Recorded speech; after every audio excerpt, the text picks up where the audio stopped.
circuit buildings. True. Hey, how's everybody doing today? Shirt. Hey. Good. What's up, buddy? Hey. Hi. I want to welcome you all to the Hippy Dippy Roundtable. I hope you all are going to have a good weekend, but first you have to go through this hell, and I appreciate you all signing up for it. Before we get into anything, I just want to say a few rules right off the bat. Nothing against terms of service. When I'm talking, I'm doing it purely to moderate. So if I'm talking, you immediately shut up. No circumstances outside of that will be allowed. If I'm talking, it's purely to moderate. I'm not trying to give my opinion, and it would really help. So if you can't hear me clearly right now, just go into your Discord and turn me up so you make sure you hear me when I'm speaking. Other than that, if you're having difficulty contributing, I know some people have difficulty with panels, raise your hand. I have a piece of paper in front of me. I will write your name down, and will make sure eventually the topic gets over to you. It might not be fast. It might take time, but I want to make sure everybody's included. There will be intro segments and outro segments where nobody talks during that besides the person I've called on to give their intro and outro. That will be about a minute, maybe two max, and then an open period in between. We will not attack people's inalienable characteristics, race, sexuality, stuff like that. We'll try to leave that off the table. And while being nice is not a rule, it would be cool if you were nice. Make sugar your favorite spice, okay? So we're now going to go into introductions, and we're going to start in the bottom right-hand corner with Irish Laddie. Yeah, my name is Irish Laddie. I'm a prominent member of Destiny's community. I'm planning on starting a stream soon, but probably won't get around to it until the beginning of 2019, you know? I'm uncontroversial, I'm young, I'm fresh, the world's ready for me, I can't wait to get started. Wonderful. I can't wait to hear his thoughts on the Israel-Palestine conflict. I'm going to throw it over to Turk. Hey, my name's Turk. I stream science and tech here on Twitch and YouTube. And lately I've been hopping on the Steam Deck bandwagon. So if y'all like those kind of content or computers and stuff, let me know. But good to see a lot of you people. I've talked with many of you and had several debates with one of y'all. So looking forward to some constructive conversation rather than yell fest. So we'll see how that goes. Good luck. We're now going to throw it over to Shoe on Head. Hi. I'm Shoe on Head. I make YouTube videos sometimes covering like culture war stuff. And yeah, I'm excited to get into this. Oh yeah, I'm mostly on Twitter. But don't look at it. You don't have look to go at there. it. It's fine. Yeah, just no. I can just look at what Joel said about it, right? Yes, exactly. Exactly. Okay. We're going to throw it over to Pixel. Hello, I'm Pixel. I cover the news at American Insomniac Hours on Twitch. I am too left for some, not left enough for others, and I was radicalized by the Neopets stock market crash, which was a very big turning point in my life. So, yeah, looking forward to some interesting conversations today. Be fun. I am as well. Now we're going to throw it over to Lecture Fan, one of our greatest good Christian boys on Twitch. True, I am a Christian. I do Bible studies on Twitch on Wednesday night. I'm a commercial litigation attorney during the day, radio talk show host on occasion. I'm a conservative all the way around. I've been streaming on Twitch a long time. I'm different from everybody else here or almost everybody else here, because I still support the U.S. Constitution and basic notions of human rights and freedom and liberty. Unlike me, I hate human freedom. We're going to throw it over to Joe Lewis. Yeah, thanks for having me. I'm everybody's favorite pedantic piece of shit on semantics, but if you don't like that, there's anime titties as gifts on my channel. So if that's something you're interested in, feel free to follow me there, especially if you don't enjoy pedantics, because it's going to be a fucking shit show. But thanks for having me. Yeah, Joe, we'll try our best not to develop a body count today. Now we're going to throw it over to Counterpoints. Yeah. Hi, my name is Connor. I run a YouTube channel named Counterpoints. I identify as centrist or center-right. I like to fight almost everybody on everything all the time. I'm super chill until I'm not, so I'm looking forward to it. Let's have fun. I'm looking forward to you painting your Warhammer figurines for half the stream. No, the killers are out here. I can't be painting. Can't be getting distracted. Wonderful. Now we're going to throw it over to Aircraft Sparky. Hi, I'm Aircraft Sparky. On Twitch, I do a little bit of politics, a little bit of debate. draw a lot of cartoons, maybe draw tonight. We'll see how that one goes. I'm a nationalist, conservative.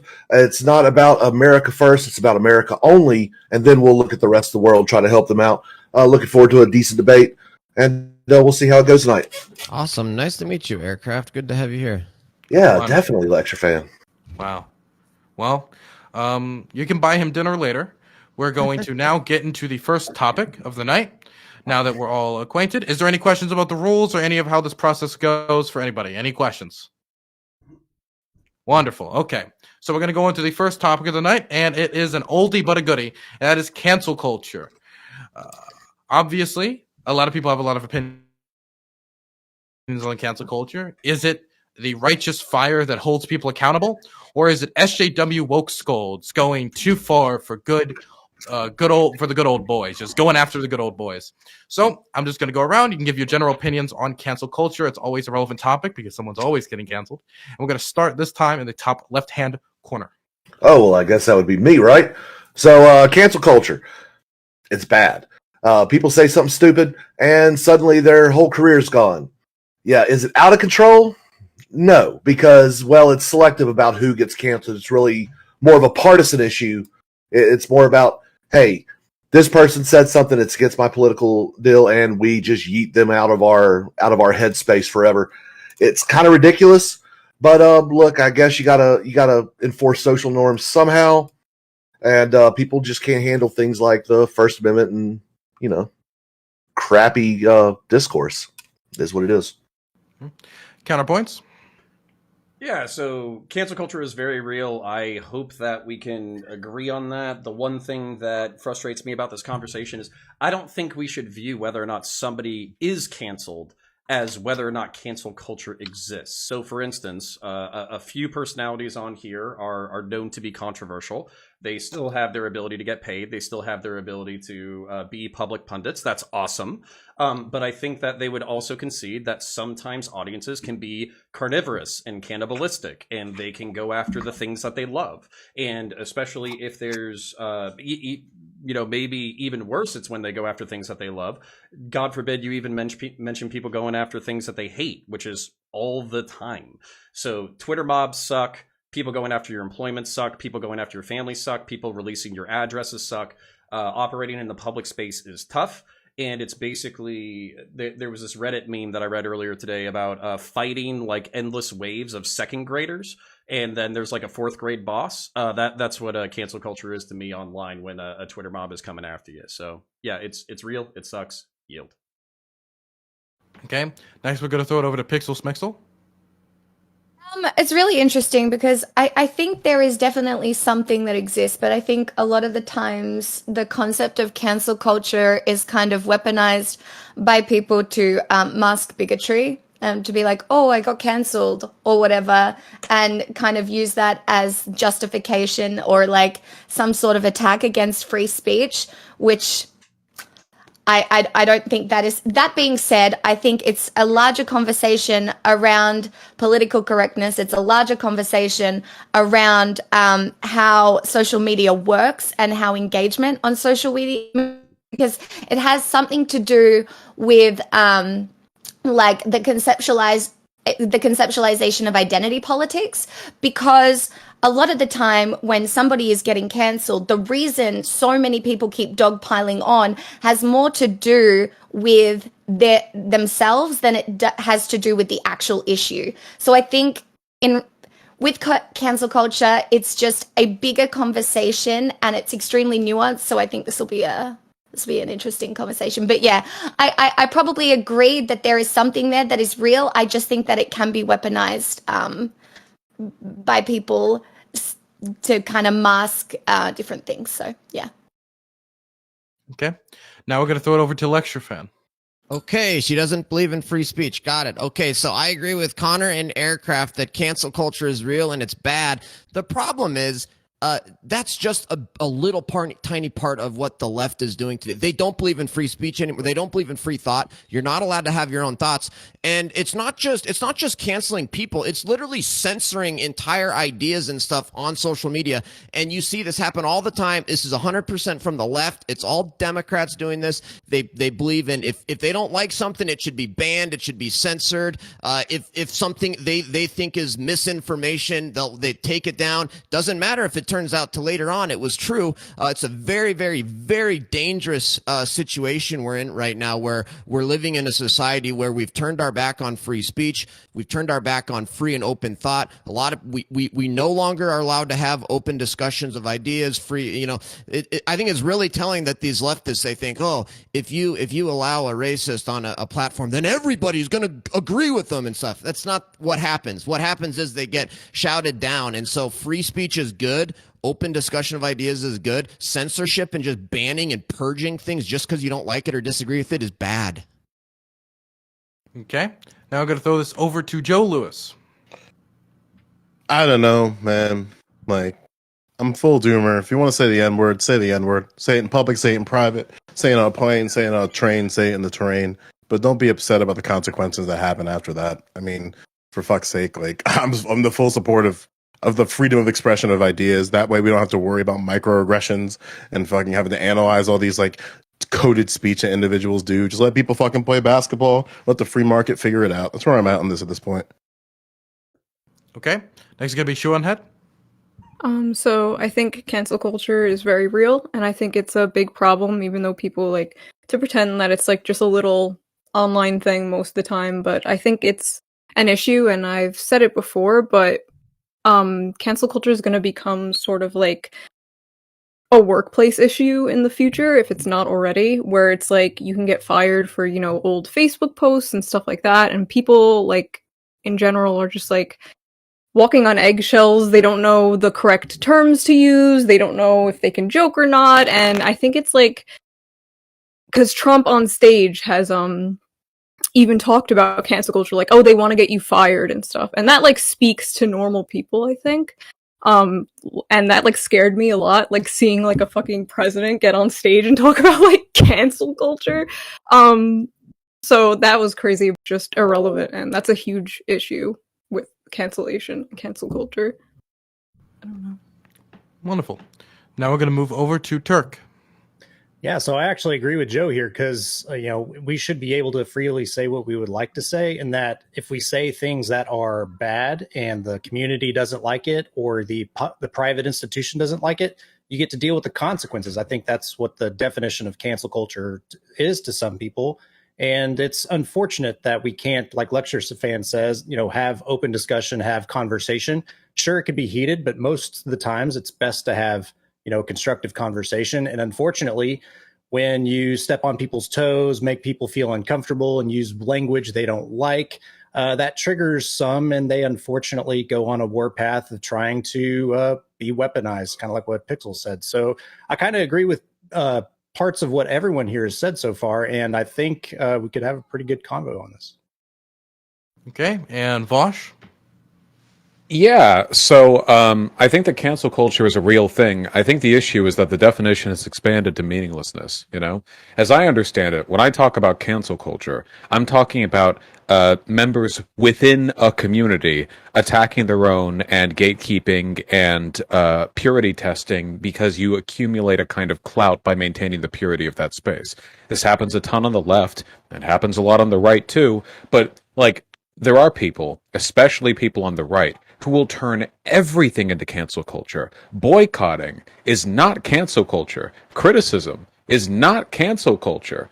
There are so many things that get roped into it. I mean, there are politicians crying about Didn't Matt Gaetz cry about cancel culture? He was a child sex trafficking suspect. I mean, God, it's like, okay, sure, you can't believe they canceled Napoleon and exiled him twice. You can fit anything under this umbrella. If we're going to talk about the problems with cancel culture, we need to talk about really complicated sociological stuff like online culture and alienation from social contact and the ways in which we make friendships and how that can really influence our perception of the people around us and what we can do to influence these spaces. But we can't turn it into this huge all-encompassing thing because, as free speech haters like LCTR fan will often repeat, by accusing people of being anti-free speech for engaging in fair and simple criticism, you're actually enforcing a chilling effect on criticism. You're actually saying that by exercising your First Amendment rights, you're hurting the First Amendment, which is ridiculous and a common tactic from authoritarian governments. So let's not do that and focus on the actual prize. Okay, that's intros. We're now going to go into an open period. Let's. What I'm trying to do from now on, instead of just throwing it out to the open, whoever grabs it, people raise your hand if you want to speak at this point, and I'll throw it to them, and they'll start us off.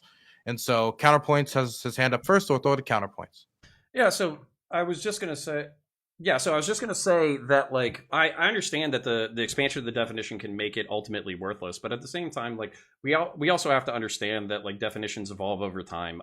Half of us have seen Contra's cancellation video, where we talk about the history and the etymology and the source and the description and like all that kind of stuff, and that's great. I love 10 head takes. But at the same time, we also have to realize that, like, if you want to have that nuanced conversation, I'm down. But kind of what most people feel is that at any moment on Facebook or Twitter, a hot take can basically have a dogpiling effect of people, trying to ruin your life, basically. So I understand the internal definition. If you want to use it for the sake of conversation, just so we can be using the same words at the same time, that's totally fine. But I do think we need to talk about like this in general fear and anxiety. And then to kind of reinforce this point too, yeah, there's a part of me that says, fuck it. Like, we used to be in tribes of, 30 people, and cancel culture used to be like, you're an asshole, so we're going to kick you out of the tribe, or we're just going to kill you. So maybe this is like the sociological version of social media, where if you do something fucked up, everybody and their mom is going to come after you. So the lesson is, don't do fucked up shit in public. But at the same time, there has to be a balance of this because, we try to dial in like lynch mobs in the past. So we shouldn't have a digital version and just say, hey, this is the natural consequence. So I'll leave it there for now. Okay, you guys are all kind of missing the point, and Vaush is totally wrong. The definition hasn't been expanded, and we're not just talking about general societal concepts. What we're talking about here is big tech, big powerful tech companies removing people from social media because they said something the left doesn't like. That's a very specific definition. It doesn't have anything to do with small individual communities fighting their own. It has nothing to do with general free market principles. We're talking about a very specific thing here of big tech dominated by leftists in Silicon Valley, censoring people and banning them from social media, which is now the de facto public square. This is the area where the American people engage in public debate and exercise their free amendment rights. And all you guys that want to talk about it this way, you guys just like it because big tech is on your side and big tech is banning people that disagree with you. So you're going to come up with all your little excuses and ways to talk about it. But that's what this is. This is big tech banning conservatives and censoring conservatives. And you guys can twist it however you want to try to make it sound like something that it isn't. Listen, Well, I don't. have not met the left. Wait, If you think can I that go- is the case, it's so Pause. Okay, everybody talked at the same time. So, Lecture Fan did earlier throw something at Pixel's way, so I think it's only fair to give it to Pixel first. Can I just say, because I am not against free speech, right? Like that, categorization of me was a little uncharitable, but like, okay. I would just like to say that if that's what you think cancel culture is, right? That it's just these people who have. Why are these people being cancelled in the first place, right? Because you do have to talk about nuance in this situation, because there are things that people say that like should not be on the internet. There are things that are said that actively marginalize people. I'm having a fucking conversation with you right now. Where's the fucking point proven? We're having the conversation. So where's the nuance from Twitch's perspective for banning Lauren Southern for posting the topic of what the debate was about as her stream title? Where's the nuance? It was against terms of service, Turk. And also, I think that has to do with inclusive language in general, then the entire panel should have been banned for the stuff they were talking about.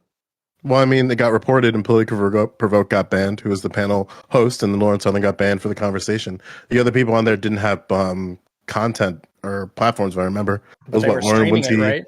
What's that? They were streaming it though, right? They were Lauren Winsky wasn't propagating the streaming it. She content streamed towards that, it. that motherfucker streamed shit Twitch from has her always phone. been Twitch has always been inconsistent with ban. There's not a social media site on earth that's consistent with its And that bans. goes to I don't know. lecture fans' point. Well, Well, I mean, no, hold 'cause on, that's that's a not. little bit- Inconsistency has nothing to do with cancel culture. That's just the nature of websites that have tens of millions of users and a really limited moderation base. When we're talking about cancel culture, are we talking about TOS on websites? Is there cancel culture against people who spam gore pics in the comment replies underneath politicians when their accounts get deleted? Is that cancel culture, or is it just okay to have TOS sometimes unless you're mad at it, That's in the which case then it's mechanism cancel of the culture? cancellation. The Then how do you undergoing distinguish- underpinnings of it cause the cancellation? Then how do you the cancel? distinguish what's a legitimate use of TOS and what's a cancel culture use of TOS? People that disagree with what she put as her topic of her stream, there's nuance to it. It was the topic of the panel, right? You could entirely, report that as a viewer and say this is Sure bad. did. But people that are on the other channels that are doing the exact same panel, they won't flag those other channels because But they don't. You'd have to know- hold on. You'd have to articulate who all streamed it, right? Yeah, There's a difference between made streaming the content Again, and then posting it later on the Twitch is channel. inconsistent all the time. I've been banned from Yeah. Twitch longer than all of you put together for the duration of my career. Okay, I think it was very fair. Twitch, don't do it again. But when we're talking about distinguishing between legitimate and illegitimate enforcements of TOS, how do you know which one of them is cancel culture? Take a Twitter ban. So people get banned on Twitter for posting gore sometimes, or whatever. I think that's cool, but that's just because Twitter disagrees with them, right? I mean, at the end of the day, morality is just about disagreeing with people who have different ideas for what's acceptable online. So how do you know which one of these are acceptable and which aren't? Okay, 1 second. I'm gonna give Turk some time to respond since that was two people. Then I want to throw it over to Counter. It all boils down to perspective, right? And y'all will say a bunch of conservatives consider that would be considered cancel culture. Other people would say, yeah, I violated terms of service and I got a temp ban or a perma ban based on the consequences of my actions. I think consistency would be a really good and moral thing for all these private companies to do. But unfortunately, they only react to the mechanisms that trigger those actions to happen. And unfortunately, many people on the left like to report people they disagree with for things that are out of context, going back to the nuance of what some of these topics are. And Twitter and Twitch can only do so much, right? They only have so many ways to look at all of these different channels. Counter. Yeah, so I was gonna say, obviously we're on Twitch.tv, so maybe I don't fucking know if we're capable of having these conversations. But when we talk about figures like Lauren Southern very specifically, the reason why she was quote unquote canceled for this specific issue was surrounding trans identity, and then the other conversation that kind of 5 years ago was absolutely taboo, which I think Pixel would agree is something that potentially harms people, would be demographic replacement. Well, now demographic replacement is mainstream. Tucker Carlson is mainstreaming it.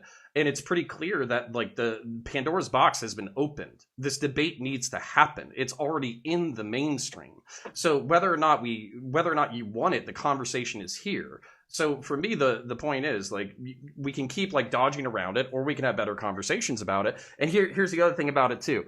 I get it. Listen, I spent all day getting spammed 1350 because I said that we should improve society somewhat. That was my hot communist take today.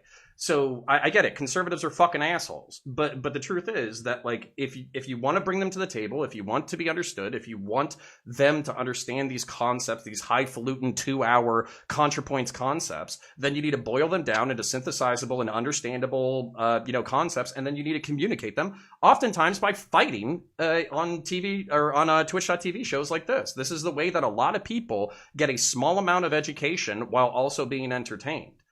So yeah, I think we're off of cancel culture and we're on to censorship, but this is where I would be anti-censorship, and I would want us to think about how we're platforming these ideas and how we're having these fights, rather than whether or not we should have these fights at all. Aircraft, you raised your hand, so yeah. Yes. So, look, I think when you're talking about things like Twitch.tv, this is not the place to have certain conversations, because the digital lynch mob will come after you in a heartbeat if you say the wrong thing. It is something that you see on this platform and many other platforms. The conversation that was being had with Lauren Southern and Politically Provoked and Mouthy Infidel and all them, that really was more of a YouTube type place. It really shouldn't have been done here at Twitch because it just opened Lauren Southern up to that attack. This is selectively used, though. It truly, when you see this online, you are seeing specific people who have done certain wrongs in the past, or maybe has said something that hurt someone's feelings, and so a digital lynch mob goes after them in order to try to deplatform them. If you can't actually challenge the ideas, just silence them altogether. And it's kind of sad.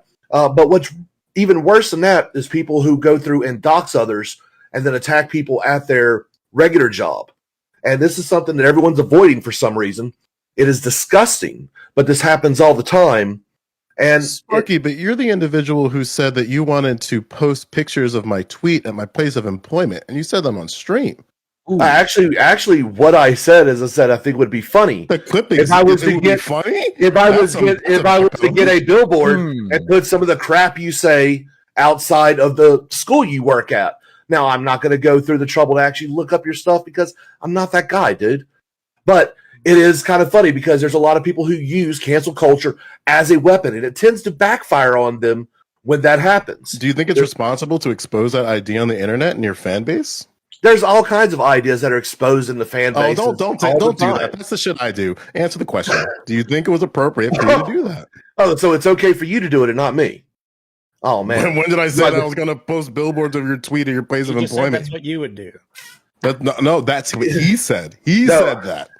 I said it would be funny that if, because he happens to be a teacher, some of the rancid crap that he says online, if it got posted on a billboard just outside his school with a picture of him.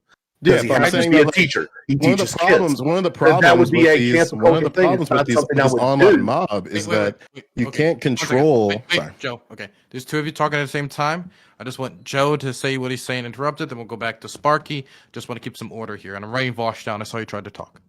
Listen, as someone who enjoys, I'm a connoisseur of Lecture Fan's Twitter. He posts some fucking anti-lefty bangers, but at the same time, he never gets any likes. He gets 5 likes per tweet, and it's what the fuck? We got people identifying as deers getting 100 likes and 5,000 retweets, and it's why isn't Lecture Fan getting the love? It seems like there's a possibility to cheat the algorithm to push certain content up there. And something that concerns me in your language is that, okay, you say you wouldn't do that, but do you really trust your fucking community to not participate in that kind of behavior? We talk about this all the time. Anytime we have a crazy debate with somebody and then it gets really yikesy and crazy, we hit the point where it's wait, guys, hang on. Do not bully this individual because we don't know what type of actors are in our community. So I'm going to ask you again, do you, so you're in support of what you said there? Do you think that's dangerous to say, even though I'm not going to do this thing, you know what I'm saying? Okay, once again, Shu, I'm sorry I missed your hand. My mic was in front of your face. So I moved my mic so I can see it, but we're going to have Sparky respond, Vaush, then Shu. Look. You can't control your community. I can't control mine. I sit there and say, look, yeah, I said this, haha, it's in jest, moving on. So then if somebody does that, should you be held responsible? No, because people are responsible for their own individual actions. The Trump take. Got it. All right, cool. Yeah. Oh, the Trump take. You mean the personal responsibility take. How hard is that, man? If you can't control yourself and know, who are you responsible for? Yourself. Maybe your children. But you are responsible for other adults and how they act. Okay. I'm going to move this over to Vaush, then Shu. Yeah, it's just, we're never going to arrive at anything approximating reasonable discussion on this if we keep conflating, tech companies banning people, which they do purely for business reasons. They are not doing it because they have an ideological bias one way or the other. They're doing it because they have to create TOSs that maximize the productive potential of their websites, and enforcing those TOSs are the only way to actualize whatever effects they're going to get from having those TOSs. It's as simple as that. The people who lead Twitter or Twitch are entirely uninterested. They do not watch these panels. They don't care what we say. They only care about what incredibly well-paid team of market analysts tell them is the best direction forward for positive growth on their sites. When it comes to interpersonal behavior in communities, I do think there are bad elements here, but we also have to recognize that a lot of what people call cancel culture is just the natural process of socially ostracizing undesirable values. There's nothing inherently wrong with that. It's the only way we morally grow as a species, as a civilization. And sometimes that process is done in ways that I don't think are defensible, like doxing or whatever. And sometimes it's done in ways that I do think are perfectly defensible, like saying people are mean names. We have to be specific with what we're talking about here. What do we think is unjust? What specific thing are we having an issue with here, you know? Shu? Okay, so Vaush basically said what I was about to say, but I don't know why we're conflating cancel culture with like big tech censorship. I've literally never heard that happen before. They're two completely different things. Cancel culture is like when a mob of teenagers comes at you and like contacts your employer or your school or whatever, tries to get you canceled, and then big tech censorship is just that. It's like big tech censorship. Like I believe, like I'm super against like big tech censorship. I always talk about it. So it's like annoying how this guy's over here like the left hates, like no. I always talk about how big tech censorship sucks. Like I think that the internet should have some kind of like Bill of Rights thing going on. But yeah, two completely different things. And I just wanted to say that a million years ago, but I didn't know how to interrupt, so No problem. They're not. They're both. They both involve basically people's lives being ruined because of just words they said. That's the Getting point. That's banned the on connection. Twitter? It's literally just you're saying words, and then whether you get fired from your job from a mob or you get banned off of Twitter, it's all a anti-free speech sort of mentality. That's how that we're starting to words see more work. and If more. you go up to your Let's boss test and this, say you like- fucked their mom, you're gonna get like fired too. Words lead to consequences for Vaush, that's not anti-free look speech. at what's happening. Donald Trump is not allowed on Twitter, but the Taliban are. I mean, this is He'll be absurd. back. You're justifying that and defending that. That's I pathetic. mean, hey, Trump will who be led an back, like, attack on the it's Capitol? Wait, Makes wait, you wait, think, wait. huh? That was directed towards Vaush. I want Vaush to be able to respond to that. Yeah. Look, again, Trump. like I said, the TOS is always going to be enforced selectively. Nobody cares about the Taliban on Twitter. Like nobody. Everyone cared about Trump on Twitter. Trump had just led an attack on the Capitol. Simple as that. That's why he got. If he'd laid low, probably wouldn't have gotten banned at the end of his presidency. But he didn't. Didn't have that self control, which I heard conservatives are a big fan of. But The other thing that I take issue with what Vaush said is he seems to think that like having the mob and big tech like censor undesirable values is how we grow as a society. That's the opposite of truth. The way we really grow is you have everybody engage in open debate and open discussions, and you don't ruin people's lives just because of something they said in a selective way, just because you disagree with the politics. And Vaush is trying to specifics, man, please. You're trying Life to ruined because they said a thing. Come on. You're trying to equate two different things. You're trying to equate basically like some horrific statement that gets somebody fired from their job in any situation when we're not talking about that. We're talking about people's lives being ruined for just saying something minorly controversial. Those are Specific, not please. the same thing. God, please, Do I'm begging you. Lecture fan, do you think it was a good thing that William Shockley was basically ostracized by the entire intellectual community and society abroad? Like, did you support that? Do you support like him being, when he got his ideas tested in the marketplace of ideas, they got cast out? Is that like an okay thing?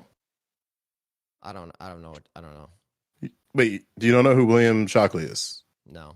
Okay, so William Shockley was a physicist who was the first individual and the biggest proponent of eugenics and eugenicist ideology and thought. And then like he got challenged not only by the scientific community but also by just a lot of people on the planet. And they basically were able to prove that eugenics is bullshit. That's great. That's what science is all about. The funny thing is nowadays scientists are being used to shut down dissenting viewpoints, and that's the problem too. Is where you're not allowed to dissent. You're not allowed to. How are you not allowed to? Wait. We have to break the dialogue for you. Hold on, lecture fan. Wait, lecture fan. Wait. You'll get banned for disinformation.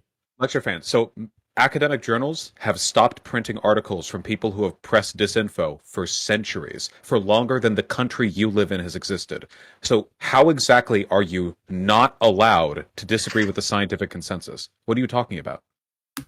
I'm talking about social media, posting on social media. If you say something you were talking about scientists. If you say something that goes against whatever the Democrat leftist narrative is when it comes to whatever, whether it's vaccines or COVID or whatever else, you'll get banned. Were you talking about scientists? That's a part not of about this big whole censorship, cancel culture process that we're talking about. Okay, so by cancel culture, what you're saying is you can't complain about the COVID vaccine not working, or that COVID's not real, or that it's a fake Chinese hoax, or whatever on Twitter.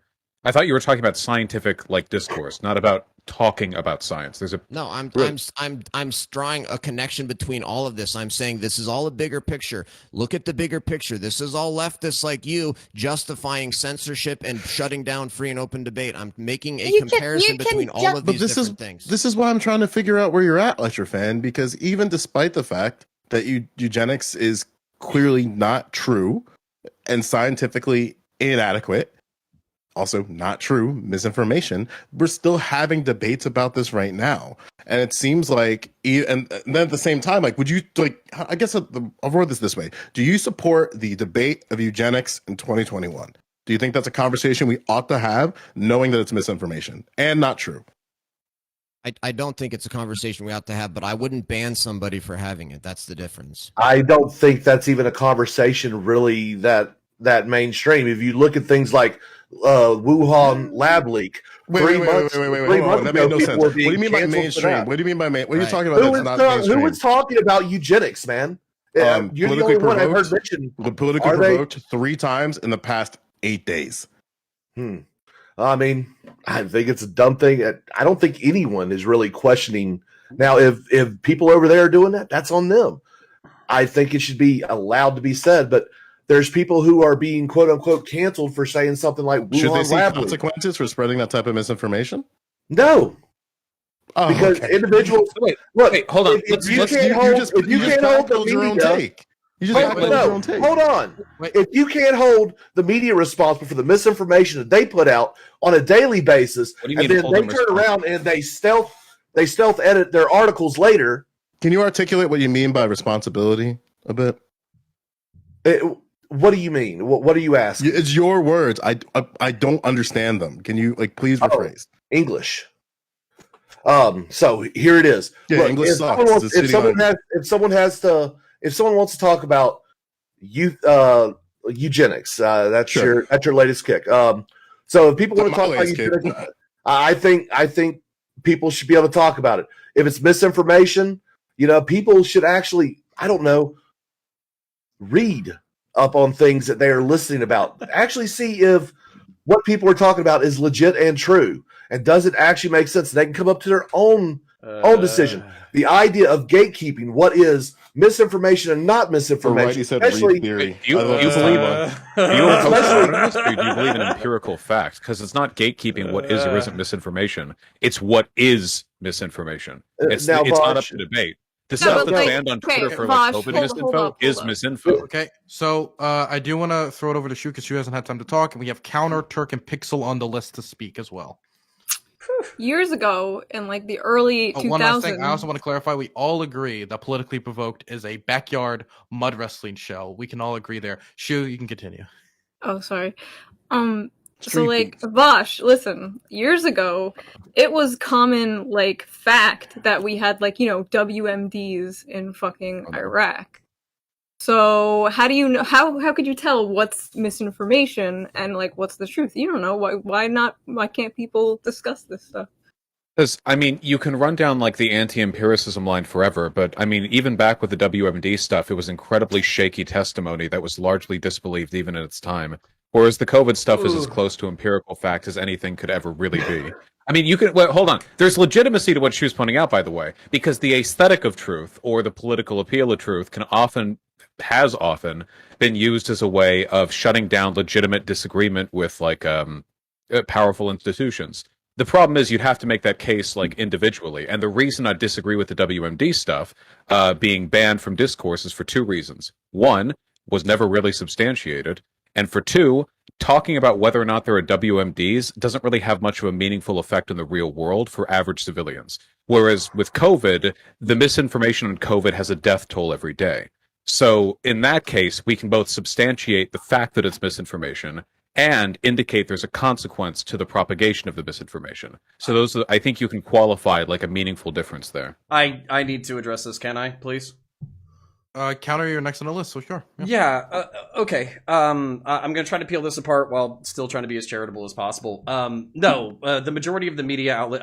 I'm a fucking boomer. Okay, I'm old as shit. I'm probably 5 to 10 years older than the rest of you. So the point being is that like a majority of the media institutions at the time were parroting WMD, WMD, WMD. We were literally having debates in class about WMDs and the evidence for it, and the people who were taking the dissenting opinion. Me, by the way, we're getting fucking yelled at because we weren't patriots and we were fucking, we wanted to eat the French fries instead of the freedom fries, you know? But where was the evidence? Oh, where was the evidence? Well, the evidence was actually that god damn it, we're opening up a can of worms. That's what I'm saying. There wasn't evidence. It was well repeated. If anything, the WMD thing should have been what was banned from proto Twitter, right? Okay, that was the misinformation. Hold on, Vaush, because MySpace. this is the thing. It's like this is why I'm very happy that you're in this debate space. Again. So basically, no. The reason why the Bush administration knew that the Iraqis had weapons of mass destruction is because of something that I want everybody to Google. This isn't conspiracism. The Riegel report, RIEGLE report. We sold dual use chemicals to Iraq during the 1980s in order to prop them up against Iran. The reason why we knew they had WMDs is because literally we sold them the WMDs. We sold it to them. Yeah, we didn't basically I would check this out. I'm not being a conspiracy theorist right now. And then not only that, but basically the only reason why we didn't continue to support Iraq, because if you look at our record, we were obviously allies with a bunch of assholes all the time who do nefarious shit. The reason why we no longer supported them was because they attacked our allies. They attacked Saudi Arabia, they attacked Kuwait, they attacked Israel. So they were pretty much showing that they didn't want to be a team player, and we kind of knew that we committed this grievous moral sin during the 80s and 90s, and we were trying to clean up our mess. One of the things that you said that like I don't think is correct, you were saying is that like the reason why you would substantiate the difference between like why these perspectives matter or whatever is because the COVID has a daily effect on like material harm, whereas the WMDs doesn't have as much as of a material effect on harm. I would say for the average American citizen, to be charitable, you're probably correct. But at the same time, there was probably like 750,000 to a few million people that were sent to Iraq over the course of 20 years. We launched a $2 trillion war, of which this was 50% of the theater. Probably a few 100,000 to a few million Iraqis were killed under this lie. So dissent is kind of important. And then this is like the logical implication of what I think what Shu is saying, and to maybe a lesser degree what Lecture Fan is saying, is when you take like a moral arbitrary position where you're saying like, oh, well, in the name of the public good, I can shut down dissenting opinion, then what will not be worth shutting down in the public sphere, because there's always going to be a public interest, especially for anything that's consequential. But then to turn around and attack the right, because I'm doing my enlightened centrist shit. So the fucking we gotta move on to the next person. All right, I'll wrap it up. I gotta respond to this. Okay, I'll try to wrap this up. But basically, I don't trust the average person to make up their own decisions. I think the average person is a fucking idiot. And not only that, I don't think that like objectivity or empiricism is like a good way to base civil discourse. We're all on Twitch.tv, and my personal estimation is that 80% of Twitch.tv is cults of personality, 20% is information, and that's because the average person is an asshole. So I'll yield. No, you forgot 2% are ASMR microphones. Okay, true. Come on now. So I'll leave it there. Okay, Yeah, Vaush thing- and Turk and Pixel after. Yeah, I just want to say there's still like a meaningful categorical difference here, because there's just no comparing the evidence that was presented for the existence of WMDs in Iraq compared to like the legitimacy of the COVID vaccine or COVID. We're talking about like a couple papers and report on the fact that chemicals may be present in the area that could have been used to make WMDs after they disarmed weapons in accordance with the protocol. And that compared to like every single scientific institution on the planet across borders agreeing on something. When it comes to whether or not something is correct or incorrect, like to claim that COVID is a hoax would be like, I mean, it's like flat earth tier shit, you know? So you can argue there are blurry lines when it comes to the ability to substantiate misinformation, and I totally agree with that. But the COVID stuff is as far into the factual fact area as you could possibly get. And in terms of like the harm of allowing the misinformation to propagate, I don't think that if Twitter had existed back in like 2001, it would have had much of an effect on whether or not the Iraq War happened, considering the protests at the time. I'm just saying that right now, like every day, people die because of the misinformation that they get from certain media sources. So it seems to me like when we're talking about whether or not, in this case, adding COVID misinfo to TOS is valid is a matter of death counts. And from my perspective, you'd have to argue so well for the right for people to be wrong about COVID on Twitter that it would have to stack up favorably against tens of thousands of dead people, hundreds of thousands, depending on how severely you think the curve might have been mitigated if we were responsible with this info. And that is a tough argument to make. Okay, but Okay. Wait, Counter. I will bring it back to you later. I'll write your name down, but I want to make sure that people haven't talked in a while get to talking. That's Turk and Pixel. Turk? Yeah, so I think the more Vaush, were you finished? Yeah, Okay, cool. Okay, cool. Yeah, so I think the better example here, because COVID is scientifically proven. We've been living through it through 2 years, and I agree. If you think that COVID's a hoax and that's like flat Earth, I agree with that. I think the more applicable thing here is the Russian collusion thing, right? Because we lived a entire period of our lives where we kept getting the information that Trump colluded with Russia and Trump did that stuff, and we did special counsel and we went through all the bells and whistles in order to find that there was not evidence of Russian collusion. Now, I don't want to debate about that specifically, but the fact that information was gated behind certain media outlets, and if you disagreed with what those media outlets said, you were then in fact a conspiracy theorist or an alt information kind of person. That was And if never you added to went- TOS. Well, right, but if you keep going down the rabbit hole of how extreme you're pushing your version of the information, you could get canceled because someone would say, "Oh, this guy's saying blah blah blah," and then flags you for whatever. Because it's all gated behind information, and if your information is counter to what mainstream news outlets are saying, you are subject to scrutiny of the mob. Wait, I really don't like this because, to be clear, the overwhelming scientific consensus of all scientists on the planet does not equal the media believes something. The Russiagate thing was an investigation. These things are completely incomparable. Not only was this never added to Which some is sort of why I social wasn't trying media to make TOS. the comparison to COVID. I feel, do you have a well, better I- showman than that, or? Well, no, I agree. You shouldn't we should be skeptical of media narratives. I'm not disagreeing with that. I'm only saying that with regards to the COVID thing specifically, there's a argument to be made on the basis of human lives in favor of curtailing the spread of misinformation. I think that's a very special case. I'm not advocating for every media narrative to be instantly made factually unimpugnable, and then everyone gets banned if they disagree. I think it's a special case here. Right. So And- you're still arguing against freedom of speech in that situation. It's not and the your entire Constitution. argument- Does hold not on, your entire- read the, hold you're on, a let me lawyer. Let You're a me finish. lawyer. It doesn't apply to social media. Hello? Can I finish? Okay, I was let's gonna say, you can you're finish literally- up. Then I throw it to literally- Pixel, and then we'll bring yeah. it back over because still had Pixel my needs to point. talk. Vaush's I will bring it entire back over, I argument. Vaush's entire argument shows that he doesn't understand why we have free speech, because the underlying reason why we have free speech is because sometimes what society says is completely true turns out later on to be false, and that's a lot more dangerous than allowing somebody to say something false. And so your entire argument shows that, wow, we've lost civics 101, the underlying reasoning behind having free speech. You were literally arguing against free speech. Okay, This- Pixel, then Vaush. I just want to make sure Pixel gets to talk. She's been waiting for so long. No, it's fine. I have only one little thing to add to this conversation anyway, right? So if your free speech is based on the concept of truth, right, and being able to spread your truth, there is an argument that exists for sometimes the truth being not withheld from the public, but being presented to the public in a certain way. And that is because humans are predictably unpredictable, and it is a very interesting conversation to have. But that is what also spurs the distrust in government, which you get being oh, they didn't tell us the facts straight up about this. And when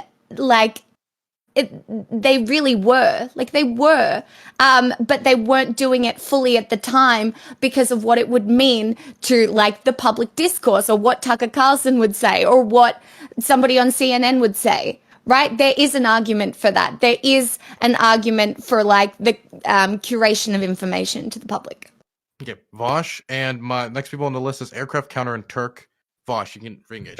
I just want to say, look, we're not talking about the First Amendment, which has nothing to do with social media. But even if we're talking very broadly about the right to say anything anywhere on any platform of any company, we've already agreed there are exceptions to that. There are even exceptions to the First Amendment. You can find them in any law book that you open up. Whether we're talking about shouting fire in a movie theater, That's threats not of an harassment, exception. death threat. Those are literally exceptions to your First No, Amendment it's rights. not. You can That's be bad law. You can. It's bad. Wait, I'm sorry. Okay, well, have fun traveling to the Supreme Court and expressing your disagreement. You can take it with them. All right. No, There's any that. First Amendment lawyer knows that's the incorrect cliche. You're wrong. Gotcha. Harassment, again, death threats. These are forms of speech that we've agreed are cringe and are therefore banned. Propagation of abusive materials regarding children, another form of free speech that we've decided we'd rather do without. It's just a very dogmatic argument that people throw out there.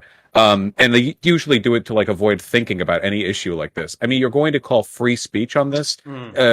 You called free speech earlier on telling people's bosses what they said on Twitter. What isn't free speech?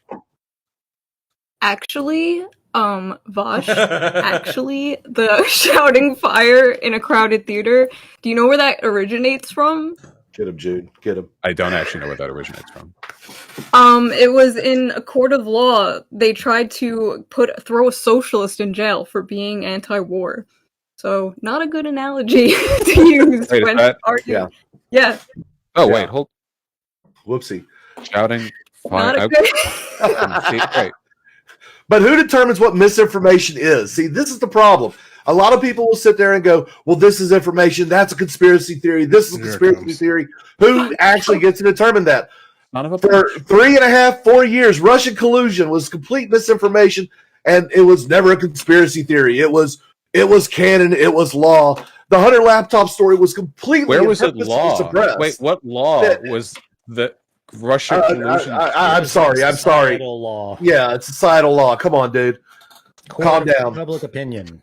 Lab leak, when we're talking about things of COVID, just over a month ago was a complete conspiracy, and you would get destroyed on social media and kicked off for even uttering such things. Oh, China made a mistake. There is a reason that was played down in the media, and it was because that would have been used for so much xenophobia, right? You have to be able to think like where this information is coming from and how it can be perceived by the masses, especially in America, where your media is so incredibly like dichotomous on like us v them. It's like this You side live v in a this country side. that banishes immigrants to an island. Don't talk to me about what America is. Pixel, For Pixel, he's Christ's racist. sake. Don't engage. He's racist. Don't engage.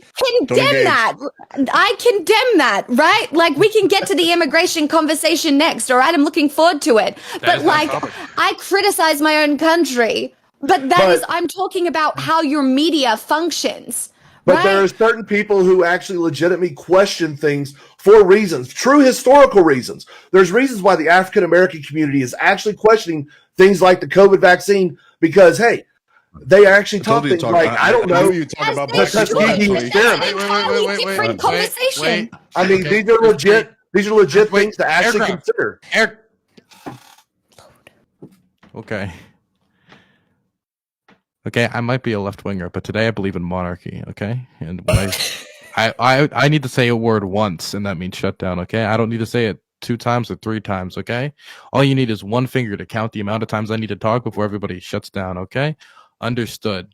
Now I'm gonna throw it to Joe because I'm actually interested what Joe has to say here, and then we're gonna go. And I got the list still, counter and Turk. I'm just No interested. problem. I want to hear it. No, it's just that I just knew that Aircraft Sparky would say some dumb shit about black people. Like he knows exactly about vaccine hesitancy in the black community. But it's whatever. I just thought that was kind of funny. He's really fucking stupid. So we can keep the ball moving. Cool. Salient argument, King. Yeah, strong argument there.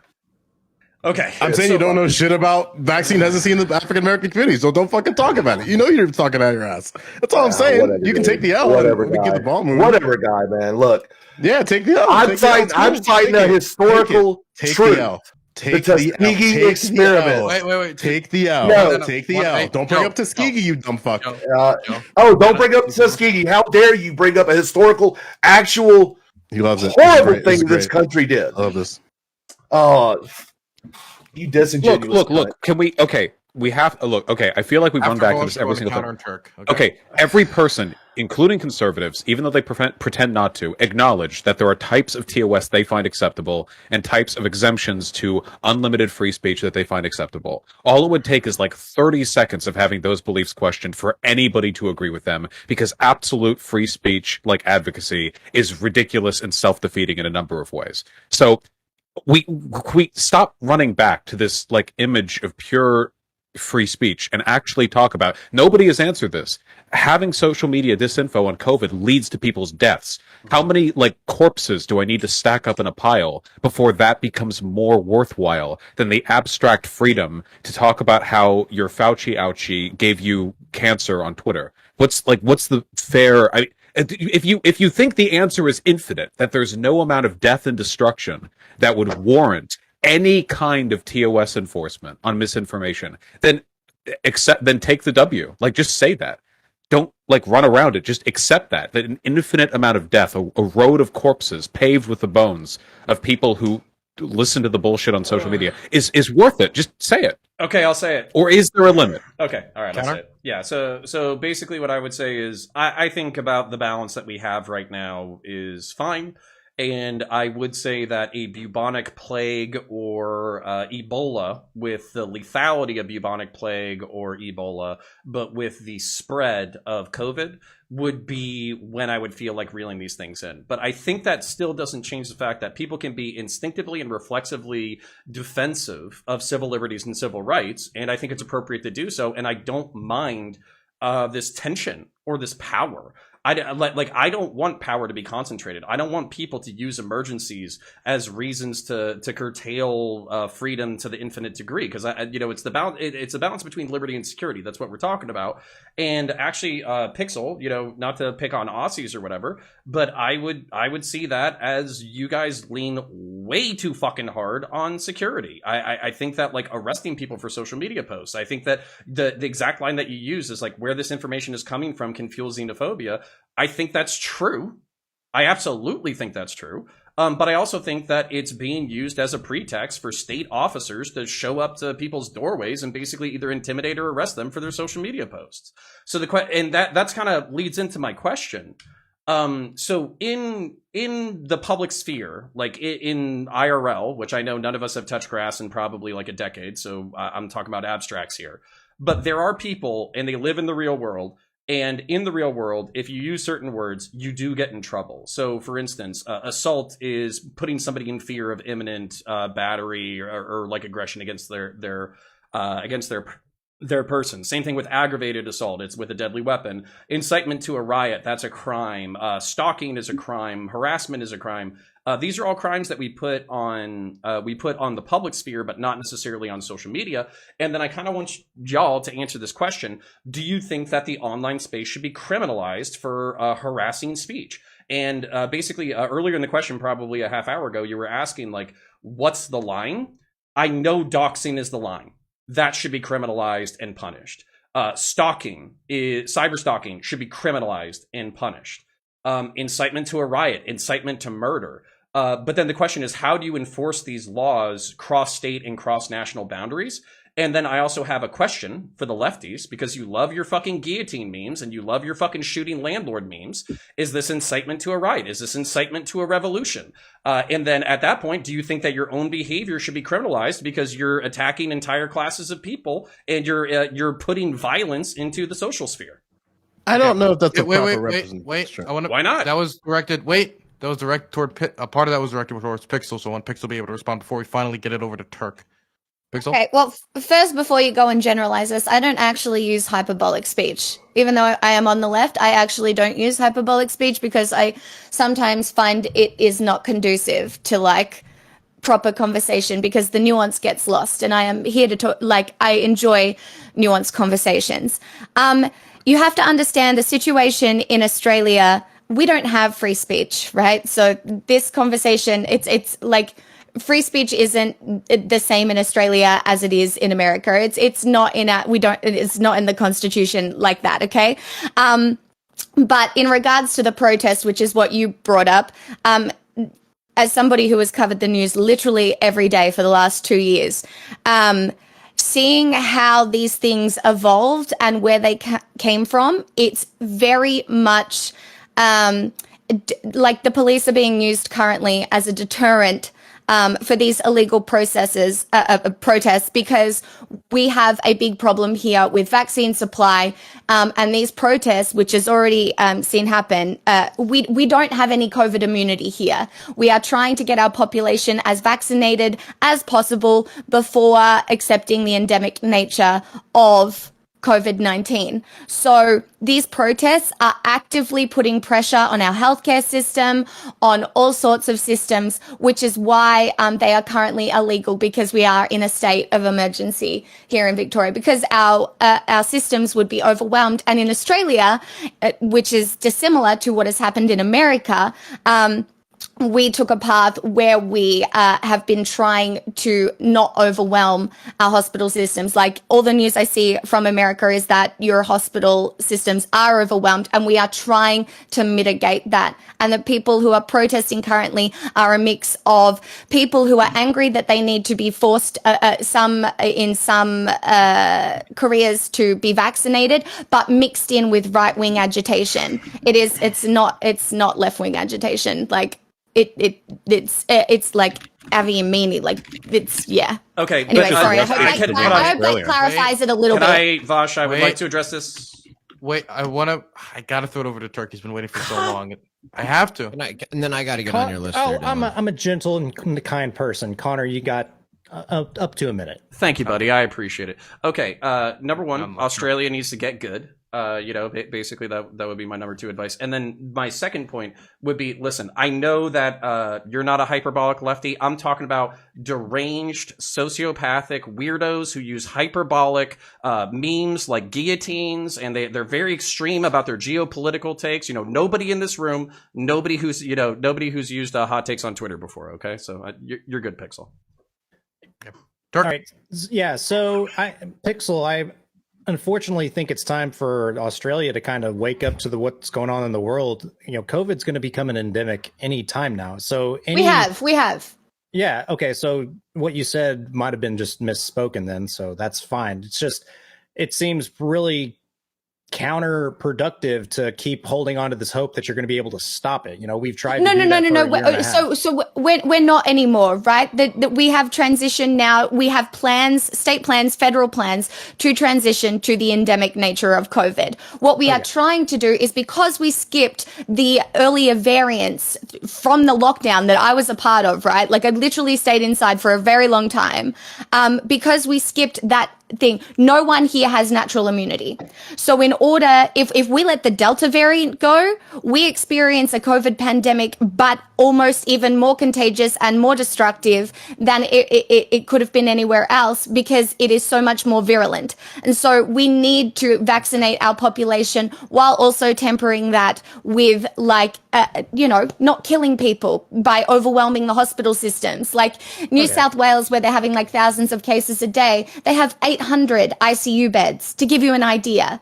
Right? Okay. So, like, that's not a lot. There is tempering here. I'm not the person who makes these decisions, but I'm glad we have moved to understanding that COVID is endemic. I'm sorry if I didn't speak that clearly. We gotta kind of shut this down soon. Yeah, because yeah. this is no longer. Can I about answer cancel culture, this is about counterpoints? COVID. Wait, No, I want I to. still I'll had to Turk make my respond point. quick. Yeah. I want to make Turk respond. Yeah, so Pixel, appreciate the clarity. Thank you very much. I want to bring it to more of a lighthearted instance of cancel culture, and that's when that one police officer on TikTok made a funny video where he was about to go and arrest somebody, and like he called up Kobe Bryant, not Kobe Bryant, he's dead, King James, and was like, "Hey, what should I do? Okay, all right, whatever." And he ended up getting suspended. I don't know if he got fired or not. So it's like, is that considered cancel culture, or is that No. considered he made a hot take and was against Neither. policy?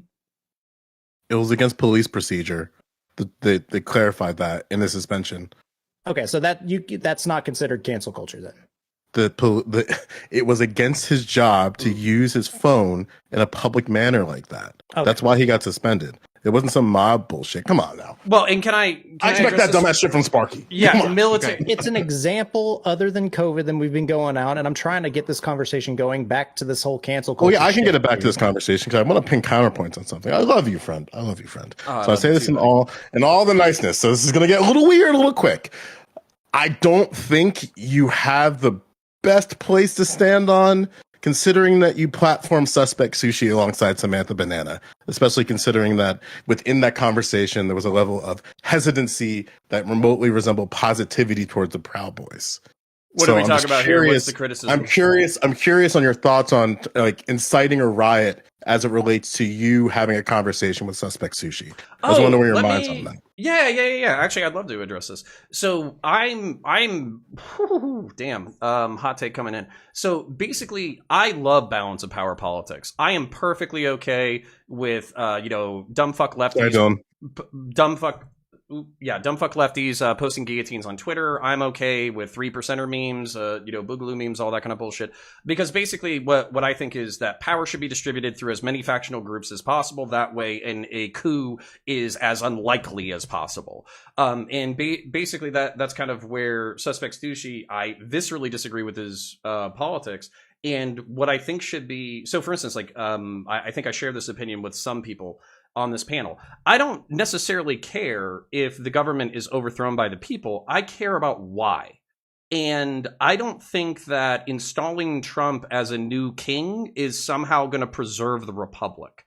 So my objection to the January 6th riots is not because I'm against rioting or balance of power. My objection is because I don't want a fucking king. Maybe I can elucidate that more. I don't know if I answered your question.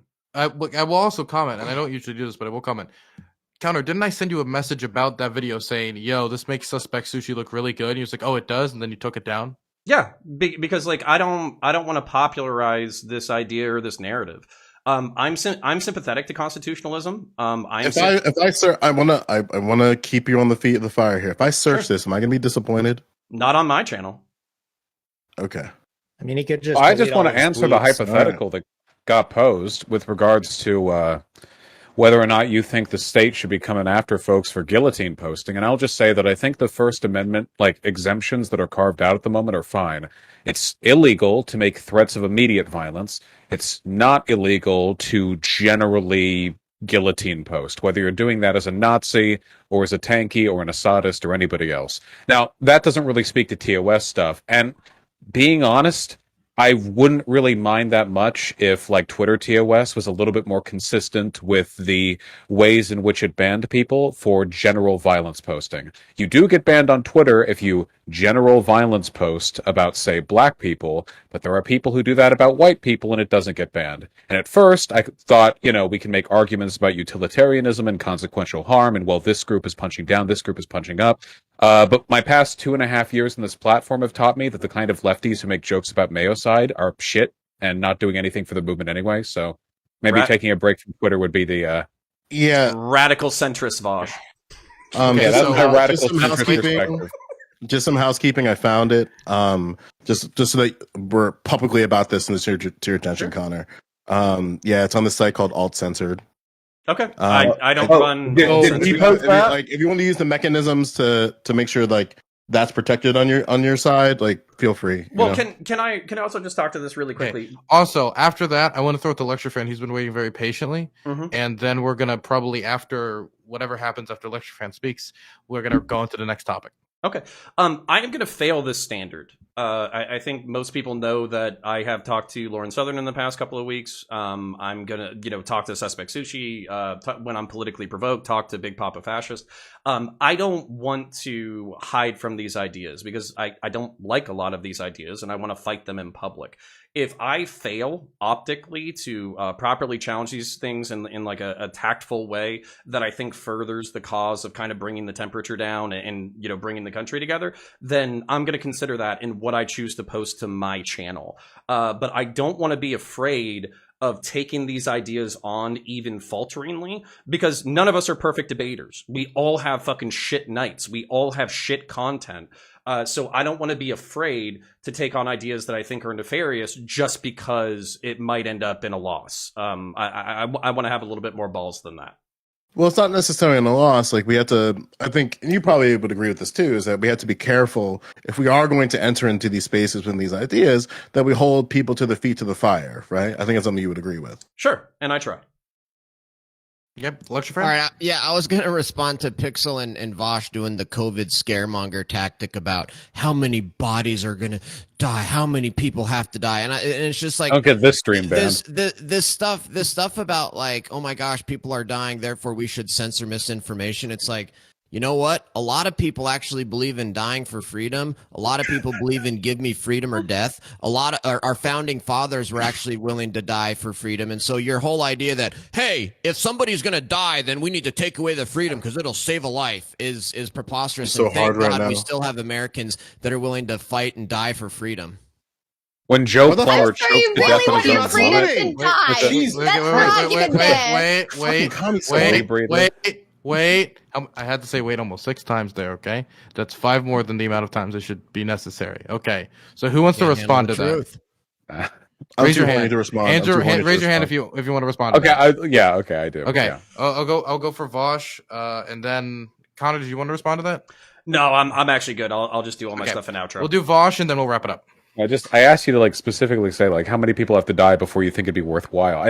Counter like actually addressed it, which I mean I disagree with him, but credit for actually answering it. But like the Patreonism bent is so cringe. Like there are people who believe in freedom and also crippling our nation's economy and society by refusing to do the bare minimum to prevent the spread of a disease. You're like, all right, damn, you know, people used to carpool to like fight Hitler back in the 30s. I can't believe we've fallen so far. People were planting like tomatoes in their garden so that they would take less from the rations at the grocery store. And now it's you're like not even talking about the same thing. now it's like, hey, get a shot, and they're like, nope. You're talking then about they all censoring die. people. Now you're talking about something different. I was addressing your argument that hey, people could die from COVID misinformation, therefore we should censor and purge and It ban. takes zero and effort to outlaw not all of post this COVID stuff. misinfo. We're not talking about what you should or shouldn't do for COVID-19. And the issue is I will never agree with censoring and purging something that people disagree with and violating people's free speech rights.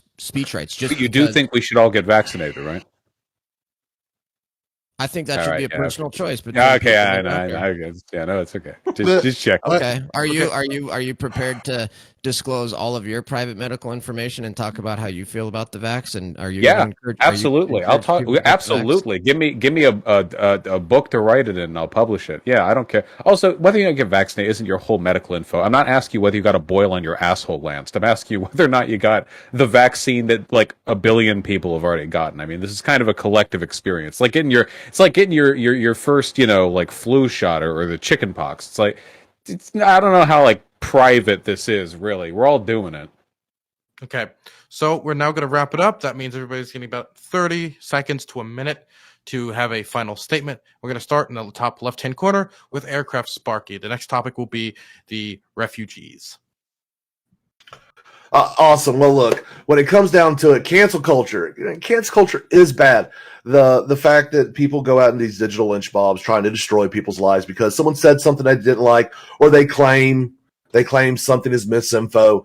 When we've seen a lot of times, even in this past year, a lot of things that have been claimed to be misinfo happens to just be, well, the truth. It just wasn't convenient for whomever was trying to suppress it at that time. And we're looking at things such as lab leak theory and things like that has gotten people in a lot of trouble on social media. Although cancel culture isn't just about social media. It's about the actual destructions of someone's personal and private lives through means of doxing and whatnot. And I think most of us agree, hey, that's pretty bad. But yeah, what do you do to fix it? Well, I don't know. Some people are want to defend it completely, and the idea that the bare minimum to fight a disease is going to be something of which, hey, you've got to give up some of your bodily autonomy, something that you would want to fight for other things. I think it's been hypocritical, but that's another story altogether. We'll talk about that one day in the future, hopefully. Okay, next is going to be counterpoints. Yeah, so I'm okay with disassociating cancel culture from big tech censorship. I'm okay with these two ideas being absolutely separate. However, I think cancel culture is real, and just because the target of a mob attack, a digital mob, doesn't lose their income or lose their job, doesn't mean it doesn't suck ass. Doesn't mean that it's not part of the toxic culture. We do have to decide how we want to tackle this, whether we think this is best to our own devices and maybe we can evolve as a culture, or if we want to start imposing legal consequences the way that we do in real life on digital spaces. I am super hesitant about imposing legal consequences on digital spaces. I actually really do enjoy the freedom. A lot of the conversations that we talked about tonight were the balance between liberty and security. These things are not necessarily opposed virtues, but they do come in conflict. So I don't mind being skeptical of power. I don't mind being skeptical of anything. But that being said, the average person is a fucking asshole and an idiot. So yeah, ultimate centrist take. Yield. Okay. Next, we're gonna throw it over to Joe Lewis. Yeah, I mean, it was interesting. No one took the risk to see about how cancel culture works and testing the marketplace of ideas with the N word. So I mean, another day we'll try it later. Joe, I thought about it. Yeah, I know some people really think about it, especially the person right above me. So one of the things I think would be a great change would be readjusting how algorithms work. Because I think one of the things that we can agree is that algorithms can have very poor consequences. And like we can change how social media posts are boosted. We can change how things go viral. This is something all the tech companies can do. But they gotta do it. So that's going to be kind of a problem. And I guess for Lecture Fan, I mean, it just sounds like in his language that he disagrees with Jacobson v. Massachusetts, which is fine, I guess, but we have exceptions to freedom of speech and freedom of expression and freedom of exercise, all these things within the First Amendment, and really all of our amendments. We have exceptions with all of them. But it seems like his contention is certain, whether it be Supreme Court decisions or certain practices, policies, and procedures that he doesn't agree with, which again, it's like, live your best life. But I think it's fucking disrespectful that when we had this ode to patriotism that only two people immediately saluted, and we have somebody underneath me with an American flag in the back. It's like, come on now. If we're going to be consistent with patriotism, it's got to be all the way. So I think that any time that Lecture Fan invokes patriotism tonight, we should fucking salute. And that's my hope. But let's see what happens. Okay. If anybody just wants to use their ending statements to sing the entirety of the American National Anthem, I will allow it. I'm going to pass it over to Lecture Fan. All right. First of all, Joe, thank you for the shout out to my Twitter account. I really appreciated that. Also, okay, so I obviously there's a difference between a leftist Twitter mob coming after people and getting them fired from their job versus big tech censorship. But my point is that it's cut from the same cloth. They're very similar. They both come from this cultural mindset from the left that says people should, not be allowed to speak. They should suffer severe consequences for just saying something that the left disagrees with, not even something that is all that bad. And or saying something that actually they think is untrue, but then turns out to be true later on. I believe in, the mindset of what our founding fathers said, which is if you're willing to give up your freedom just for a little bit of security, then you deserve neither and you'll get neither.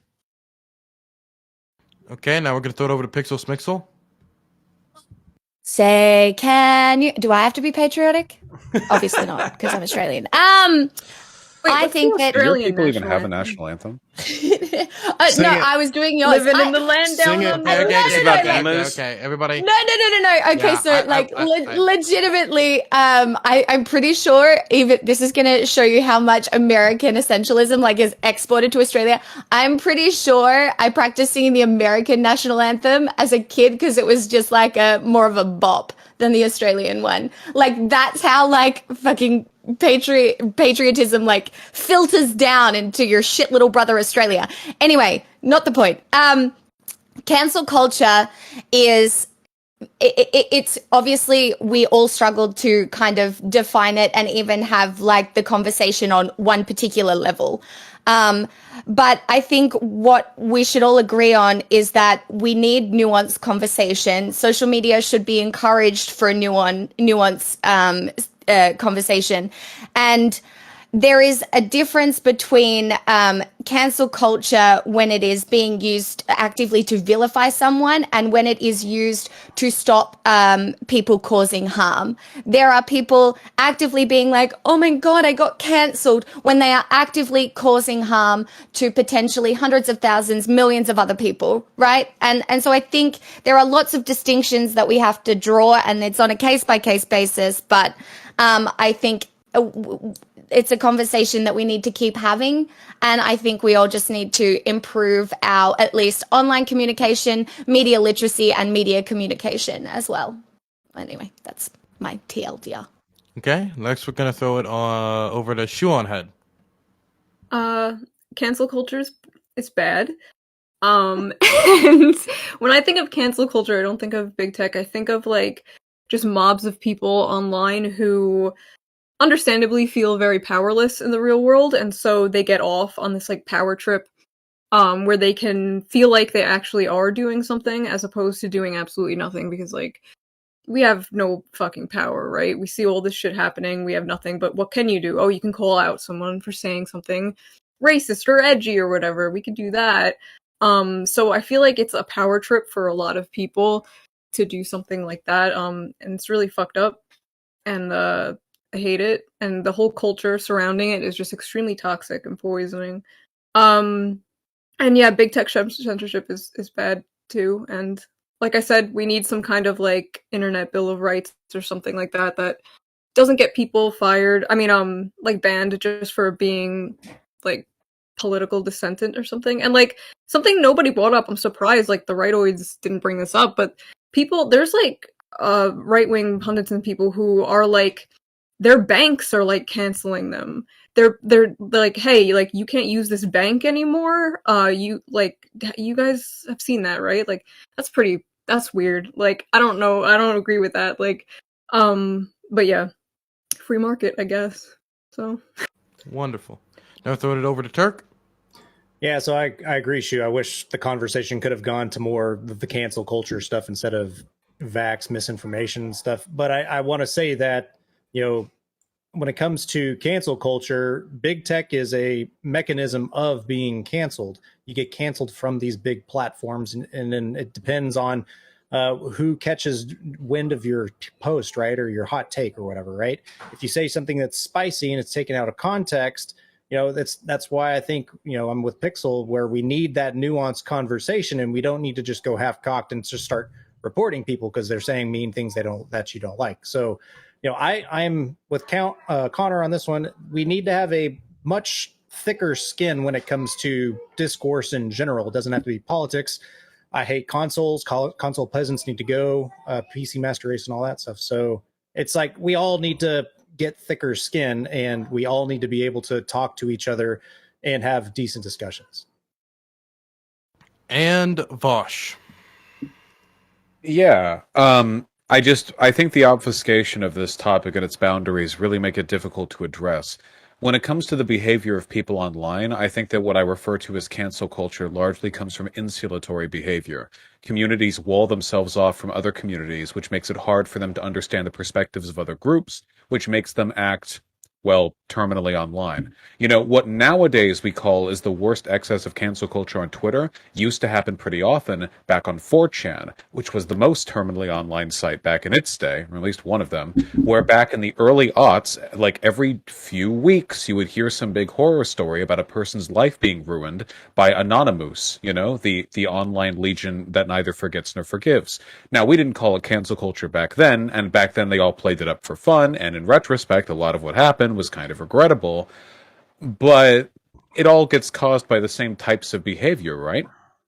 Small insular communities, or big ones sometimes, lose perspective because they're no longer in contact with the rest of the world, and they act out on it. I think one of the best things we could do to address this would be to get rid of targeted advertisements and to design social media websites in ways that actually go against the current trend. Depersonalize your homepage.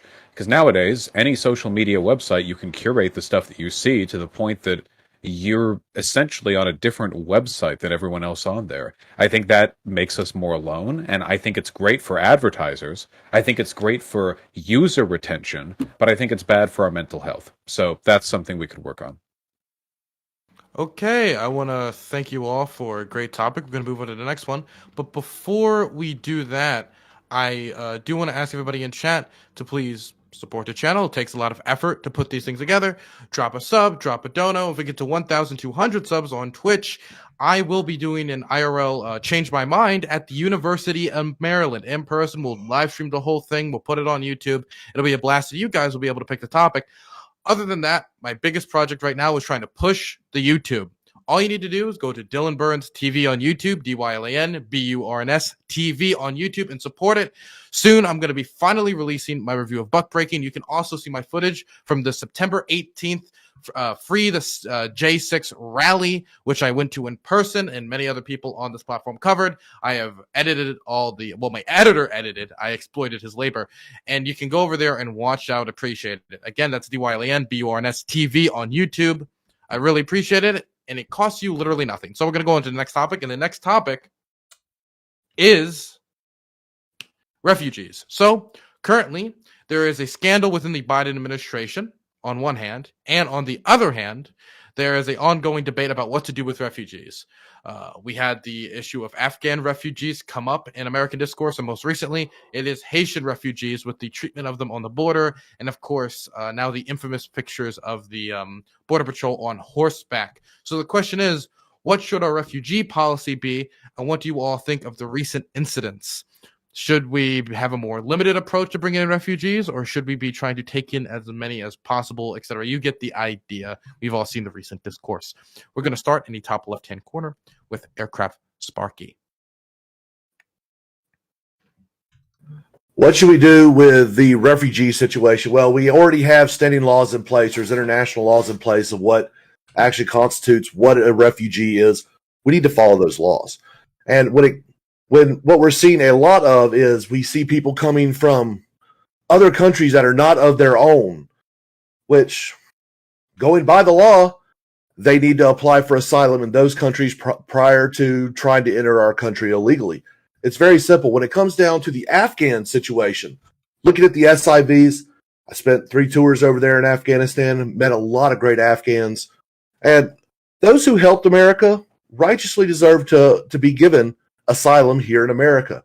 Those who still want to leave Afghanistan that we've already pulled out, we can send them to Qatar, Dubai, whatever. But if they didn't benefit America in any way, we don't owe them anything. Just because Afghanistan kind of not a great place, not really a reason. You've got to, in order for refugee status, you got to be politically oppressed. You've got to be religiously oppressed. You've got to be targeted specifically. There's several different things that constitute what grants refugee status. We need to actually follow the laws. As far as the hyperbole going down at the southern border with the Haitian refugees, yeah, they're not really refugees. A good bit of them are actually have Chilean and Brazilian IDs. What happened with the pictures of the police on horseback?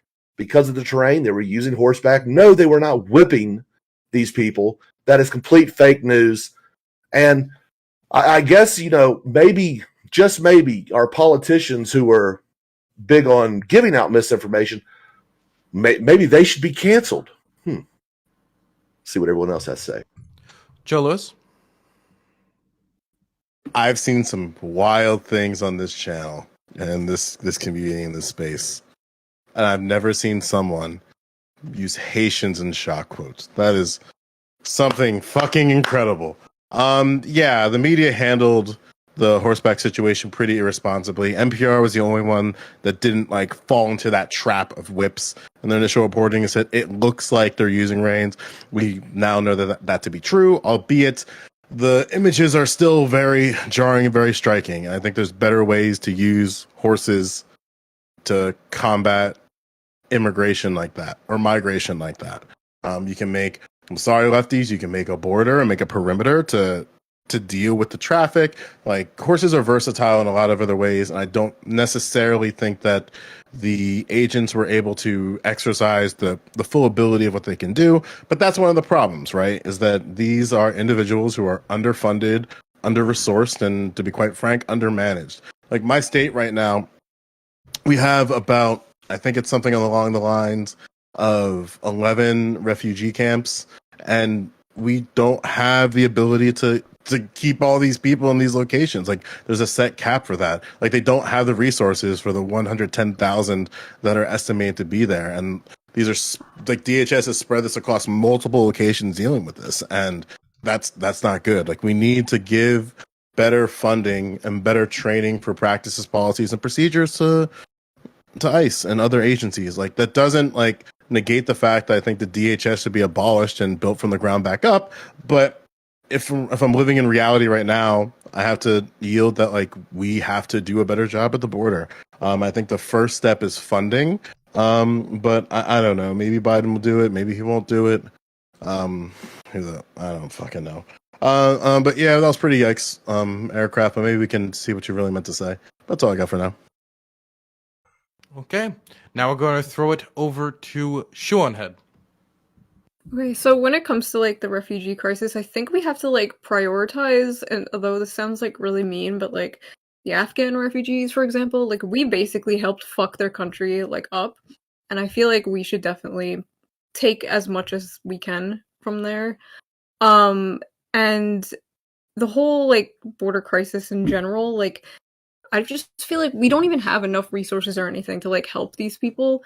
Like Biden, for example, had the idea to like house people in hotels, and that was like, okay, why don't we do that for like, you know, the homeless people here? First of all, if that's like an option just to do this, why haven't we been doing that for like anyone? But anyway, I feel like we don't have enough resources or even like jobs or anything, and we have to, like, of course, like, we need, like, borders or whatever. I think the horseback thing was, like, really, like, disturbing to look at. I didn't know they weren't whipping them. I thought they were whipping them this whole time. That was, like, holy shit.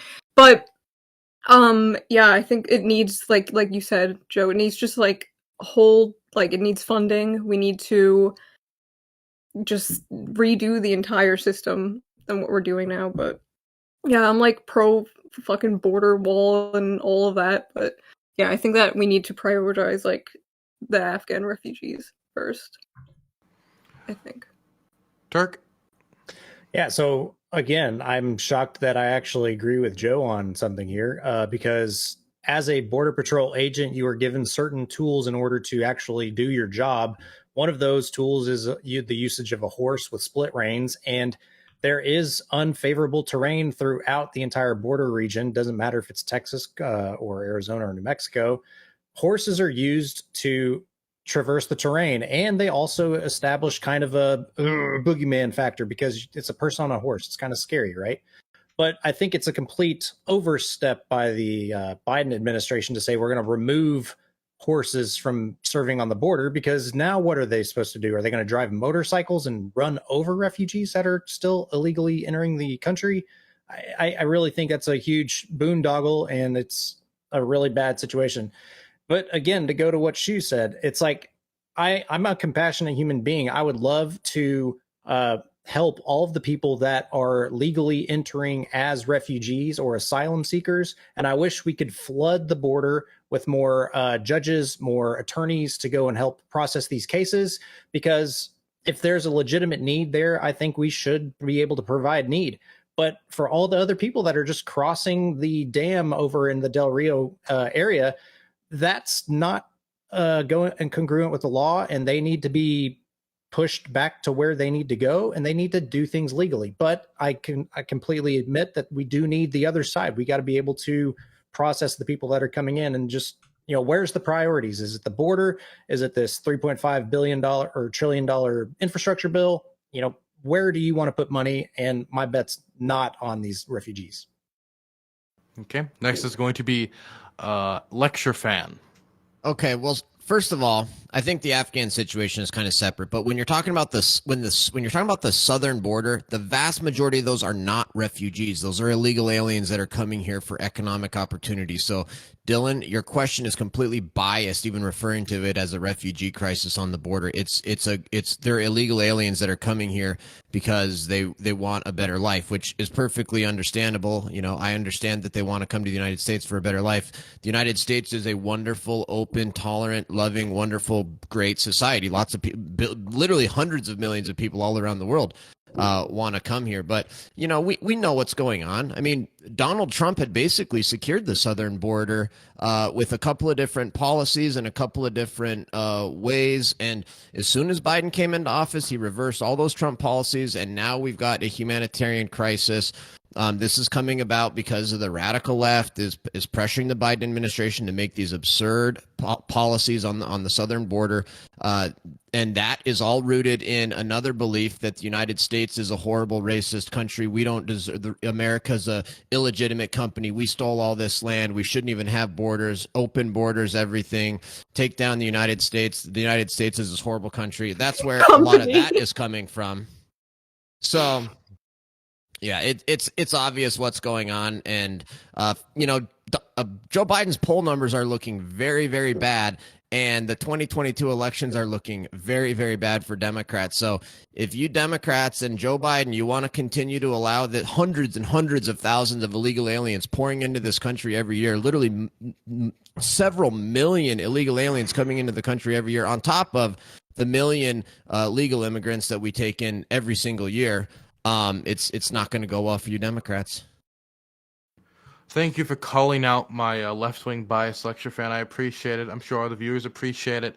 I do want to be clear, though, that the reason I created this is because people are being deported right now under Title 42, which means that they're not able to use their asylum status, or at least they're not able to file for asylum status within the United States. So if they are trying to file for asylum status in the United States, that it is, at least in part, a refugee issue. We have topics about immigration as well. When we have that, I'll invite you back for that one as well, so you can give me an opinion on both worlds. Now I'm going to throw it over to Counterpoints. Oh, right. So imperial power is accountable to the states that it interferes in. Once you start killing people in another country, you have a moral duty to help the people in those countries if it ends up being a fuck up. There's this great quote from the movie Full Metal Jacket, which is about Vietnam War, which says in a more fucked up way, inside every Vietnamese person is an American. I'm actually being a little memey, but I still actually believe this shit. I think every American, America is not an ethnic identity, it's a civic identity. And I think the three pillars of that civic identity are freedom of conscience, basically the right to believe what you want to believe, the right to self-defense, including your own government, which is enshrined in the Second Amendment, and then limited government, which is enshrined in the other ones. That basically means that the government has to follow its own rules when it establishes them. It can't disobey its own constitution. It can't disobey its own laws.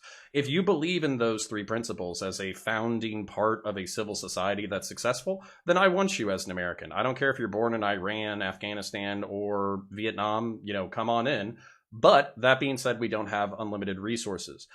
In order to avoid the moral responsibility that comes with imperial interference, I would recommend doing something called foreign internal defense. This is something where you couple soft power like foreign aid along with military advisors. That way, instead of blowing the fuck out of countries in massive invasions, you basically help domestic and indigenous security forces achieve regional goals. It's something that I talk about a lot. I encourage everybody to Google the term foreign internal defense. I talk about it all the time. When it comes to Central America or the Caribbean, I would say that America has neglected its own backyard. I think we should become and enforce our role as a regional hegemon and take the development of South and Central America as a serious priority. As China asserts its power in Asia, chances are that we are going to become increasingly boxed out of our spheres of influence globally. And what I would say is, as we back down from other international responsibilities, we should look at our backyard as far as development, soft power, hard power, all that kind of stuff.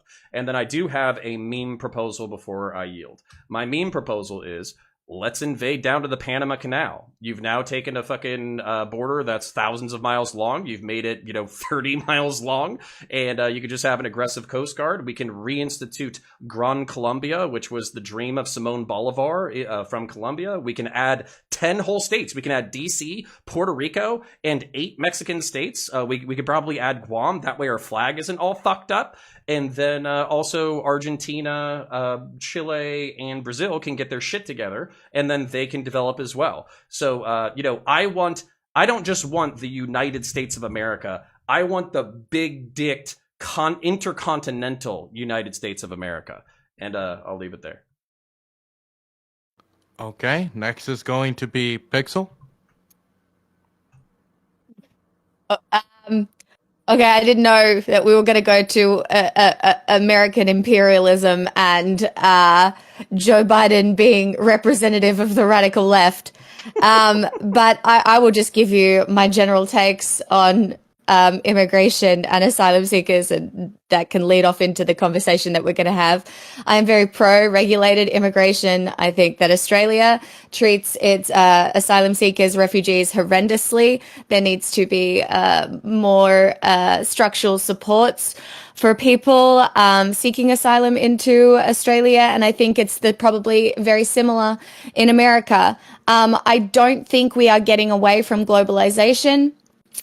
So I think the conversation around immigration and accepting asylum seekers and migration is going to be a very important one over the next little while. Seeing climate change and mass migration in general, we are going to have to figure out a way to navigate that. And I don't think we're getting away from globalization. So yeah, I think the conversation needs to be around what structural supports need to exist to allow for whatever sort of cultural assimilation is required, and that I and I'm going to finish it here. And I don't know if America should keep invading other countries. It would be where I finish my take. But yeah, Vaush. Okay. Democratic, okay. First of all, the asylum seeking process requires that an asylee or an asylum seeker enter the country and declare their asylum seeking status at an appropriate official or institution. You have to go in the country to do it. You have to enter the United States.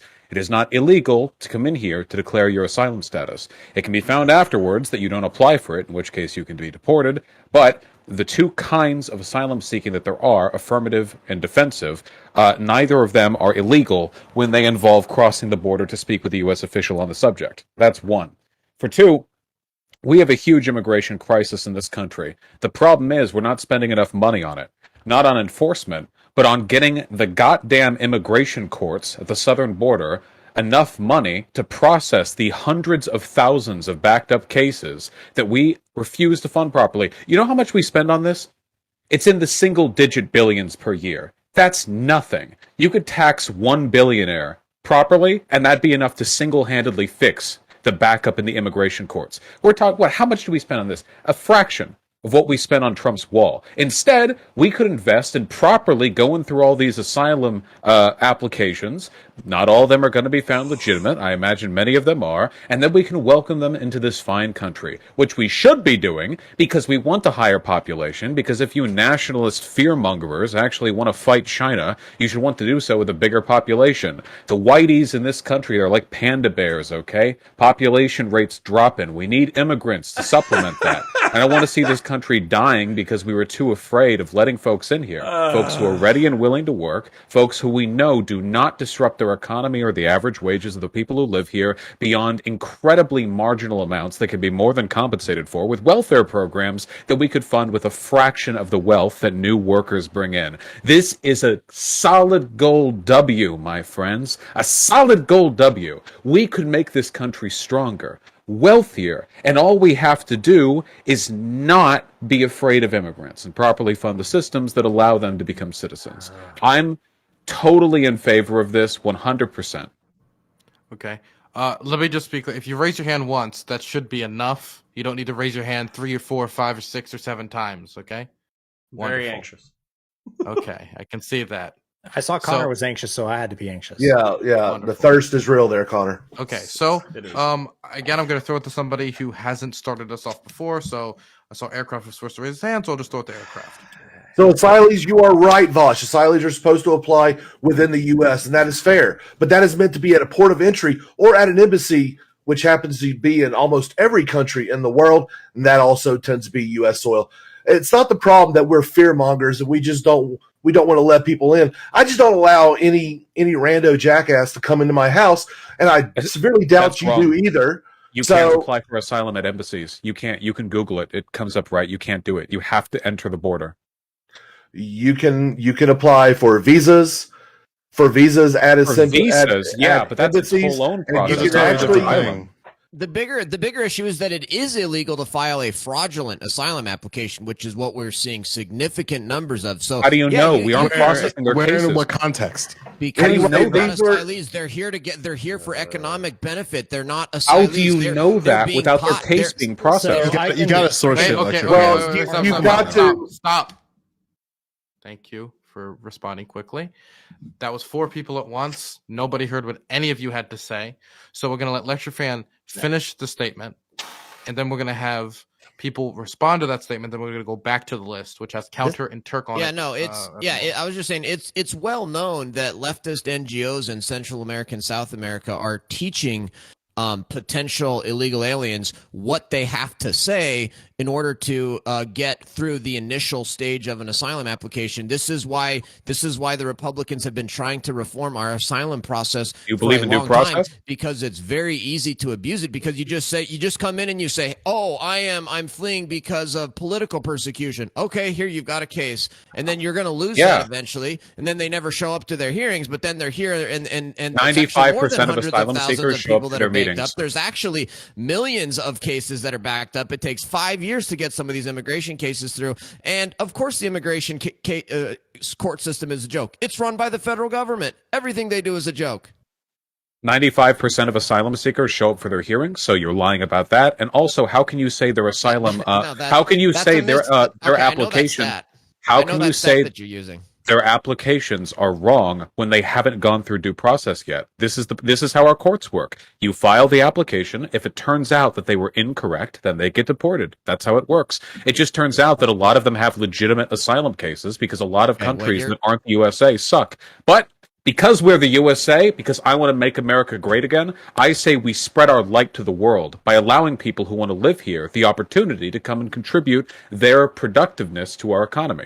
Okay. And I will agree with you there. I actually want people to come in here legally. I don't care where They you are. come from, what walk of life, but if you cross our border illegally and not through a port of They're entry, not. you are illegally coming through That's into the not country. illegal. You No, it's not. It is illegal. It's not a strong. You're not saying shit right now. They're coming in through a port of entry. If we're talking about Haitian immigrants here, they're coming through a legal port of entry. If you do not come through an actual border checkpoint, you are not coming You know through a these fucking port of arguments? entry. It's so fucking stupid, man. Shut the fuck up. If I want to Border rip off check. you, I'll pull it off my fucking zipper.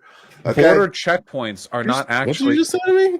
All Hold right. on. What the fuck did you just say to me? Oh my God, you're both You being wanna play antagonistic and we're not basketball? being productive at all. Can I say Wait, something? No, that's but here's actually the real for a problem. Like, second? here's the problem. Wait, can we Like, pause? I actually didn't hear what did you say, Aircraft? Yeah. Say it again. What I said, if I wanted any lip from you, I'd take it off my zipper. What? It's a blowjob dig. I get it. Oh, okay. Yeah. Got it. Got it. Counterpoints? Okay. Okay, thank you. Fuck. All right. So actually addressing the topic at hand. Okay, so here's like the miscategorization that I think we need to address. Wall funding or physical security is a one-time investment that depreciates over time. Maybe you have to do maintenance costs, but when you're talking about investing into like a long-term program of processing asylees or whatever, yeah, it could be super cheap and maybe it'll be a small part of the budget, but at the same time, that's going to be an annual cost. So these things are not necessarily comparable from that perspective. Additionally, we're not doing anything to address the push-pull factors that involve immigration. So right now we're arguing over whether or not it's fear for their life or they're LGBTQ or they're coming from a failed state that America fucked up or they're coming from a failed state that we had nothing to do with, or maybe we invested in like a banana company that murdered labor union people like 50 years ago or some shit. I don't fucking know. The truth That's is some that crazy fan fiction. yeah, Fan fiction? Are you fucking kidding I me? was- These it are was- leftist it was a talking points. joke. All right, I love It was you. a joke. Anyways, so your hair is looking beautiful, by the way. So so the point being that if you're not dealing with these push-pull factors, then basically what you're doing is you're allowing all of Central and South America and the Caribbean to be a fucking mess, and we're going to be, having a few 100,000 to a few million people coming into the country every single year. And then on top of that, like we're talking about moral responsibility. I understand that you're making an economic argument because like you want to appeal to right wingers, and that's awesome, cool. But at the same time, like I don't have necessarily like a purely economic interest. Like I'm a civic nationalist in the fact that I brought up the three things that I care about. Dude, this is the thing. Like the things that I care about, the belief in freedom of conscience, the belief in freedom of the right to self-defense, and the belief in a limited government. This is like a fucking bar to hurdle that's 3 inches off the ground. If you can't hurdle that fucking bar, I don't want you in my country because I think these are like what's necessary in order to produce a functioning and happy society. If you don't believe that shit, if you believe in authoritarianism, if you believe in collectivism, if you don't believe that somebody can defend themselves against other people or the state, or if you don't believe that the government has to follow its own rules, you're an authoritarian piece of shit. And I don't give a fuck what your personal circumstance is. I don't want you in your Haitians more authoritarian than United States? Before you before you how do we finish, I also test want to for say, this? wait, Mhm. I want to say before anything else that what happened about 5 minutes ago was like a big thing. And Aircraft, I want to thank you for sharing your coming out story on my channel. I think it was a beautiful moment, and it takes I know how much effort and how hard it is.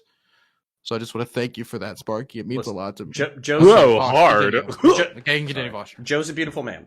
So no, but to address your point, Vosh, no, they're probably not. But I would still want to deal with, like, you're asking, like, how do we figure this out? You ask. And then here's the thing is like the thing that I think you're missing is how do we deal with the push-pull factors of Haitian immigration? Haiti has issues. It has infrastructure issues. It has educational issues. It has social issues. It has economic issues. How do we help develop our region to make sure that everyone's solution in the planet isn't to move to a Western society? And then finally, these population issues that you're talking about, like, yeah, immigration can be a stopgap for demographic decline, but this is happening globally. Like literally every single country, including the countries that had like 10 or 15 as their like child birth rate, they've halved in the past 15 years. Almost every country on the planet is trending towards a population replacement rate between 1.5 and 3. Now, maybe automation is going to save our ass, but we can't look at immigration as the only economic thing that's going to save us. And I'll yield right now, but the civic standards that I'm applying, again, are like the bare minimum for a free society. So, yeah. Yeah, Connor, well, I'd Connor. like to respond to that if I may, because I think a lot of that was directed. I don't. Joe. With regards to the arbitrary of these points, so economically, we know it's better to have immigrants. So that's a flat point. I mean, everyone agrees on that. With regards to the national interest, I just don't understand how it compromises any of the political values in this country. The most authoritarian collectivists here in America are white evangelical Christians. Nobody else even comes close. There's no racial, ethnic, religious, or political demographic that comes even remotely close to the effect that group of people have had on shutting down free speech, and trying to legislate morality. Nothing else even comes close. And I mean, the people who come up from Central and Southern America are for the most part like Catholics too, and like even the political blocks they form don't even come close. So with regards to that, I don't know why we'd be selecting for like outside the country. It just seems like no matter how you dice this up and do the math, allowing more people into the country does us good. No, it won't fix the population problem forever. Everyone's going to have to deal with that. But as long as we do have an imbalance between our domestic birth rate and the birth rate of countries next to us, why not take advantage of their interest in coming here? If we find there's a time where too many people are trying to come here, we can deal with that. But right now, we're not at that point. People keep saying, like, we let in 1 million immigrants a year. So? What is that? 1 million? That's piss baby shit. Our country is huge and very sparsely populated for its size, too. With all the wealth we have, we could take 3, 4, 5 million a year in, maybe. We have nowhere near the level of long-term commitment to civilizational growth that China seems to have. And I don't like China, but we're going to get outpaced in the civilizational game by them unless we're willing to think ahead a little bit. While they're building ghost cities out in the misty mountains, we're pissing ourselves because we can't afford more immigrants coming in when we're only putting a couple billion towards immigration courts. Like, what is this? Okay, so holy shit, you said a lot. So basically, this is my problem. Is I want you to establish some principle, because like I don't hear some basic fundamental principles that I need in order for people to come into the country. So what I mean by that is like, yeah, Central South America, we probably have a lot of aligned values. We're both like colonial societies. We both live in the Americas. We have tension between different ethnic groups of historical background, all that kind of shit. I do not view like Central or South America as some kind of threat to the United States of America. Same thing with the Caribbean. What I do have concerns with, because we're, let's face it, we've all been on the internet since at least 2016, is there are, some people within the Middle East and North African cohort that do have authoritarian tendencies, that do think that theocracy is based, that do have regressive attitudes when it comes to like social norms, when it comes to women and all that kind of stuff. And I think at the same time, like, I'm not even saying exclude these people, because basically within like 2 to 3 generations, these people tend to assimilate to the host culture. So I'm not even saying exclude these people. What I'm trying to do is I'm trying to set a bare minimum filtering criteria. And that bare minimum filtering criteria is basically believing in a liberal society. And the weird thing about like when I forward this idea or whatever, when I don't hear somebody like instantaneously concede like, oh yeah, I want to live in a free society too, we should have minimum standards for people coming into the fucking country. It's like, dude, like I want an even higher bar for immigration, but I'm trying to give you a fucking like a olive branch for how bare minimum we should consider people who are coming to the country, and I don't even get deport the that. authoritarians already here. Well, I mean, if they want to go to Italy and form some neo tradcath fucking catgirl state, then yeah, sure, Italy can have them. I don't give a fuck. What if we replace 20 million white evangelicals with 20 million like Catholics from Central America? I mean, it depends on what they want to do, man. Like so, like they have to try pretty hard to outpace the. But can I? Hold on, wait. Then we gotta. I do want to move on to other people. Who, Turk and Joe are on the list. I'll shut up in a second. But basically, what I'm saying is like under your current like non-metric or non-standard of admitting people into the country, technically, and I want to address China at a later time. But basically, like, China could literally take like 300 million people and just send them here and then just have them like vote in communism like next day, because you don't have a basic criteria of who can come to the country, what are the evaluative principles that like disclude and include people, and why do we allow people in our society in the first place? Oh my damn it. I gave him an idea. Fuck. No. You have to start singing the Texas state song now, because that's exactly what's happening with California transplants into Texas. Applying for asylum don't make you a citizen. This is like 300 million or however many. You've got to go through the process. You'd have to fund all the people moving here. There'd have to be housing built. And then they'd have to apply for citizenship. And it'd take decades and decades. And hey, if China plans that far ahead, give them the W. No, honestly, okay, whatever. They tried harder than we did. And Dylan, I will shut up, but literally all I'm trying to get is a concession from people who are talking about immigration, and they tend to be on the left and hyper sympathetic to other people from other societies, is that the people coming to the country believe in a free society. That's all I'm trying to fucking get out of y'all, and it's like pulling goddamn teeth. No, I just, if you want to test for that, like have a test, an authoritarian test, then go for it. Make sure that people coming in are more likely to vote Democrat. I'm fine with that. I don't know how effectively you could, sure, yeah. Okay, Turk, Okay. Joe, then Pixel. Yeah, so Vaush, I'm not a legal laws or a immigration legal scholar, right? But your stance was, as long as the asylum seeker comes into the country and goes to a proper authority to seek asylum, that's a legitimate process. Yeah, well, there are two types of asylum seeking. It's when you seek out the port themselves, or if you use it defensively to prevent yourself from getting deported if you're caught either at the border or further in. So step 2. So I'm talking about step 2 there. So I posted the link in our private chat in the 10 Hippy Dippy whatever. But apparently the entire camp's gone now, right? And they've actually cleared it out. This is 5:15 today. 2,000 nationals have been taken back to Haiti, and about 8,000 returned to Mexico voluntarily. More than 5,000 people will go to removal proceedings or be expelled through Title 42 of the public law. So you know, those 5,000, they could be asylum seekers, but 2/3 of those people are not asylum seekers. You have no evidence to prove that. That You know is that. the evidence. 2,000 not will be the- removed to Haiti. that's not the 8,000 evidence. left. You know that Well- not to be the evidence. Well- That's the fact. Well, You- no, wait, no. Like, you we can't know just, they you have- can't just lay out facts and then be like, "Well, if this is true, that means something." Come on, Turk, you're better than this, dude. No, You're dude. fucking wait, better wait. than this. If these Well, people well- were asylum seekers, they would be part of that 5,000, right? They're trying to go through the legal process. They're going to go to the court But- cases and whatnot.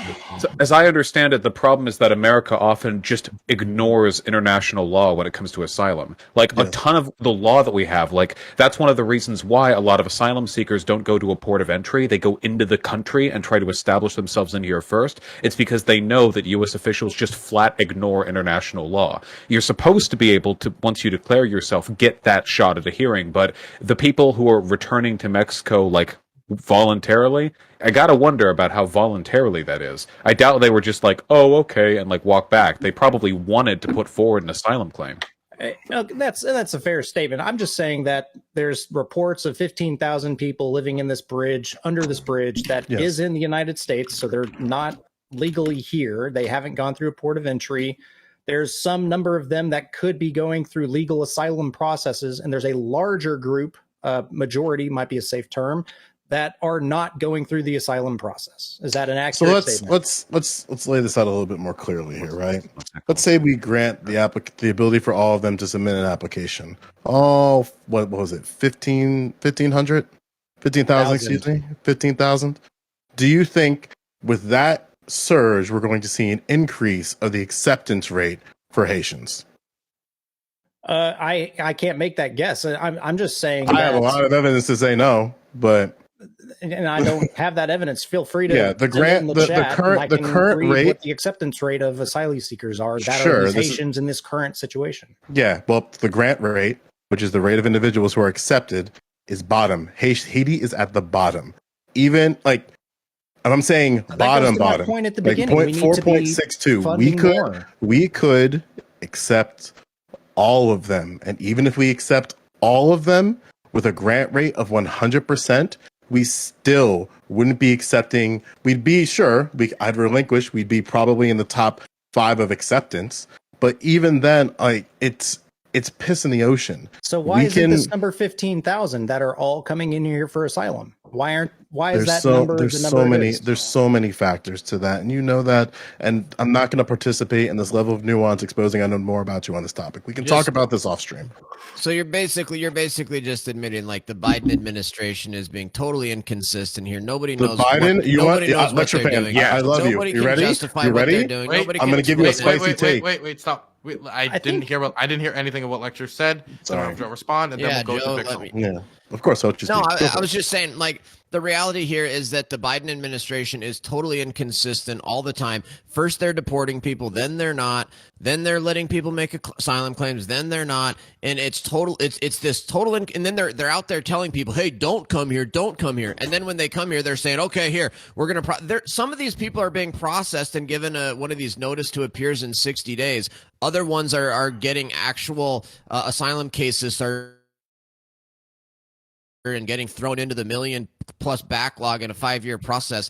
And so the statistic that Vaush was talking about, 95% of people show to asylum, that's at the final asylum hearing. If you make it to the final asylum hearing, you've got you think you probably got a decent chance of actually getting it.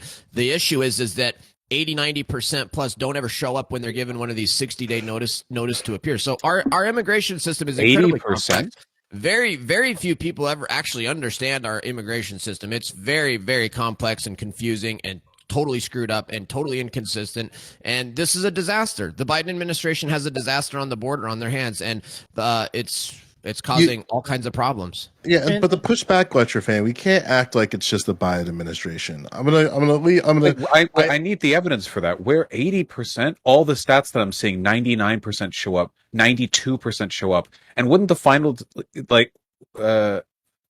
fact-checking claims that's about for asylum grants? That's for final asylum hearings, not the initial notice to appear. Where's the 80? I would need the stats on that. Lecture fan, can you put something in post like after? Because that number's new to me too. How have you guys not heard these stats all over the place about how immigrants never We don't show read up Breitbart to or immigrant Daily hearings? Caller. Let your fan. We can't I was talk gonna about say it that, here. but- It's but- too but- well but- known. Wait, take. You gotta okay, go off- stop. Okay, I'll allow people to go look that up for themselves while Pixel speaks because she is next. I just think that in this conversation, I can't speak to the specifics of the American legal system, right? But I think the conversation that everyone's having now about like how many do we take, how do we, whatever, is kind of missing the entire point here. America has a bigger conversation about immigration and the, I guess, the way immigrants are presented to like legitimately half of America. It's when you're talking about immigration, you have to talk about assimilation and what that means, which is, kind of what was being said before by counterpoints. And that is the bigger part of the conversation here. That is why terms like illegal aliens, that is othering, that is dehumanizing to people seeking asylum, people fleeing, oppression in other countries. And so you really, the conversations need to exist around how you set up the structures for a cohesive society, including immigration, because you can take as many immigrants as you want, right? Like you have a lot of space and stuff in America, and you can take as many immigrants, but you need to be able to assimilate them to at least some sort of existence within the cultural hegemony, right? But like, I think where it gets lost is that half the country perceive all immigrants as like illegal aliens. And I think that part of the conversation is being missed. Okay. Next, I'm going to throw it over to Aircraft Sparkly. All right.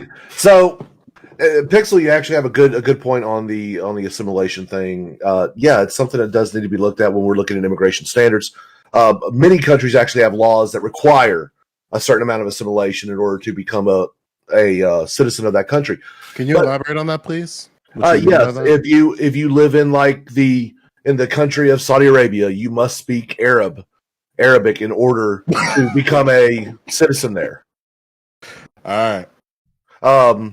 I know you may find that funny, but doubt you've ever left. Hey man, I'm learning a lot about you. You like black men. You're coming out as to a black man. I'm surprised at how progressive you're becoming. Yeah, man. Because Montero just dropped. Everyone's feeling the fever. Yeah, definitely. But everyone's ignoring things like the first country standards. Okay, this is international norm. When you go to the first country you leave after leaving the country that you are oppressed, you are supposed to apply there. You cannot go asylum shopping. And with these Haitians, that's what they're doing. They got forced out through Chile. What are you talking about? No, some of them already were living in Chile, already had residence in Chile. Others had residence in Brazil. And then they walked. True. Then they go through Mexico. You know that's not entirely true. Asylum is not so you can pick the best country in the world and then go there. No, asylum is supposed to be you're fleeing your country from. But we want them here anyway. Hold up, come on, you go to the next country over. You go to the next country over. Asylum's not to, hey, let's pick the best country in the world and go there and claim asylum. No, asylum is you go to the next country over to flee a war-torn country. That's what it's for. I just want to jump in for a second. Right about that. I just want to jump in for a second. First, well, to be clear, it's gonna go Vaush, Joe, then Counter. Okay, go. I don't even understand why we're arguing over like which country they get to settle in. We should be like yoinking asylum seekers from other countries, you know? Like we want people in our country. The more people we have in our country, the more productive capacity we have. But also I looked up this info and the whole so and so many people don't show up for asylum meetings is not true. Hold on. So the statistic that is often cited is that 50% of people even show up for their court cases in asylum-seeking cases. That came from Republican Senator Rob Portman of Ohio. However, he was actually referring to the in absentia rate. That's not exactly the same as the number of people who don't show up to their meetings. If you don't show up to an asylum-seeking immigration court hearing, of course, your case is immediately dismissed and you are subject to removal at the next available time. A warrant is put out. So the in absentia rate does not reflect the proportion of people who show up to people who are kicked out, but rather the total number of people who are kicked out every year relative to pending cases, meaning that the statistics are going to be skewed in favor of the more hasty removal of in absentia cases, as opposed to the much more sluggish ongoing asylum-seeking cases. There's statistics provided from the U.S. Department of Justice, which breaks down in absentia rates for all the different types of immigration court hearings, of which one particular type of immigration court hearing has the lowest in absentia rate: asylum seeking. By an almost exponential degree, asylum seekers have a much lower in absentia rate than any other type of immigration court participants, an incredibly low rate relative to the others. UAC, all cases, they're far, far, far greater than what you see for asylum rates. So altogether, I think the info here suggests what I've been saying. People who come here looking for asylum do so in good faith because they want to live in this country free, proud, and without fear of police harassment. And that we should give them that opportunity because it's sick as hell when they're with us.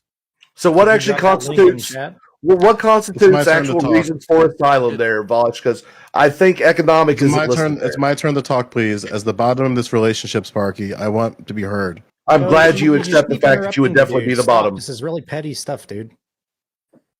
I'm going to go back. I want to play basketball, so I'm going to play basketball. So I have a question for Aircraft Sparky. Okay, and this idea of, and maybe a lecture fan too. This idea of like country shopping. Where do Haitian immigrants go? Where should they go? In Wherever their they current land circumstances? first. Wherever they land first. That's not an answer. Where should That they is go? an answer. That is actually the answer. That's not. That is the answer. international law. They landed Wherever in they Chile. go. They landed in Chile and they got choked out by the government. Where should they go from there? Bolivia, Peru, Sure. Venezuela, country. Brazil, all these anti-black countries, and then Brazil's and the other anti-black? argument would be, yes. Really? Really? Spoiler alert, these countries are incredibly anti-black. They look no further than Brazil, my friend. Look no further than Chile. man. Look no further than the DR. These countries are anti-black. The Dominican Republic is anti-black. At least we're now admitting that America is not anti-black. That's good. No, Good. America is anti-black too, but that's So a they story. go to Canada. It's on a The scale. other part of the conversation. They go to Canada. But, so again, this doesn't answer my question, Sparky. Where do they go? I'm going to give you. I know you have no idea where Haiti is. I'm just going to throw out some countries, right? What about El Salvador? Oh, dude, look. Honduras? These are all failed states. These all are push-pull Yeah. factors. Yeah. Do you see the problem here? Like, it seems like due to a bunch of other factors, which may or may not have been caused by the United States, it seems like Haitians have nowhere else to go but the United States. So, First off, why are people from Haiti going that far south to Chile? I mean, Earthquake. honestly, logistically, that makes no earthquakes. sense. No, but why go there? Just go straight to the U.S. Why do you have to go to Chile first? That doesn't make logical sense. Do you really think these Haitians would make it to Florida? But they made it to Chile. I mean, that logistically, that's equal. It's actually further possibility. away. Okay, because Latin America has its own fucking caste system, and this is why I get frustrated with fucking Hispanics who act like fucking white people are the only people who invented fucking racism. They literally used to have a fucking racial caste system in South and fucking Central America. Your Anglo-Europeans are not the only people who have ever been fucking racist against black people. It's a sliding fucking scale. Which is my point. Yeah, and on top of that, we have to acknowledge that the economic opportunities available in Chile and Argentina probably pale in comparison to the opportunities that are in the United States of America. And not only that, Chileans and Argentinians, because they don't have a bunch of woke fucking progressive douchebags on their Twitch.tv fucking shows, probably feel a lot less bad about being racist as fuck. So it's probably, it's probably cooler to be racist and an asshole in Chile and Argentina. So going to that point, Joe, how do they logistically go from Haiti to Chile and avoid all of those other countries and conflicts? Listen, I'm trying to Seriously. not be semantical and nuanced on these things anymore because that's a much more complicated answer than we have time for. It's not a pivot. No, there's a It's- logistical answer to it, and I'd no, like it's to know more. no. It's such a long conversation because this country has been fucked for decades. So in order to have a conversation So about why they go why south to the Venezuela. the order to Do have they a go through conversation Panama the Canal. order Do they go to Ecuador, Peru? I mean, Logistically, order they should to just go straight to have- the U.S. In order to have, I agree with you there, but there's another problem which might have to do with why they are there in the first place. But that's what I'm trying to allude to, is that one of the problems when we talk about the situations of these Caribbean countries, especially, is that nobody gives a fuck about them. And then when we end up in conversations about the plight of Haitians, and then like we're all surprised, like, well, why are you at the American border? And it's like, maybe because all these other countries, if they're not anti-black, then they're anti-Haitian. So maybe it might seem better at first, but then they still get choked out by these governments, and then they end up at our borders. I'm still arguing that we should accept more Haitians. Period. I don't see the type of problems that might exist As for what? As people. asylums or just regular immigrants? They should be able to all apply, and this thing should be expedited. We're fucking doing it for Afghans. We can do it for Haitians.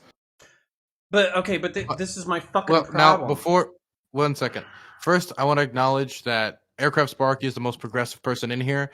He is a now openly queer man who speaks Arab.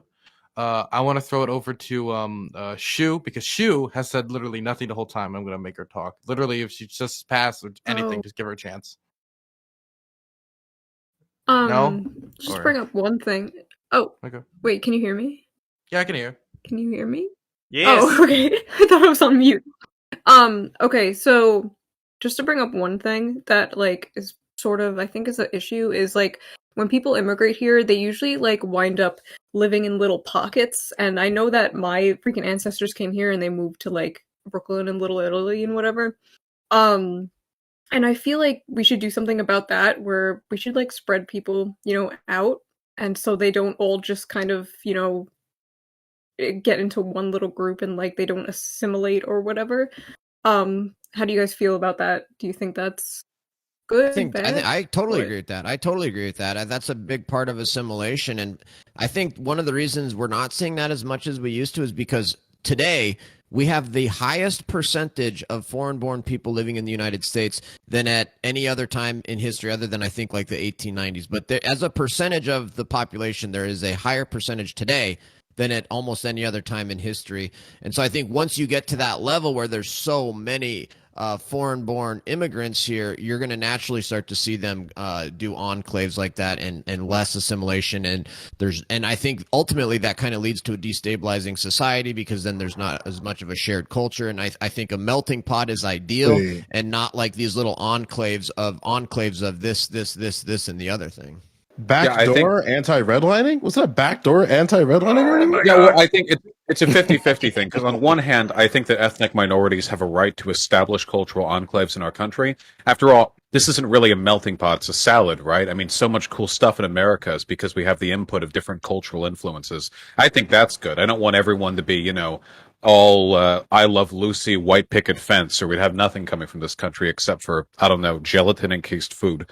That being said, sometimes the whole enclave thing ends up being a real bad meme, because if you have a bunch of immigrants from a country forming an enclave, they don't learn the language, and they don't really participate in a lot of broader economic stuff. And what that can lead to is, well, essentially ghettoization. You have just the enclave, but then social resources aren't diverted towards those areas because of a bunch of broader socioeconomic reasons. And it can essentially lead to a lot of economic segregation. I think there's a balance we have to strike between being permissive of foreign cultures and peoples, not demanding they assimilate, while also gently encouraging everyone to be able to, participate in the broader project, the multi-level structure. Can I interject, because I think it's my turn, and on top of that, I have something to say to this directly. Sure, and then we're going to move on to the last topic of the night. Okay, so basically, it would almost be cool if somebody had proposed a few basic liberal civic virtues that everybody could ascribe to in order to have a free and happy society, regardless of whether or not they liked different kinds of food or had a different language or whatever. And that's kind of where my frustration. I'm happy that you gave that concession that we could have this like bare minimum expectation of like, you know, civic expectation. But I don't always get that. Oftentimes what I get is extreme pushback where it's like, oh, you're imposing your morality. Yeah, well, I'm imposing some level of fucking morality, and that morality is that everybody should have freedom of conscience, everybody should have the right to self-defense, the government should follow what it says that it's going to do, and if we don't set up these basic foundational rules, then we're going to devolve into some kind of either shithole or an authoritarian shithole. So that's why I'm so adamant about it. So now I'm going to launch into my turn. So I think China is a paper tiger. Right now, they're going through a housing crisis that might actually destabilize their entire market. It's something that's been written on the wall for a really long time. I would invite people to Google it. It's basically their Lehman moment, as they call it, for the Lehman Brothers. Then also they're facing demographic issues worse than us, and they have ethnic hostilities worse than us. Their birth rate is 1.3. I think demographic replacement is 2.15. American Europeans currently sit at 1.85. And they fucking hate Tibetans and Uyghurs way more than we fucking hate each other. So I think China is a paper tiger that can get punched through. Also, one of the things that you brought up was like we could take in 3 to 5 million people per year. I think we already do. I think legal immigration is 1.5 million, and I think illegal immigration is estimated to be an additional 1.5 million. So, and then I want to address some other things that you said, Vaush. So more people in order to invest in or in order to have like more productive capacity. This is something that Lecture Fan brought up that I just want to beat the ever living fuck out of conservatives over. If we want to have an assimilated and integrated society, guess where you need to invest? Education.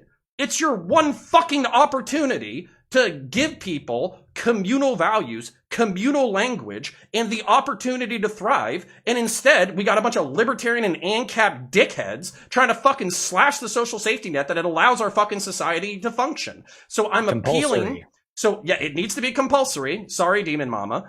Sorry, Joe.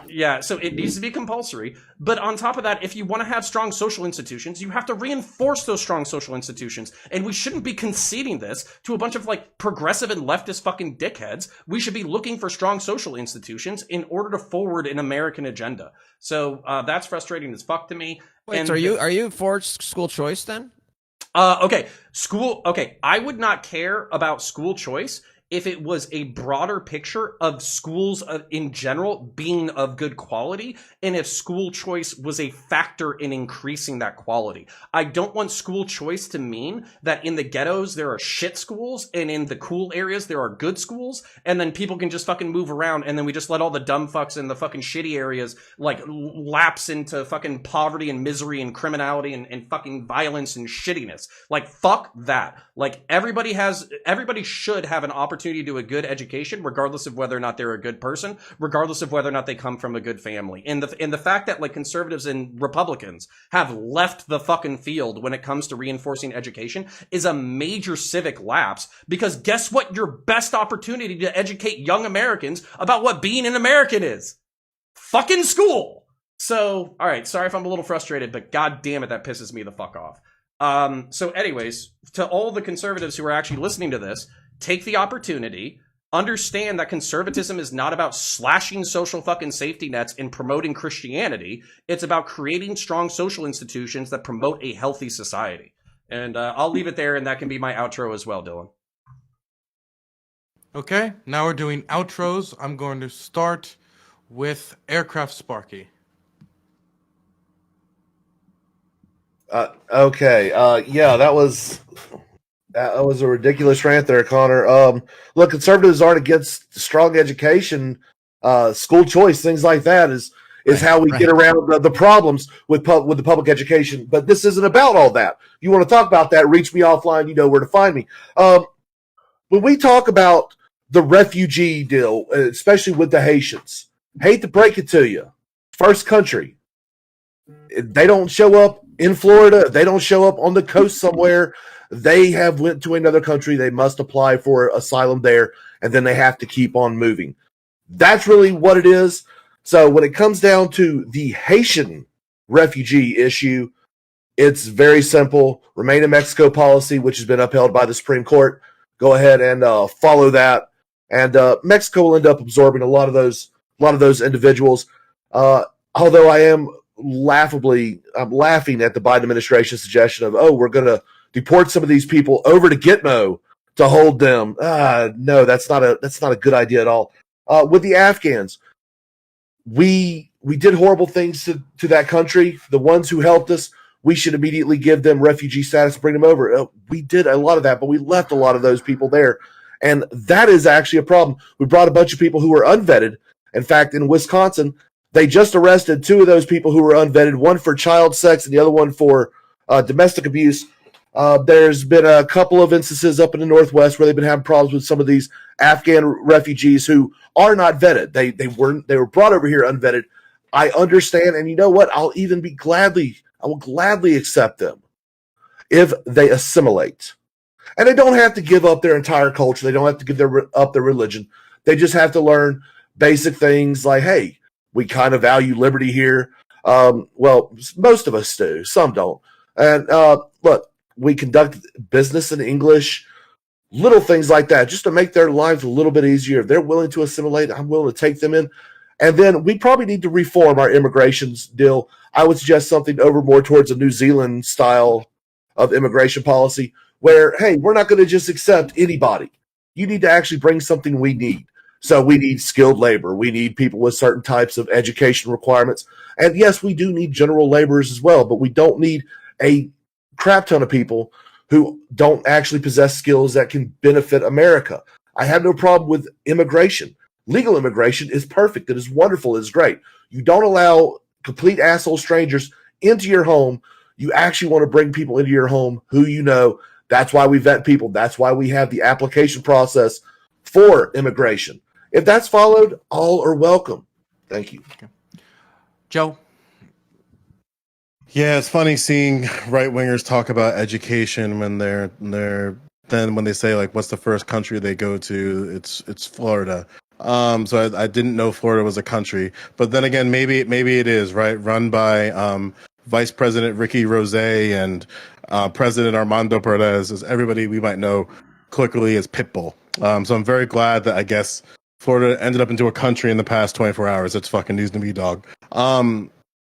As far as Haitian immigrants are concerned, there is like a long-term policy that I'm kind of in support of, which is choking the shit out of France, forcing through tariffs and by whatever means necessary to pay reparations to Haiti, period.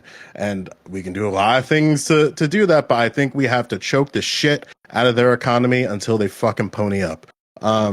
Because this is a country that had to essentially pay for their independence from France. So I think it ought to be best that they at least, get a little bit of that fucking reparations. Because it's fucking ridiculous how hard that country's been fucked. And now we're seeing consequences of that, where we're seeing Haitian immigrants at the United States border. They have every right to be there and go through that process, but it's very clear that this country needs a more concentrated effort in what's currently happening, and I think France should be held accountable and responsible. As far as everything else, we can probably get to it in post in another time. Lecture fan?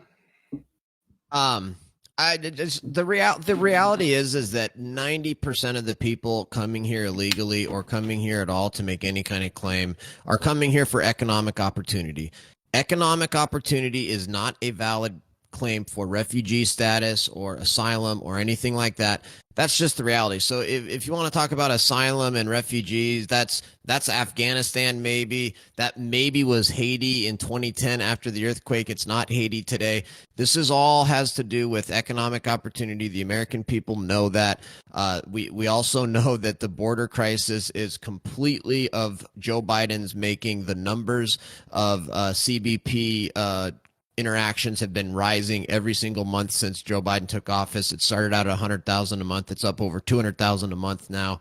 And Joe Biden is releasing most of them into the United States. They're literally taking illegal aliens, putting them on buses and planes and sending them around the world. There's ICE Air, which is a private contractor that has been flying illegal aliens from the border into Chicago and letting them into the country in Chicago.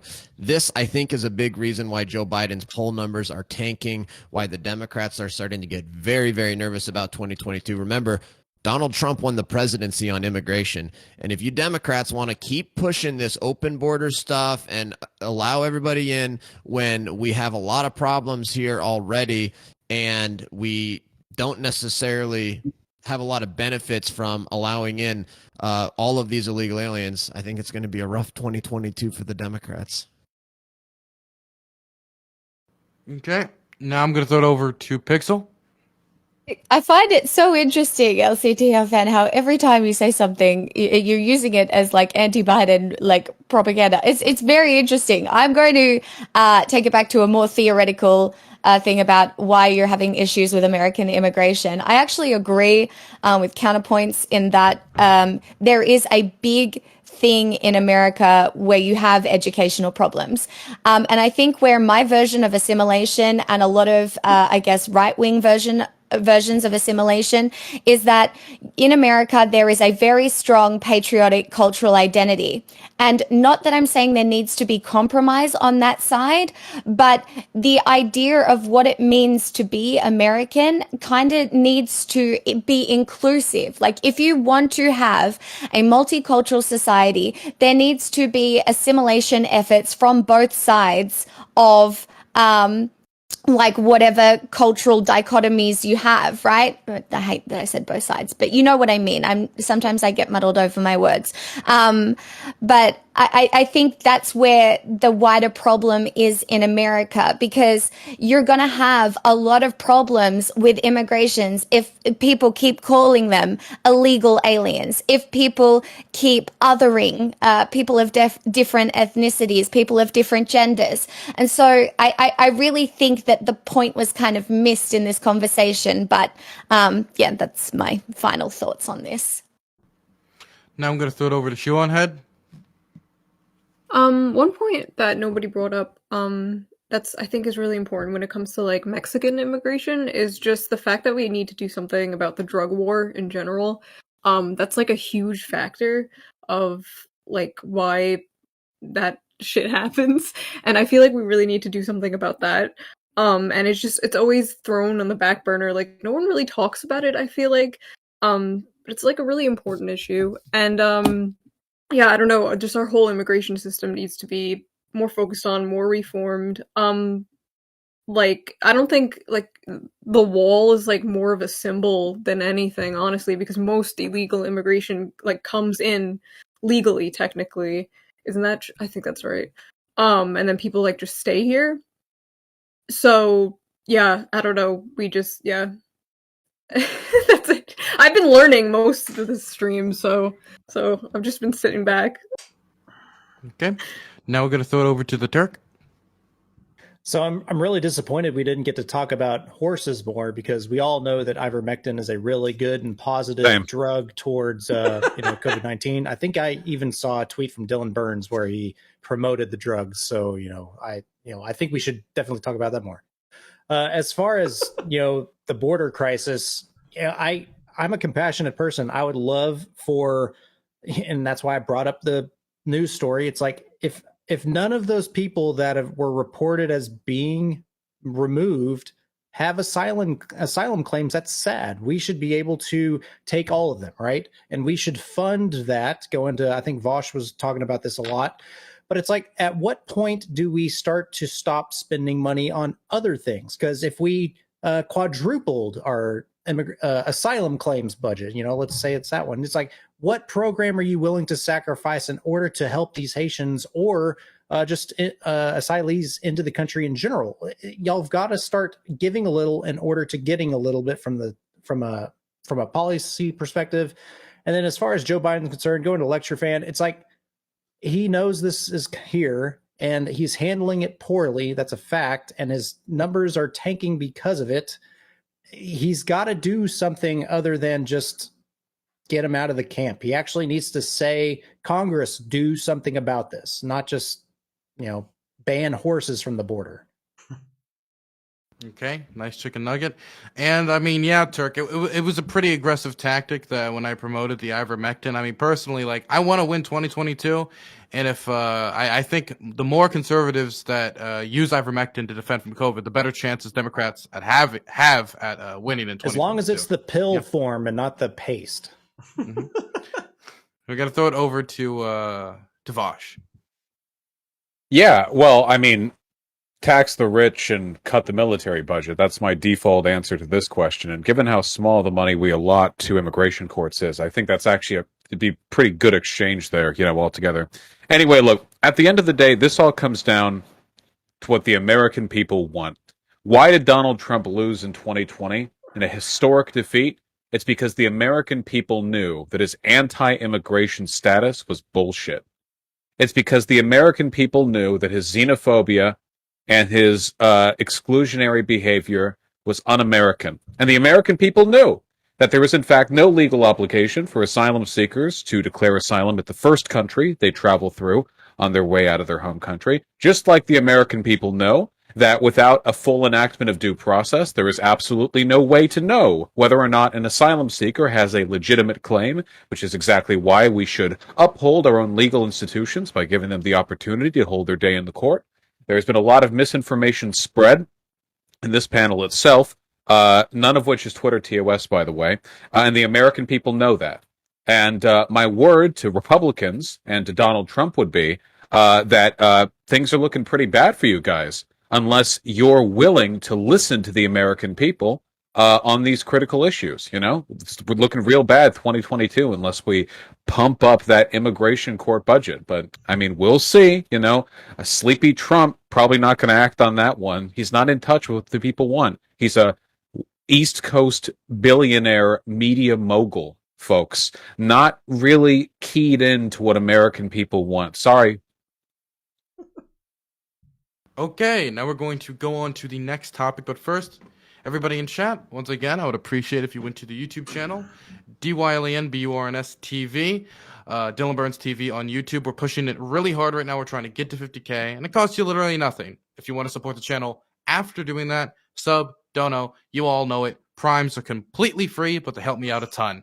We're going to go into the next topic, which is the Equality Act.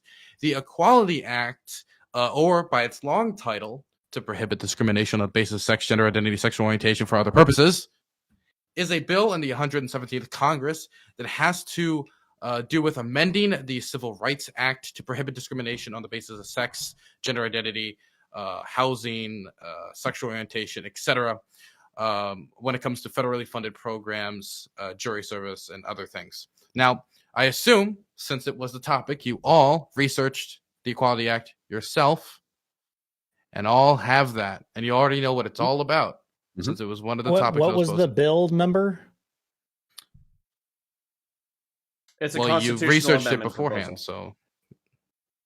so It's a constitutional amendment proposal. Yeah, I Wait, understand. we're talking about ERA or the Equality Act? the Or Equality we're just going to do Act. interchangeable. Gotcha. Oh, I'm thinking of the wrong. Oh, Yeah, that's why I'm. Yeah, it was the amendment you proposed to us yes. to talk about. Sorry. The Equal Rights Amendment. I am completely. Okay, cool. I know there's been a lot of progressive coming from the right, Dylan. I now understand. Thank you very much. Okay. Yeah. The Equal Rights Amendment, that was on me, is a constitutional amendment that will guarantee legal gender equality for men and women, according to equalrightsamendment.org. Obviously, not everybody agrees with that. Now, you should have all done research on that. This is the worst intro I've ever done. You should have all done research on that one. Take it away. I'll throw it to Aircraft Sparky. He probably knows the most about it. No, I probably don't know the most about it. I'm pretty sure you probably know more about it than I do, but it's okay. Do we need this amendment? Hey, I'm okay with it as long as we actually we make it look at things like Title VII and so forth and kind of mirror that, because doing it based on gender, sex alone just isn't enough. Look, equal rights should be for everyone, and so we should actually include things like race, religion. And hey, I like the DC policy of you can't discriminate based on political affiliation as well. So if they were to amend all that, I'd fully support that. But doing it based solely on sex or identification of what you, sure, you could go that route, but we need to actually include women in things like the draft. Just because, hey, equality. Yeah. Okay, next is going to be counterpoints.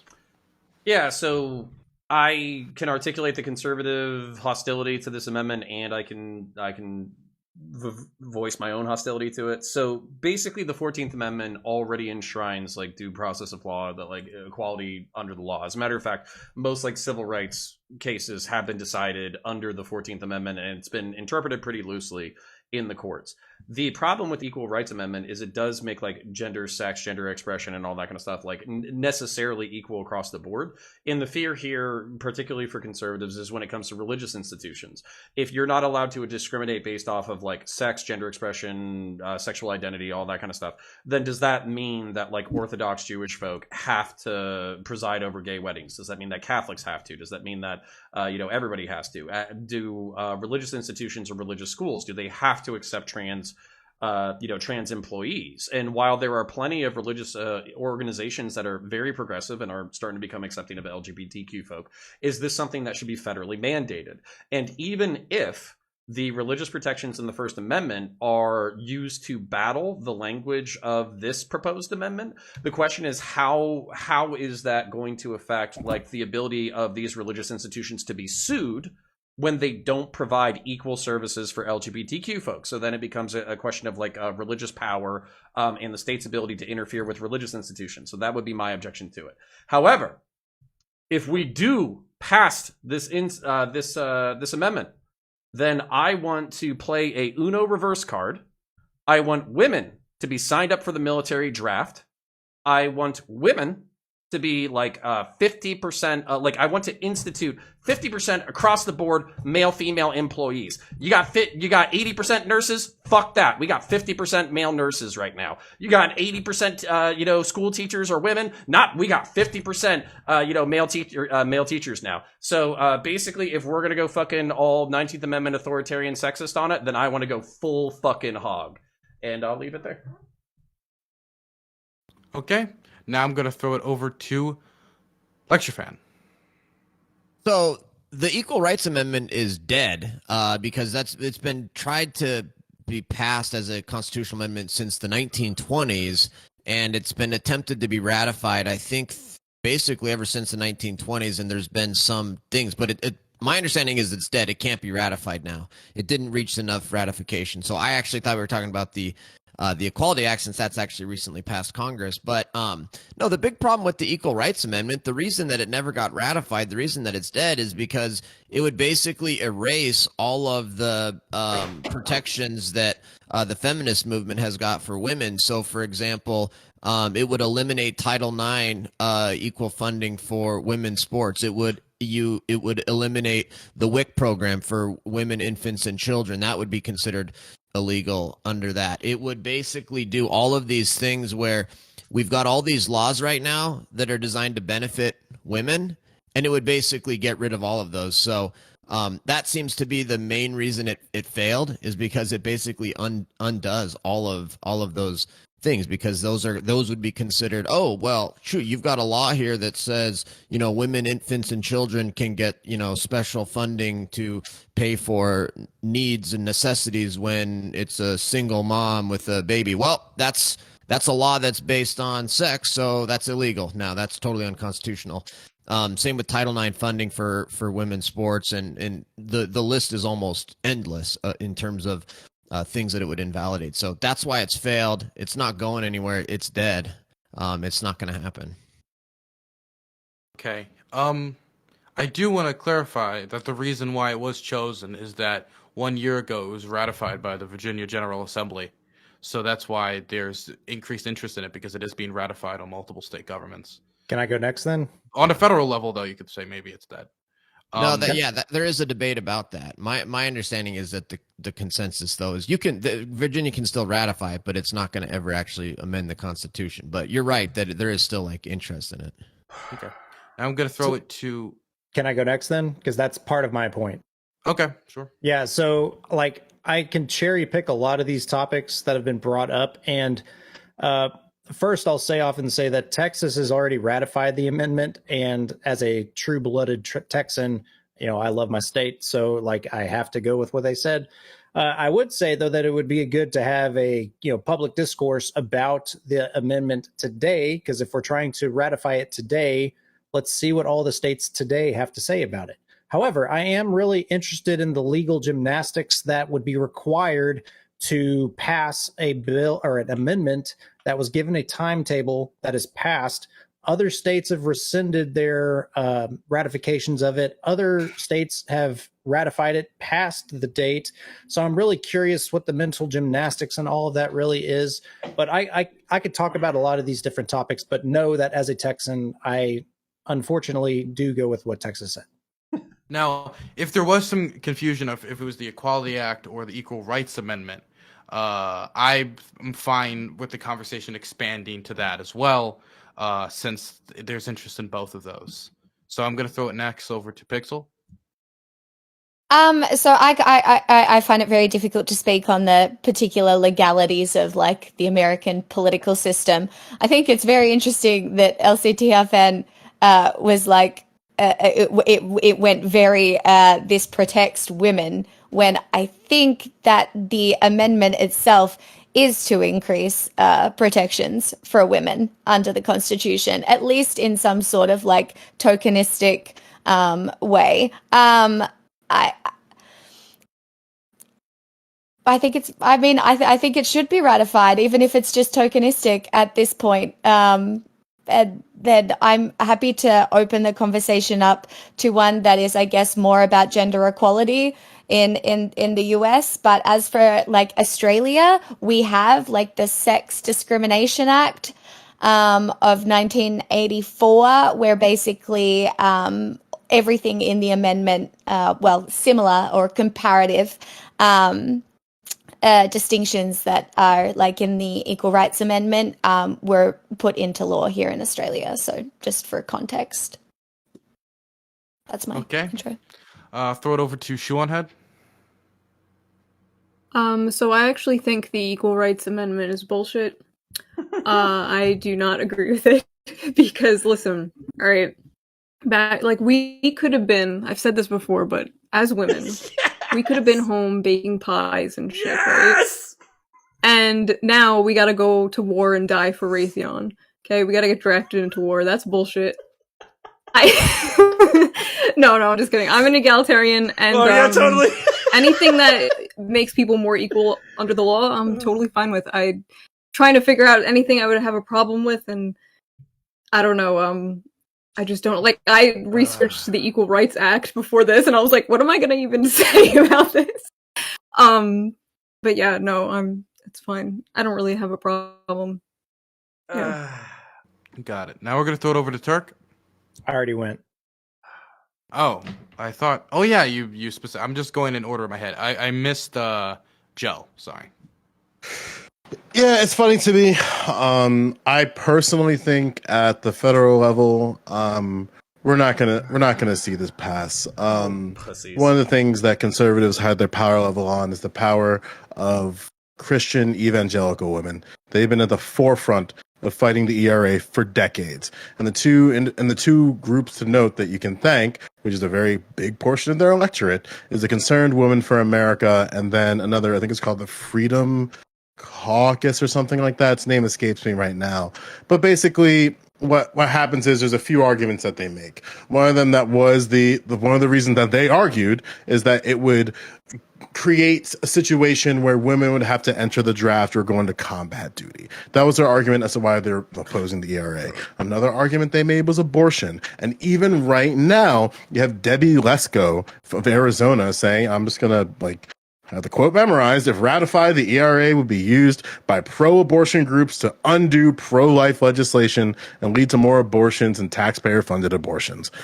This is straight out of the evangelical Christian handbook.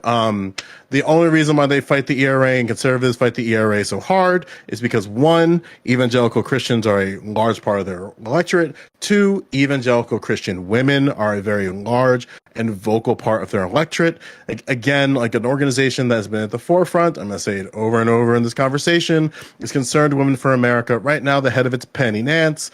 She just basically peddles the exact same talking points. Oh, oh, it's against religious beliefs. Oh, it's gonna have abortion at like abortion wholesale and all these like just religious arguments and religious bullshits. And then they make the argument of like, oh, well, there's already protections for women, so why do we need the ERA? It's just a bunch of like, and again, like conservatives won't challenge this because they know if they go with the ERA and of support of the ERA, that abandons that portion of the electorate. There's a little bit of misinformation around the ratification and the arguments within that. Like, yes, 38 states have ratified the Equal Rights Amendment, but that doesn't really tell the whole story because 5 states, Kentucky, Nebraska, Tennessee, Idaho, and South Dakota, rescinded that. And that was from some pressure from Concerned Women for America. And the idea of like, we don't want to be optically good at fighting it, just something to think about as well.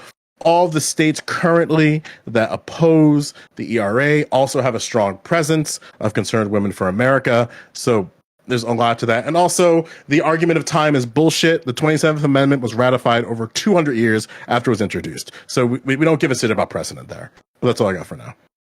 Vaush. Yeah, I think it's good. Because I hate women. There are so many ways in which women are legally privileged, from the draft to police procedure to behavior in court, to arguments made by lawyers, to, God, so many things, all right? And it's time, honestly, we wipe the smug fucking grin off their faces, because this shit has gone too far, okay? Step 1 to gender abolition is making sure that the government can't legally get away with differentiating procedure based on the genitals of the people they're applying it to. If conservatives want to hardcore fearmonger over that because they think it's interrupting some sort of utopian ideal of the nuclear family, I don't get it. I don't understand what you want. You really think that the absence of this law is going to prevent all the economic factors that have put women in the workplace? It's not happening anyway, okay? And I mean, especially since, like, Christ, you know, the way, like, this gets argued over from time to time, you'd think that a lot of conservatives are like these heady advocates for men's rights, in which case they should be huge proponents of this bill. I don't know. Additionally, not only do I think that we should all be able to be drafted, I think that women should be frontliners for the next solid quarter millennia to compensate for the past one, you know? I feel like there's a bit of a debt that they owe to our brave servicemen that they need to pay it back, honestly. So, Fucking based. quick question. So, raise of hands, who agrees with it? I'm sorry, Dylan. There's been a lot of confusion here. Who agrees with the ERA? I do not. I do not. Vaush, myself, Joe, Smick, Pixel. Okay, cool. Although, What? You don't, Joe? I thought you did, Joe. well, I have it for I don't support it for other reasons. I have nothing to do with dumbass conservative takes. okay. Sorry for can mischaracterizing you then. Yeah, can I Joe articulate? wants only women to be drafted. Based. Yes, we need to inverse. Where my community and Vaush's community overlap is in trans inclusionary radical misogyny. We love trans folk, but we hate women. So that's pretty much where we're at. So at that point, I want to explain this really quick. So basically, the way that this can be revived, because I did watch 20 minutes, which means that I'm an expert now. Is that they can technically, so 37, I believe the current count is 37 states have ratified and they need 38. 33. They have 33. Okay, well then, since John Oliver talked about it, 4 conservative states rescinded their vote. Then No, the So problem John is Oliver that was the on number. Okay, years can I, ago. I mean, Joe, can I Joe, explain I love it? Can I you. explain it for context? No. Can I I'm explain not the going to context? say misinformation Okay, like wait, that. I'm not This is doing John Oliver's it! reference. I Stop. want to hear the chronology. Stop. according John to Oliver Joe. isn't even American. Okay, number 1. I think that's enough women jokes for one day. Okay, let's stop that moving forward. I don't need to regulate chat like this. And we're gonna go counter, and then Joe can respond to it. I'm writing Turk's name down. Okay, Joe, I love you dearly, like a brother from another mother, but it doesn't matter how many fucking states are needed, because my point stands, which is basically that the expiration date set in 1972 can be changed by Congress at any point. They can literally just say, hey, we're going to give a new timetable for ratification, and we now have 38 states, so we're going to ratify it. So this is still possible. And by the way, maybe John Oliver is wrong because he's a snaggletooth fucking Brit boner. I'll go ahead and check out when the fucking special was, but at the time of shooting, there were 37 states. If there were 4 that rescinded their vote, then that's totally fine. Okay? And so that's where I wanted to explain to folks that at the time of this conversation coming up, we were 1 state away from ratification, and all Congress would need to do is extend, like literally just pass like a general law saying like we extended it and we need 1 more state. So this was very close to actually happening, but it wasn't. And then I'll leave that for all the religious shit that I brought up for us to fight about. So I'll shut the fuck up for now. The issue is that although 38 states ratified it, 5 states rescinded that ratification. So then the legal question is that do we acknowledge, true, 38 states ratified it, but 5 states rescinded. So although you have the 38 ratification, you also must include the 5 states that rescinded. And that's where the legal argument for me kind of falls apart, because now I would argue that you need to compensate for the states that rescinded, which were Idaho, South Dakota, Tennessee, Nebraska, and Kentucky, and then get 5 additional states instead of those states. But the problem is the states that are left are all controlled by Republican legislatures and also have high representation of Christian evangelicals who are against the ERA. So the ratification of that in those states is going to be very, very difficult. Listen, I would argue almost impossible. This is not the first time that the Commonwealth has bitterly disappointed the world, and it won't be the last. Okay? Turk? Yeah, and going to Joe's statements here, it's like, so I think earlier it was either this year or last year, the House passed what Connor was saying, where we should change the goalposts and say we can ratify all of this up to some unknown date. That happened, right? Or am I misthinking this? Yeah, so they passed, so they were able to get rid of the date extension, but then Senate was just like, okay. So Senate didn't Trump's pass the it, but the president. House did, though, right? The House passed it, but the Senate didn't touch it. Okay, so as it currently stands, according to the current timetable that was passed back in the 70s, they didn't have enough votes in the states to ratify it. Mm-hmm. Okay, cool. So we're on the same page that as it stands, it doesn't exist. And we should probably talk about it as 2021 Americans. And I think I've read some of your data, Joe, that you posted. We have liberalized significantly where we were in the 70s, and there is a strong pull towards giving equal rights to the sexes. I'll be very pointed which they on that already language. have, by the way. That's not necessarily true. We already have that. No, but that's the argument that they make, and again, the argument that right wingers make is because it's backdoor pro-life. It's just backdoor anti-pro. Well, but it's an argument hold that should on. be They don't even hide it. The GOP doesn't even hide it. That's what they say. Here's the thing. It's not just saying it. There are several states that actually passed the Equal Rights Amendment in their state constitutions, and then the first thing they did with their Equal Rights Amendment is mandate no restrictions on abortion. So there's only 2 states that they mentioned in the argument, one of which is in Maine. Do you know the other? It happened. Yes, I do. Yeah, just 2 states out of 38. That is not a valid reason for a threat. Not piss in the ocean. Not the states that ratified it in the U.S. Constitution. I'm talking about states that put it into their state constitution. That's what I'm saying. And only 2 states did what your fear was. Penny Nance mentioned that in an interview. If you want that interview, it was in 2020, or I think it was like OAN or something like that. I'll put it in the chat later. It's OAN Penny Nance's is the argument. most responsible news source. Yeah, Penny Nance is crazy. If you want another crazy, it's Wendy Wright, who was a previous president of the organization.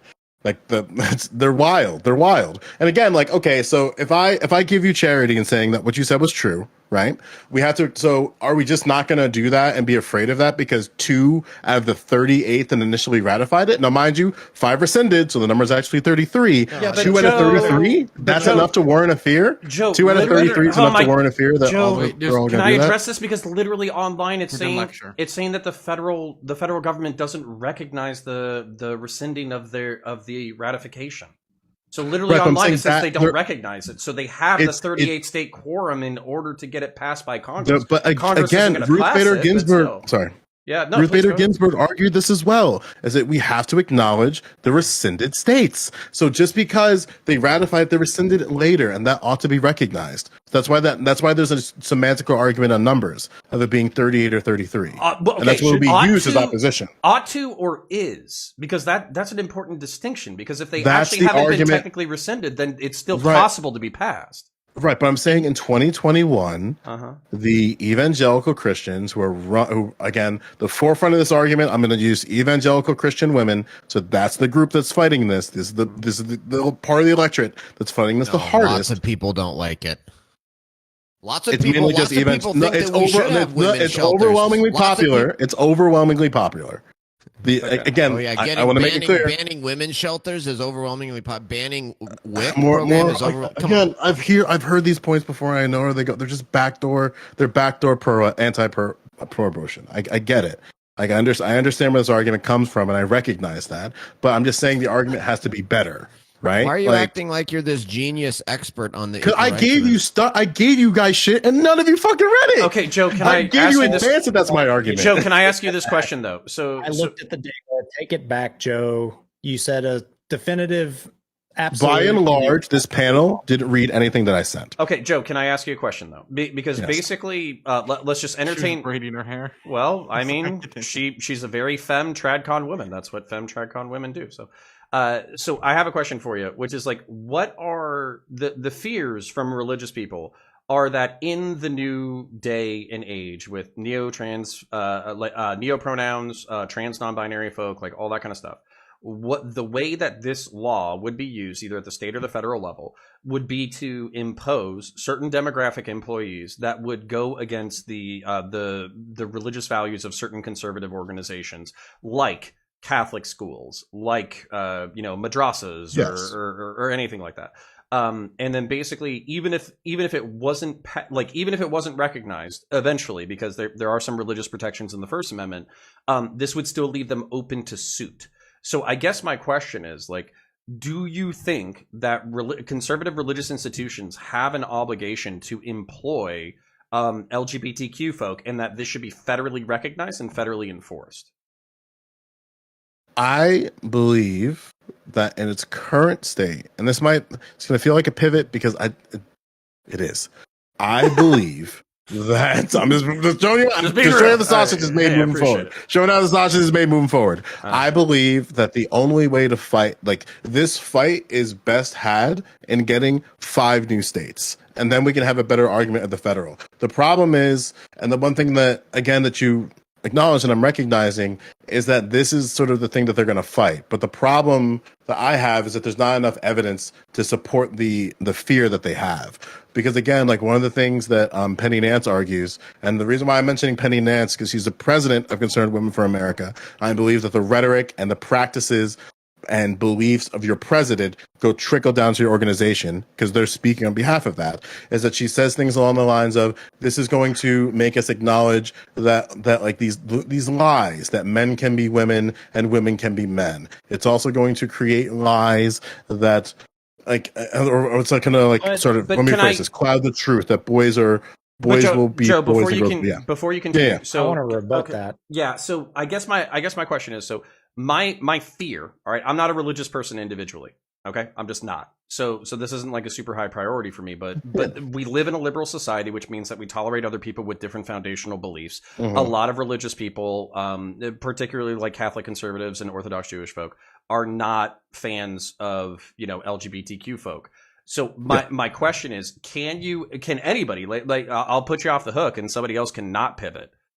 Do you think that it should be federally mandated for religious institutions to employ LGBTQ folk, and that this should be a part of the ERA and it should be enforced? Of course, lots of leftists want that. Of course, if lots of leftists want that. If they can make a justified argument as to why the employment of LGBTQ folks is against their religious beliefs, and they can prove that it does not cause demonstrative harm, then But can we have know, that fight. but we But it know we doesn't know it matter. causes It's harm. irrelevant here. Yeah, we No, know we it Right, we know causes it harm. causes harm. So Connor, there's my answer. Let me Is that talk. the argument about like the exclusion of these people because of our religion It is doesn't bullshit? matter, Joe.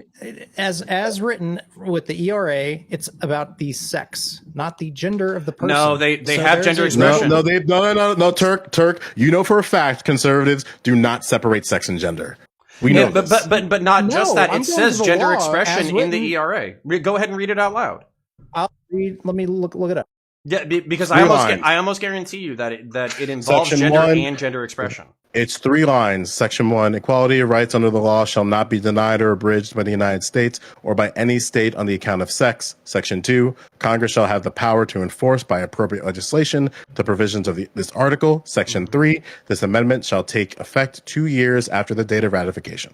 Interesting. So Three there's sentences. no gender there. Okay, Right, but let me find what I was conservatives looking believe that sex and gender are inherently connected, which is why they use that for their arguments. But if you were to put this in a court of law, you could not use that separation as defined by this amendment. They're using that for their argument right now in 2021, the Turk. That's the argument they are using. Here's the question I have. Why do people want this? Because we do already have Supreme Court cases that say sex discrimination is illegal under the Equal Protection Clause. We've also got the Civil Rights Act that prohibits sex discrimination. So what is the big benefit of having this? Women's equality necessarily requires reproductive and bodily autonomy.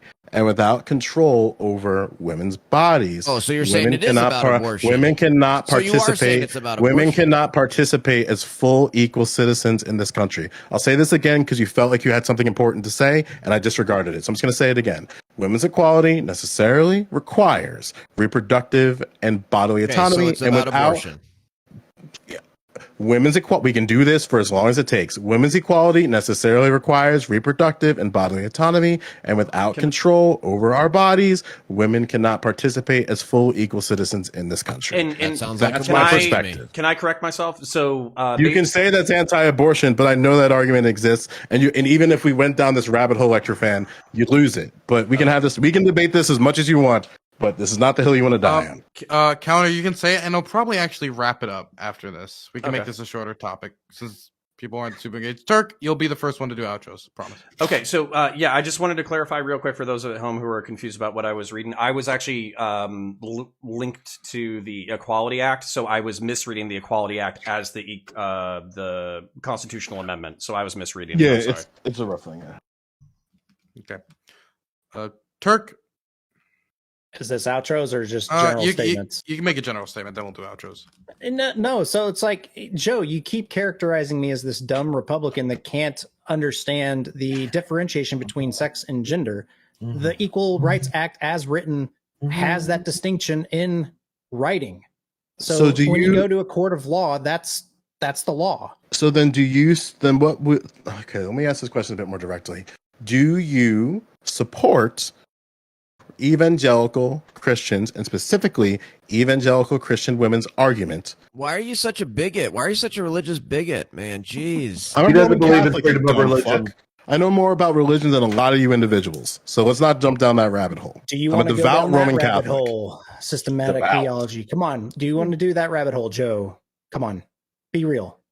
Be real. I'll be real as much as you Yeah. want in the court. We can have this talk for as long as it I'd takes. love to answer your question, truthfully. Truthfully, would you then support the opposition to evangelical Christian women who are at the forefront of opposition to the RA if you believe that sex and gender are separate? I think as a 2021 society, we have the right to have that conversation generally. And there's likely, according to the data you showed in those things you asked us to read, the court of popular opinion shows that we are a more liberal society, and the voices coming from that particular group probably don't represent the bigger people. So that's why It's I the would majority. This is a powerful electorate I within the understand GOP. that, and that's why I They've want to supported have that every single conversation. Republican president. They were able to get a woman governor. One, I forget the state off the top of my head, is something Ivy, something Ivory. I forget her name. Like, they are a powerful electorate. So like, you as a know right who else winger, has a powerful influence in society? BLM. There's all sorts of other movements. So Christian it's like, evangelical women are at the core of the GOP. So let's have the conversation. Let's not have the conversation. I'm asking you, are you going to go against one of their largest electorates in order for this to go against? Like, you didn't answer that. Would you oppose specifically the Christian evangelical right? I would support my current representative and what he would go in my state representative when it comes to actually passage of the bill. As I said earlier, I believe that Texas agreed with the ERA as it was written in the 70s. And I kind of stand with that right now. I would like to see. So you're saying you would oppose yes, Concerned Women of America in Texas, which has the largest representation in the entire country. As it currently stands, I would oppose to what they're saying. I would love to have the conversation so that as a general public, we can pass it or not pass it. Well, there we go. Then bully Penny Nance. You could probably platform her. No one really likes her. Yeah, well, I'm on this platform, and you said I shouldn't have one, so shut up. I mean... Okay, so I think on that note, we're done with this topic. So we're going to wrap it up to outros. And for outros, if you don't have a lot to say about this, you can talk about any other topic if you wanted to give some thoughts of something you missed. And also, of course, shout yourself out. We're going to start in the top left-hand corner with Aircraft Sparky. Oh, when it comes to the Equal Rights Amendment, it's too general. We already have laws that give women basically protections and everything, and laws can be removed easier than amendments. So there is an argument there for that, but I don't agree with it. Although I would like to say, Shoe on Head had the most base take, the trad wife life. Best life, and I'm sure she was joking, and that's okay. It was fun. Thank you for that. I appreciated that. I'm Aircraft Sparky. You can find me on YouTube and Twitter and Twitch. Sorry, youtube.com/Aircraft Sparky, twitch.tv/Aircraft Sparky. I talk about all kinds of things. Yeah. Thank you for having me on. That's it. Got you. Thank you very much. Now we're going to throw it over to Counter. Yeah, my name is Connor. I run a YouTube channel named Counterpoints. I am a science fiction, political, and philosophy nerd. I'm a Marine veteran and a law enforcement veteran, so if you're interested in any of that stuff, you can type in Counterpoints common spelling into YouTube. You can find me there. Just broke like 11K, 11.5, so having lots of fun. And then to summarize my perspectives, everybody at home should Google the Riegel report, R-I-E-G-L-E report. That's basically us selling dual-use chemicals to Iraq. They should Google foreign internal defense. It's a way to prop up nations without invading them and destroying them. They should Google Chinese demographic replacement rate. It is currently worse than Europe, so I think China is a paper tiger. They should also Google the Chinese construction bubble. China is currently, within the past 3 weeks, having one of the worst real estate catastrophes of its existence. And it's going to have large economic impacts. So I want everybody to factor that into their calculus about whether or not we're going to be cucked for the next century. And then all childless women over the age of 25 have to serve in the United States infantry. So that's my final policy proposal. And thank you. So yeah, check me out. Hope you all have a great night. Wonderful. Now I'm going to throw it over to Joe Lewis. Yeah, you can follow me at twitch.tv/Joe Lewis, the O being 0. I like the conversation. This was really fun. I think that, broadly speaking, women should have control over their bodies. And it's very unfortunate that they don't have the proper representation in the point of opposition, which is in the GOP. It's very unfortunate. I think, like, if I'm thinking about a pragmatic thing, we need to get 5 new states on board. If I were to think of 5 new states off the top of my head that you could not easily, it'd be a challenge, would be Arizona, Georgia, the Carolinas, possibly Florida and Missouri. I said a couple more. And also probably Kentucky. I think that, broadly speaking, this is something that should be fought because it's still there. We can get rid of the date, which we did, that stupid deadline. But again, we already have an amendment that took 200 years to get ratified. So there's a clear argument there. But then also just make the state argument and have so many states ratified that it's impossible for the GOP to ignore. And they need to expand their electorate anyway. And I think expanding their electorate means abandoning one of their strongest, which is Christian evangelical women. Okay, well, I'm gonna throw it over to Pixel Smixel. Also, I love your lighting, by the way. I never get to say that, and I've been meaning to. I love your lighting. Thanks. Yeah, it makes up for my dull personality. Hi, I'm Pixel Smixel. Everyone calls me Pix. I cover the news from like 4:30 a.m. Eastern time. If I'm talking to Americans, I cover global, Australian, American news. My background is in forensic psychology. I am a Stargate nerd. I am currently on a bit of a philosophy binge because I didn't get to cover much of that in my university degree, and I'm learning a lot of that on stream right now. It's some of my general takes on the stuff that has happened tonight. Is women's rights are good, immigration is good, access to abortion is good. And yeah, this has been an interesting conversation. Thanks again for having me on. And yes, please come subscribe to my channel. Please do so. If she wants to get off that giant rock with spiders, she should have the option. We're now going to throw it over to Lecture Fan. Thanks for having me on, Dylan. It's been a long time since I've been on the Hippy Dippy podcast. It was good to make another appearance. I'm a little bit confused by Joe Lewis saying that, oh, don't worry, this isn't about abortion. That's just this argument by white evangelical women, and I'm not sure why the hatred for white evangelical women is so Never said strong white. there. Those are your words. Joe? But so then I said, okay, so we've already got all these laws that prohibit sex discrimination. What did it? And then he says, oh, it's about abortion, which I thought he said was like the argument that not. I don't know, that threw me for a loop there. Anyway, if you guys want to come to one of the only Twitch streams, used to be, now just one of the only Twitch streams that's still connected to reality and reason and facts and evidence and treating people with love and kindness. It's twitch.tv/lecturefan, LCTR fan. I've also got a fire Twitter, as Joe said. So yeah, thanks a lot. Okay, we're going to throw it over to Turk now.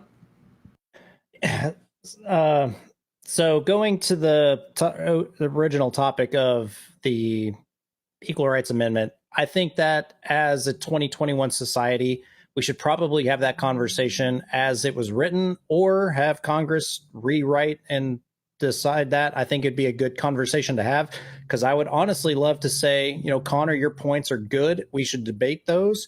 And Joe, your points are good. We should debate those. And we should collectively as a society say that as we write it in 2021, this is what the ERA is and what we should vote for. I think that's a good based take, and as a society, it would be good, because people like to characterize Turk here as a far right extremist dude, and it's like, no, I'm a moderate conservative, not like Connor here. I am a Republican conservative, and it's like, yes, I think women should be treated equally under the Constitution as written, but I would like to learn more about what all ramifications that has to what current laws are on the books, because I don't know if we know all of that information. I think we need to have that conversation in order to go forward and be a better society. So it's like, y'all can follow me over at YouTube, The Turk. I do Science and Tech, Steam Deck,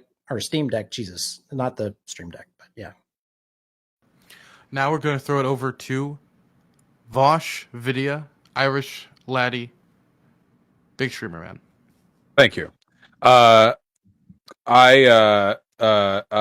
think the state should make it so that they make a man get an abortion every time a woman gets one. That's pretty much the only horse I have in this race. Fair. Don't follow my stream. Yes, follow mine instead. Shu. Okay, hi. I'm Shoehead. I'm a social democrat, and a populist. And I make videos sometimes when I want to on my YouTube channel. Go check them out. I'm gonna be making a new one very soon. And I'm also making a website soon, so that's gonna be fun. And yeah, I'm sorry that I didn't have much to add on that last one. I looked up the Equal Rights Act. I was like, I don't know what to say about this, but yeah, this was very fun. I need to do more of these, practice more of this, so thank you so much for inviting me, and it was nice to talk to a lot of you guys who I've never met before, so it was nice meeting you, and yeah. Wonderful. I want to thank everybody for coming on.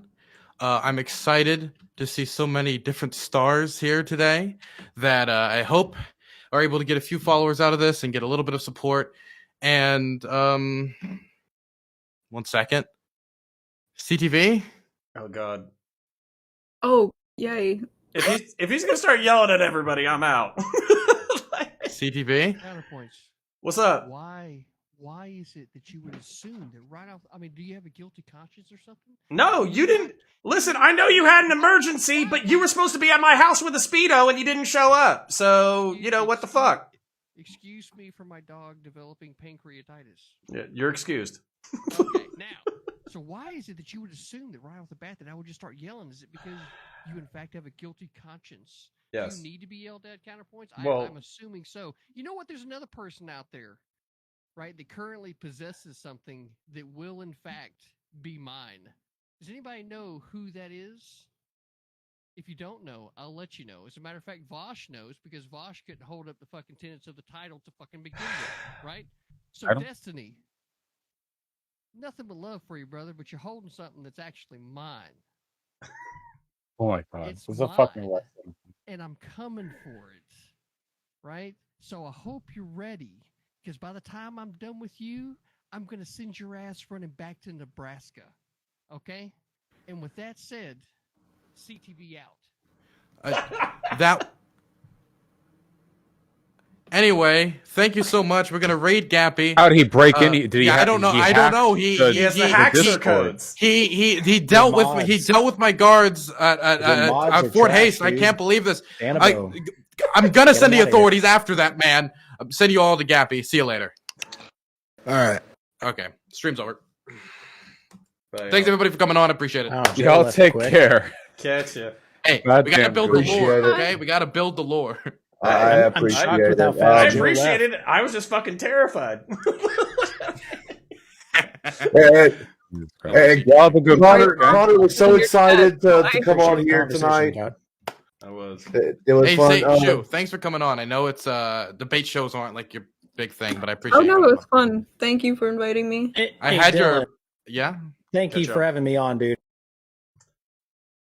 All right. Let's give me a second. I'll reset my webcam. And we'll answer donos. When I catch up with you is when I am going to stop and go to bed. So we actually have some new lighting. I don't know if it's better or worse, but Taze will help me dial it in, so that's cool. If you do have questions, type in @counterpoints. If you do want to check out our Patreon, patreon.com/counterpoints, common spelling, you can find us there. If you have any questions, concerns, bitches, gripes, comments, whatever, then do @counterpoints in the comment section, and I'm going to scroll all the way to the top, and then I'm going to read all the way to the bottom. When I catch y'all, we're done with the stream. If you want to super chat, now is the time to do so. If you want to subscribe to the channel under the YouTube memberships, now is the time to do so. If you want to support on Patreon, now is the time to do so. All of the money at this point is going to be going into a new computer. That way we can have better, more stable, stronger streams. That way we can maybe do some streaming for video games. Alternatively, we're also going to be paying our editor. Taze has been very kind, helping us out with his own money, helping us out with his own time, his own energy. So it's actually been incredible to have that kind of support within the community, and we want to reward those people financially. So if you have $2, $5, $10, whatever you have, if you have it, do it now. It will go to good places. And then basically let me open up YouTube chat on my desktop, and we'll take it from there. But yeah, this is absolutely fun. I had to beg, borrow, and steal in order to get onto this stream, in order to get it. So I hope that it's good. With Shu and Vaush, I hope that we get some subs and all that kind of stuff out of it, so we can grow as a channel. Sincerely appreciate y'all being here. And let me go into my studio instead of the base chat. That way I can see everything. Where is it? Go live. Do. Nice. Thank you to the 2 people who became members, and thank you for the super chat to the 133 people here who are still chilling. Go ahead and start doing @counterpoints in the questions, and we'll get it going. Silence, you idiot. At Counterpoints, bit of a trollish question, but I actually wonder this. Do you think 2 generations from now we'll see progressives arguing anti-abortion rights because the fetus's rights are stripped? No, I think they'll be rhetorically consistent enough to avoid that pitfall. But considering how reactionary both political sides can be, I wouldn't be surprised if that was like a sub position within the progressive movement. Maybe we can infiltrate them and convince them that abortion is bad. Actually, the Louis Lou at Counterpoints, is a fetus a human? Yeah, it's, obviously it has a different level of sentience. I think abortion is morally incorrect. I think legalistically it should be prohibited after the central nervous system forms, which is around 18 to 20 weeks. So if it's a healthy mother, healthy fetus, there's nothing going on with it, then late term abortion should absolutely be prohibited. Arakota, at Counterpoints, I agree with Taze that men should stay home and flirt with the Latino women of the countries that our new woman soldiers have conquered for us. Yes! Based. I'm 100% good with sending Shoe on Head to the military and having her be infantry. So yeah. Poofy, I know that you asked a question. Ask it again. Because Vaush tried to debunk our vid on Frito-Lays and failed miserably. Interesting. Nicolas Michael says, at Counterpoints, if you review the Demon Mama and Hans debate, everyone I follow will have covered it 3 in one day. Yeah, I can't do that. I'm trying to keep an open door with Demon Mama, and I do not agree with her position. And I love Hans, so I'm like naturally biased towards his position anyways. And yeah, I watched it a couple of times. It wasn't my favorite debate. I felt like Hans could have been more charitable, but obviously I don't like Demon Mama's position. So, Cullivar, at Counterpoints, given the Congress Republicans talked for an hour about the new abortion right until birth, do you agree with this proposal, and do you think it will be a major talking point? Congress Republicans talked for an hour about the new abortion right until birth. I'd have to check that out. I'm unfamiliar. Arakota says, how do you feel about straight bangs on long-haired women at Counterpoints to base to even comprehend for me? Yeah, I'm not a big fan of bangs, but obviously Shoe on Head can pull off a bunch of different looks, so, good for her. Some Kind of Nature, welcome to Grunt. Yeah, Some Kind of Nature, thank you for becoming a member, sincerely appreciated. Obviously, the goal is to do this full time. Again, if you're a college student, you're broke, you don't have any money to your name or whatever, I'm not expecting anything out of you. But if you do have a couple of dollar dues that you want to send my way, either do a super chat or a membership, it will be appreciated, and we'll basically get our editor paid and a new computer upgraded, so appreciate y'all. Poofy at Counterpoints, do you watch Don't Walk Run? I tried instinctively, like I think I do line up with his politics, but he also kind of takes a really uncharitable perspective of left-wing positions, and I feel like it's okay to fight left-wing positions, but you need to understand them or give them their strongest iteration to talk against that, or else lefties are going to ignore you. And I don't think he's good at that. At least not the videos I saw. ZJW74 at Counterpoints. Let us know if Shoe slides into your DMs. Yeah, I've actually slid into her DMs. I said, hey, what's up? Hope you're on the Reverie. That was like 6 months ago. And she was like, oh, yeah, I'll start doing panel shows soon. And then now is soon. So I'm really happy that she came out. Obviously, she has a really big following. So it's going to be cool. And like she has like more of a centrist following anyways. She was just on Adam and Sitch. So it's really cool of her to kind of, come down from the mountain of Patreon and advertisement heaven and kind of bless us poor plebs in the trenches working our dicks off with some attention. So it's appreciated. Poofy at Counterpoints needs to yell at him for bailing. I'm not yelling at CTV for bailing. I love CTV dearly, but I'm not a fan of the wrestling aesthetic. So it's probably why I haven't been invited as much for more dramatic shit. Cullivar at Counterpoints, due to even CNN not giving the best publicity coverage for Biden on Afghanistan, the border vaccines, and the economy, how big of a hit will he take in re-election? I don't know. I think we're still split right down the middle. I still think everybody who voted for Trump is going to vote for Trump again. I think everybody who voted for Biden is going to vote for Biden again, and it's just a question of how bad it's going to get by election time. I don't even think Biden's going to make it till election day. I think it'll be a new Democrat with the same positions. Themost dope. What are your thoughts on the discourse around Islam never had a progressive reformation like Christianity did? Talking point. It's time that Christianity had another one. I think so. Nah, I think Christianity is pretty well reformed. I think Islam hasn't had a reformation, but I think it's a lot harder. There's a few verses in the Quran that make it more difficult, but I think it is very easy with the Quran to focus on. There are a whole bunch of like peaceful verses, and there are actually specific verses that say like you can't really change somebody's fate, whether or not they're going to heaven or hell. So like it's not up to you to judge them; it's up to God to judge them. But then there's also some passages that contradict that. So I think it's just a question of emphasizing the passages that are good for society. So, just like any religion. Vincent Martin at Counterpoints. In the stupid mandatory school debates, they were only talking about children that wanted to go to school, but I think parents and guardians are also an issue to think about. Yeah, hell yeah. School should absolutely be mandatory. Fuck that shit. Taze Grove at Counterpoints. Lighting looks pretty solid, just a little bit too bright. Alright, fuck it. We'll get I can fix that shit. You know why? Because it's fucking dimmable. So you and I can dial this shit in later, but we'll set the mood. One Sonic, what's the time over at your place at Counterpoints? It's 11:30 p.m., which I know is not late for y'all, but I'm a fucking boomer, so that's late as fuck for me. Shu going straight into boot camp when Counterpoints coups the government? Yeah, probably. All the fucking femoids are going into the military. The fucking dudes are going to chill at home and play video games. ZJW74, thank you for being a member again. Your sweet green lettering and Counterpoints logo indicates that you're a member, and I also, recognize you from hanging out. I appreciate you hanging out with us, and also, be supporting the channel. Sincerely appreciated. CJW74 says, lighting is good. I can see all the coom you have in your flavor saver. It's not coom. It's not coom. It's just silver hair. It's just gray hair that I earned. Stop making me think it's jizz. Talk wordy at Counterpoint. Stop being awesome. It's not a civil liberty. Hey, listen, you can only do what you can do, right? Ericoda at Counterpoints. How would you feel about globalism if the New World Order was the empire of the United States? I'd feel a lot fucking better about it, actually. Yeah, fuck it. Globalism, as long as the United States is at the top. Lord Vordred at Counterpoints. You didn't say anything. Sweet.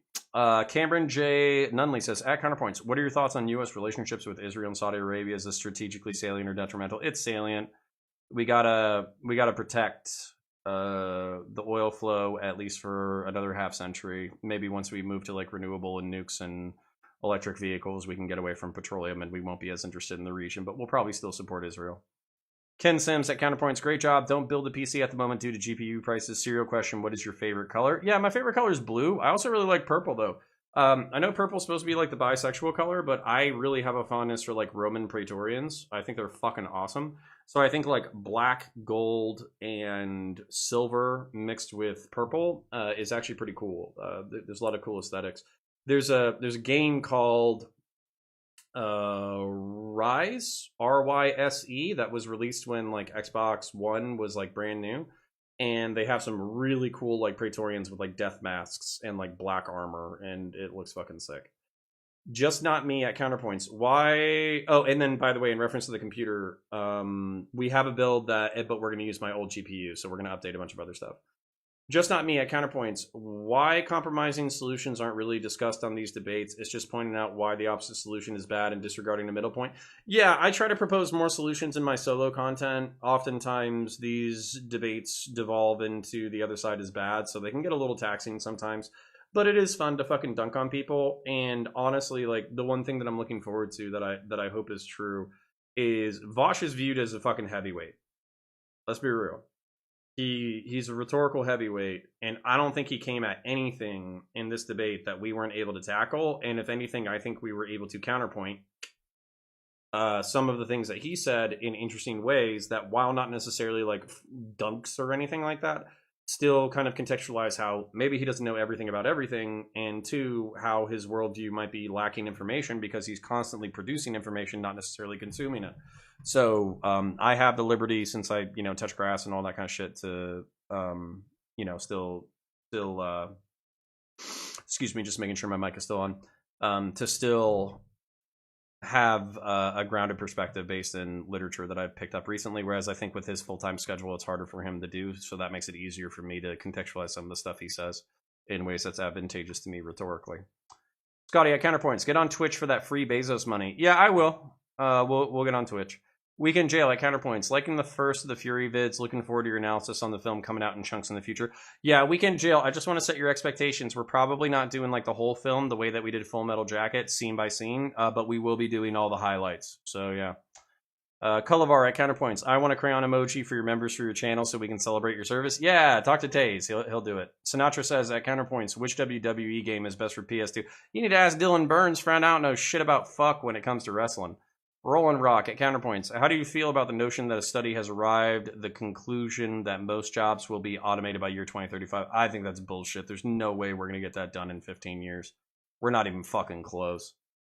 Do watch, don't walk, run? Question mark, Poofy? I already answered that fucking question. I've watched it a few times, but it's not my favorite. You know, I think he does a good job of being entertaining, but not a good job of steel manning his opponents. Jesse Dawson at Counterpoints. Is the John guy usually bad faith, or was that unique to today? He came off really awful to me. If you're talking about, I don't know who you're talking about for John. There was Joe Lewis, Lecture Fan, and Aircraft Sparky. Aircraft Sparky and Lecture Fan, you might not agree with what they say, but they believe everything they say. Joe Lewis tries to say what he believes, but I think he does play rhetorical games sometimes if he thinks it's advantageous. So, Cody B at Counterpoints. Do you think drug decriminalization, legalization would be a detriment or positive to Mexican cartel? We need to do decriminalization, not legalization. Thoughts on sex work legality? Again, decriminalization, not legalization. Some kind of nature at Counterpoints. Do you ever feel like, oh, and some kind of nature, thank you for your membership. You do have the highlighted thing in the logo, so sincerely appreciated. And then again, it's not necessary for anybody to do super chats, but obviously we're going to be putting it towards the rig and all that kind of stuff. So appreciate y'all throwing some money at the channel. Do you ever feel like you are too easy on systemic racism? I feel like there is more to say on how the general combo around it seems to cause people to aim as if looking for racism. Yeah, I actually do. I do. I think I steel man systemic racism a little bit too much, but that's because I understand what like lefties, liberals, and progressives mean by it. Even if the rhetorical games being played are more nefarious than I want to give them credit for.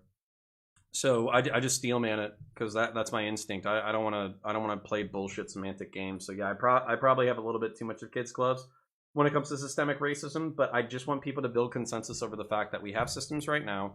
They're not ideal. They create some perverse incentives. They make some people's lives shitty, and we can improve them. That's the only consensus that I'm looking for, because we have the people who are saying, no, we have no problems and we don't need to do anything. And then we have other people who are saying everything's wrong and we got to destroy everything.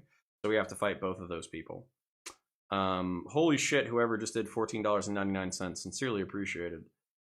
Silence You Idiot says, at Counterpoint, sounds like you got the Ron Paul take on abortion, which I've supported for 10 plus years now. I just hope conservative centrists can look at the doomers and call them out against abortion. Yeah, just fight the good fight, you know? Some kind of nature, hard to sum that up in one message. No, it's all good. It's all good. And also, if you're not in the Discord, hit me up on Twitter and we'll make sure that you're there. The Louis Wooloo, why the central nervous system? Because the central nervous system is what's capable of feeling pain. So that's why the central nervous system. The fetus is still alive before that, but it doesn't have, I don't think, a scientific demonstrable ability to feel pain. So I think that's important. So Cullivar at Counterpoints, do you think I could get Hans on Sitch and Adam? Like, would Hans be up for it? Yeah, fuck yeah. He loves that shit. He loves talking to anybody. He's one of the nicest dudes on the platform, which is hilarious that him and Demon Mama couldn't get along. Nullisect at Counterpoints. Why should I care about my fellow countrymen in a globalized world? Because they're regionally close to you. What the fuck is that question? I get it, but why should I care about my countrymen in a globalized world? Because they're culturally, linguistically, and economically close to you. That's why you care about them. They're also human beings. I don't know if you're coming at this from like an ethnos perspective or like an ethnonat or like a Chrisnat perspective, but like, you share cultural ties with most human beings. I'll address that later. I'm sorry for getting fucking pissy, but I'm getting a little tired right now.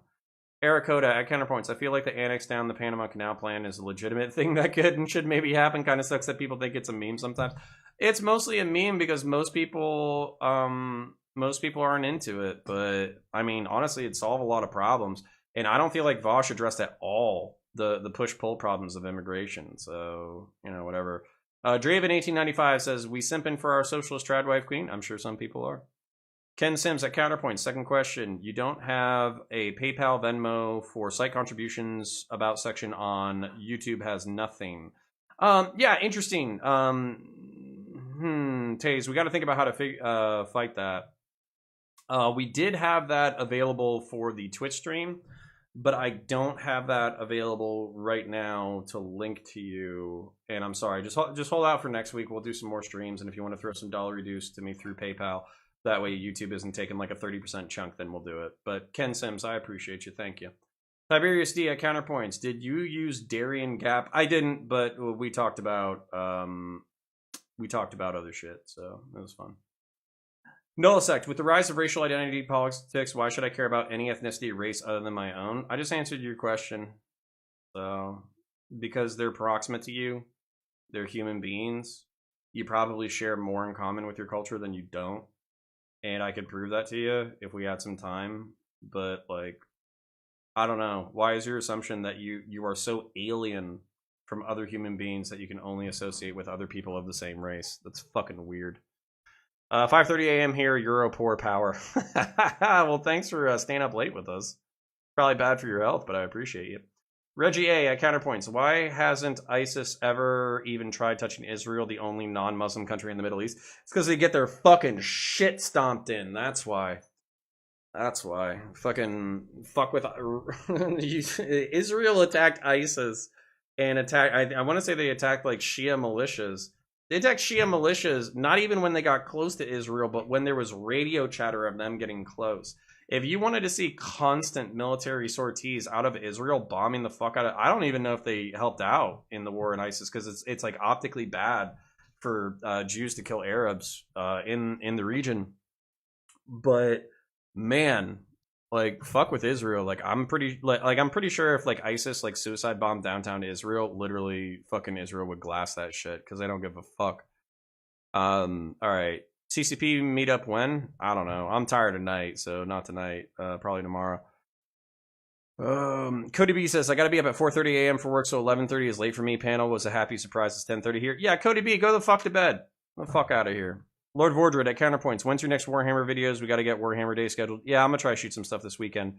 Tiberius says globalism is cringe. Agreed. Tiberius says purple is based. I agree. I like a lavender on a dark 70s biker. Purple. True. Also, periwinkle. Periwinkle is one of my favorite questions. Holy fuck.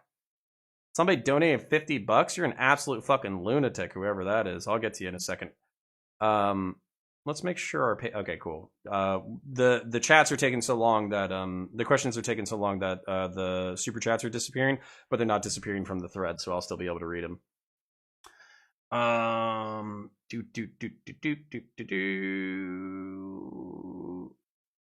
At Counterpoints, I switched over to your Patreon, so I won't be having the green text for and logo for long. Yeah, no problems. If y'all don't want YouTube to be getting like 30% of the cash or whatever, then feel free to go to patreon.com/counterpoints. If you don't know how to spell that, then I wish you luck. And then alternatively, Taze and I will figure out how to do the PayPal stuff. So appreciate you. Valiantra Vonus at Counterpoints. I'm pulling for DeSantis in 2024. What say you? Nah, I'm not MAGA. Sorry to disappoint. I am not a fan. I want everybody or a decent chunk of the Republican Party to basically be liberal libertarian when it comes to like, you know, gay and trans issues. And then I want them to be pro-gun, pro-strong borders, pro-strong social institutions. I kind of have like an esoteric politics, which is actually unfortunate because I feel like I have the best politics. It's sad, actually. I feel like a lot of my perspectives are rooted in right-wing philosophy, and that I just implement what I think is functional from like left-wing perspectives. But whatever, it is what it is. Ericoda at Counterpoints. Do you think that the Bronze Age economy, palace economy, is similar to the socialistic distributive economy leftists like? And would you like it maybe lead to a modern Bronze Age collapse? Yeah, we can get into why socialist economics don't work. Massive redistributivism of something that isn't free to grow on its own is a serious economic problem. Lord Vordred at Counterpoints. I hit enter on accident first time. I said I was painting my Chaos Terminator Lord during the stream. Looking forward to the new content. Yeah. Fucking love 40k. Nullisect. Thoughts on the lying press? Dude, like, I get most of the fucking Nazi memes and ethnonet memes. Thoughts on the Lugenpresse? Yeah. You fight them with other ideas. Nullsec, like, you are more than welcome to hang out, like, as long as you're not, like, specifically, you know, using racial slurs or homophobic or, like, transphobic slurs. Like, you are more than welcome to hang out, and I want to talk to you. But you need to chill the fuck out a little bit. Kanza, at Counterpoints, would you say there's an optimal amount of debate participants to avoid devolution in the main discussion? 3 to 4 would be my pick. Absolutely 400% 4. I think 2 is the best, but it's boring because there's not that constant attempt to get in and fight. I think 4 is the best if you want to communicate a lot of good information and but have that balance for fun. The Louie Lou says he's not a heavyweight. He literally doesn't believe in truth. Hey, you're saying that on a fucking chat. I literally have 111 of y'all. I appreciate every single one of you for showing up. That dude like averages like 2K, 4K. I think around like election season, he was averaging 15K live streamers. If you don't think Vaush is a fucking heavyweight, you're delusional. In this space. It's pretty much Destiny, then Vaush, and then everybody else trailing way far behind. Tiberius D, at Counterpoints. My first video review in the style that you have drops tomorrow. Still has music copyrighted, which is annoying. Seeing if it appeals to. Do not Tiberius, do not schedule it if it's still copyright struck and it's blocked. You need to private that shit until it's released. At Cullivar, at Counterpoints, you need to have some higher tier stuff in Patreons that link back to being a Marine or cop, maybe. Could be kind of fun, I would think. Yeah, sure. Connor Intuition at Counterpoints. Have you seen the series Generation Kill on HBO? Kissy Face. Yes, I have. It will be one thing that we do eventually. One Sonic at Counterpoints. YouTube streaming might be the future. YouTube has been investing more in the streamers lately, and more bigger Twitch streamers are going to migrate soon. YouTube Rewind option is superior. Yeah, I'm hoping that we can build a good following here. I obviously want to do Twitch because it's lucrative, but Twitch is very quick with the fucking ban hammer, so that makes me nervous about trying to build out on their platform. Tiberius D at Counterpoints, fight me. Okay, I will. 09YDo, thank you for your $14.99 super chat. Sincerely appreciated. If anybody else wants to dono, I'm not going to complain. Very much thank you. This will go to a good cause. Does it get frustrating that on these panels you get lumped in with the NPC conservatives on at the same time? It feels like the lefties focus on their points and not yours. You need to do more one-on-ones. Yeah, I mean, it is and it isn't. I kind of have like an esoteric politics. Obviously, there's plenty of people who share similar views. Taze, my editor, shares similar views. Lots of libertarians I can typically convince to some level of statism, and then we typically align pretty well. So, you know, it does get frustrating, but at the same time, like, you know, I love fighting. I'm tired as fuck right now. My eyes are closing on me, but I'm going to stay here until we get caught up. But yeah, like I love this gig. I don't give a fuck if I'm being strawmanned or steelmanned or fighting or yelling or whatever. Mike sounds like I'm 10 feet away. Reggie A, I'm sorry about that. Let me see if it's something on my end. It might just be that I was covering my face, so I'll stop doing that. Sorry about that. Weekend jail at Counterpoints. Do you think the PRC is actually going to try to take Taiwan by force with a strong U.S. Navy Air Force, or just saying that the usual to rile up their people? I'm worried that they're going to try it. I'm worried that they're going to bring war back into the modern century. I'm scared about it, so I don't like it. I hope it doesn't happen, but I hope that's not normalcy bias. I don't think we would do shit to stop it either. Silence You Idiot said, told you about them doomers at Counterpoints. True. The Louie Lou at Counterpoints. So people who can't feel pain, they should have no right to life. Yep, that's what I said. Kill everybody who can't feel pain. That's a good representation of my perspective. You fucking nailed it. Listen, Louie Lou, I appreciate you. Thank you for fucking being here and all that shit. But if there's a take that I give, and there's probably a smarter version of it, and then there's a way to rephrase it back to me in the most aggressively dumb way possible, then please assume that my perspective is a little bit smarter than what you give me credit for. All right? Thanks. Appreciate it. Just not me. Thanks for the answer at Counterpoints. My pleasure. Love being here. Do you think I could have wrecked house on that panel? No, Tiberius, you're not aggressive enough. You need to be comfortable yelling at people, and oftentimes you get passive when you're on panels. But that being said, from like a geopolitical perspective, as far as sharing information that I think a lot of people wouldn't necessarily know, yes, I think you could have wrecked house in that perspective. King Fenrir at Counterpoints. What is your opinion on governments in general? Are they not too effective in doing what people wanted, usually lead to worse outcomes due to corruption and mismanagement?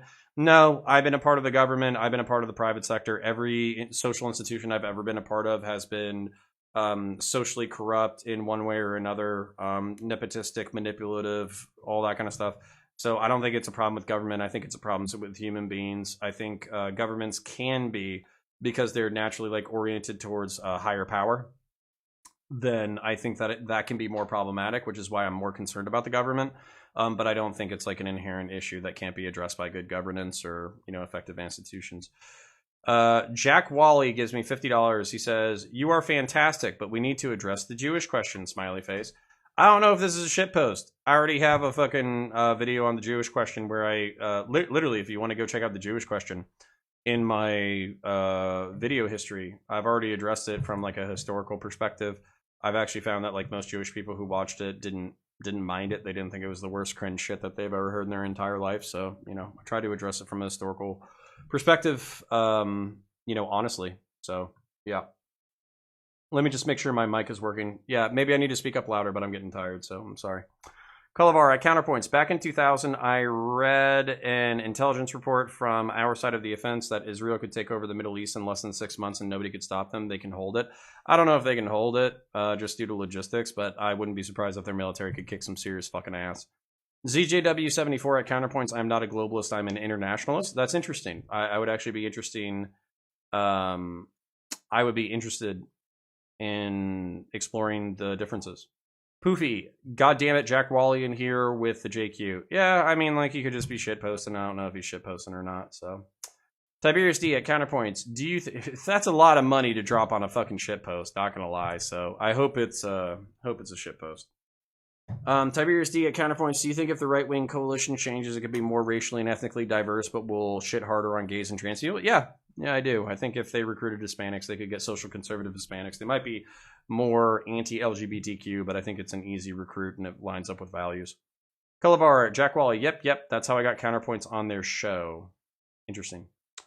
Nullisect at Counterpoints. Yeah, my bad for all the slurs I used. I don't know if you use slurs, they might have been like auto nuked, but just don't be a dick and you can hang out.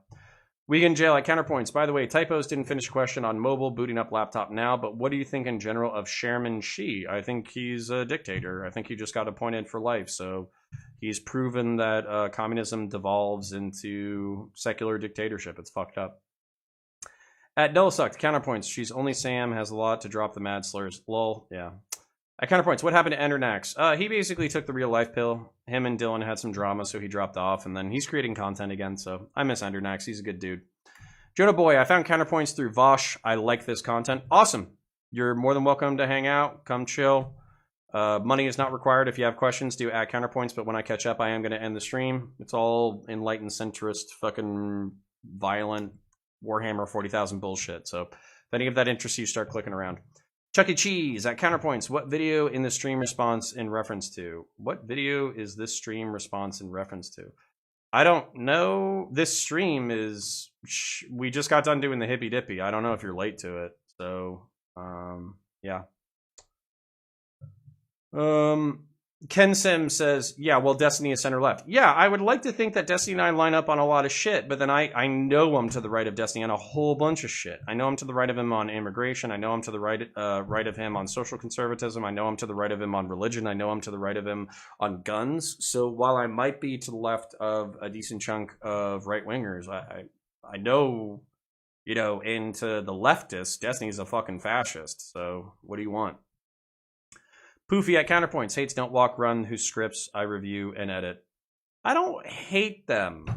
All right, Poofy. I'm sorry if I insulted your friend. I'm not trying to insult your friend. But if I say don't walk run... Poofy, if you want to... I'm not kidding about this. If you want to jump into the Discord, talk to me about what you do. And if you want me to give you like the lefty talking points before it goes anywhere... then you tell me what's up, because I'd be super happy to consult on that, because obviously he has a big following. Obviously he's super successful. Obviously he has, like, you know, the talent and the ability to communicate. My frustration is that I don't feel like the left wing's perspective is being dealt with in an honest way, and or not an honest way, but like in a way that left wingers are going to respond to. Because if they say, hey, I don't recognize this argument as my own, and you're addressing that argument, then you're not going to win them over. So if your goal is to reinforce the right into a perspective they already hold, or move them into a slightly more nuanced thing, obviously, you know, it's doing great in that perspective. But if your goal is to convince more people to come over more center or whatever, I don't think it's effective. So yeah, so we can talk about that. Definitely jump in the Discord. Let's talk. Ericoda at Counterpoints. You should have more combos with Vaush. Might accidentally lead to drama, but the conversations will be going. I loved it. If he wants to bullshit, I would love to bullshit with fucking Vaush. I think, again, like, I don't... The people who hate him, they hate him because they hate him, not because he's not a fucking heavyweight. He's goddamn heavyweight when it comes to fucking fighting. So yeah. Richard Davis at Counterpoint. Set up a Streamlabs PayPal and I'll donate 1K. Can't justify YouTube snatching a ridiculous cut. Holy shit. All right. Richard Davis. Can you DM me on Twitter? Like, I mean, you could be bullshitting. But just DM me on Twitter because Taze already has a link. So I want y'all to get together because that basically puts us over goal. Richard Davis, that puts us over goal for the computer, which means that we just get the computer within the next couple of weeks. We set up the rig. We're fucking kicking ass and taking names. And then we're going to start paying Taze. So if you're serious about that, we will absolutely take you up on that offer. I appreciate you.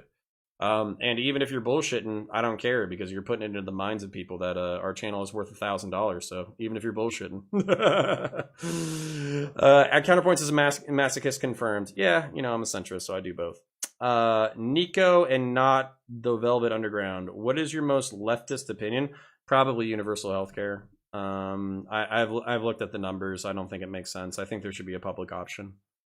So Azrael, way behind, but I wouldn't concede the separation of cancel culture and big tech. It's cancel culture that got big tech involved. Yeah, maybe. Yeah, maybe. I just think we need to have discrete definitions in order to have effective communication. Tiberius at Counterpoints, I need to do more panels, but you also didn't see me go off on the last Hippy Dippy roundtable. All right, sick.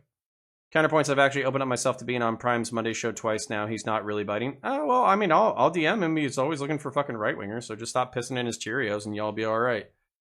King Fenrir at Counterpoints, would you say focusing on, or rather improving education would fix most issues about bad governance?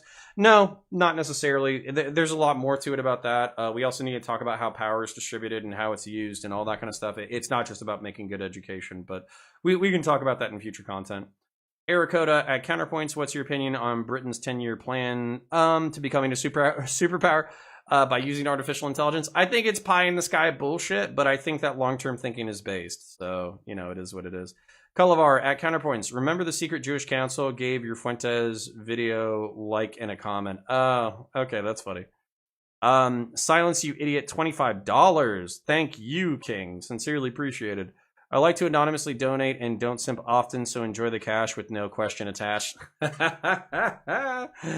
Appreciated, buddy. Appreciated. Weekend jail at Counterpoints. Any advice on talking to people that are generally okay but far too obsessed with owning the libs that, in my opinion... Yeah, you just need to ask them about what their solutions are. Weekend jail. This is actually really important. I love owning the libs. I hate anti-gun, woke, progressive douchebags. But owning the libs is fun, but you need to have a policy proposal. So you need to ask them, okay, that's cool. I love owning the libs. Now what? Nicholas McKell, as a right-winger, who is your favorite lefty streamer? Thoughts on Vaush? I like Destiny. I know leftists don't think that he's a leftist or whatever, which I guess is technically true. But I like Destiny, and then Vaush is entertaining. He's obviously like a funny guy, but yeah.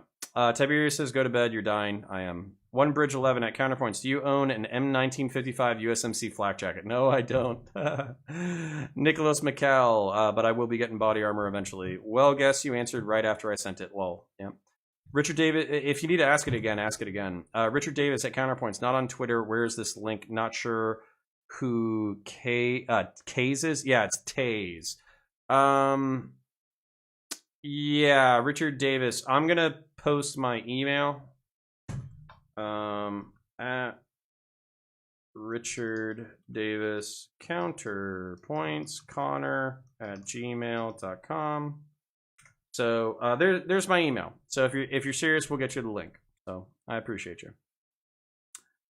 Ken Sims at Silence You Idiot agreed. I do give kudos to Destiny for giving Texas viewers hate, but I don't want to give kudos to, or I want to give counterpoints for doing similar. Put yourself out there on spicy takes. Yeah, fuck it. You know, you only live once. Might as well have fun. We're all gonna be dead in fucking 60 years, so fuck it. The Louie Lou at counterpoints. With all due respect, there are a lot of dumb people. Your argument necessitates on pain. That is what your argument hinges on. So it's not a good enough argument. But try again. Yeah, that's not the only variable that I include in my assessment. So yeah, we can talk about abortion another day. I'm dying. Aracoda at counterpoints. You look like the kind of guy who would like Total War, probably Rome 2 because of your love of the noble color of purple. True. Thanks. King Fenrir says at counterpoints, thanks for your time and have a good night. Yeah, cool. All right, we're caught up. Richard Davis, please email me at counterpointsconnor@gmail.com. I would love to have you aboard. I would sincerely appreciate the support. I know Taze would as well. If you're serious, shit, send me $10. I'll still be super thankful. And obviously, the goal is to do this full time. So if we have people who have the kind of like wealth and ability to support the channel in that kind of way, that's fucking insane. But that's awesome. And then y'all hit me with the other questions, motherfuckers. Aracoda at counterpoints. Ignore everyone after this post and go to bed. Reggie A at counterpoints. Don't you think there's a serious level of LARPing when it comes to talk of revolution, left or right? Yes. Before Annihilation, best thing USA will experience, I think, is a shot of UBI Lib Dem. Yeah, probably. All right. Yep. I appreciate y'all. Going to bed. Y'all have an excellent night. Thank you for the support. Sincerely appreciated. Have a great one. Bye.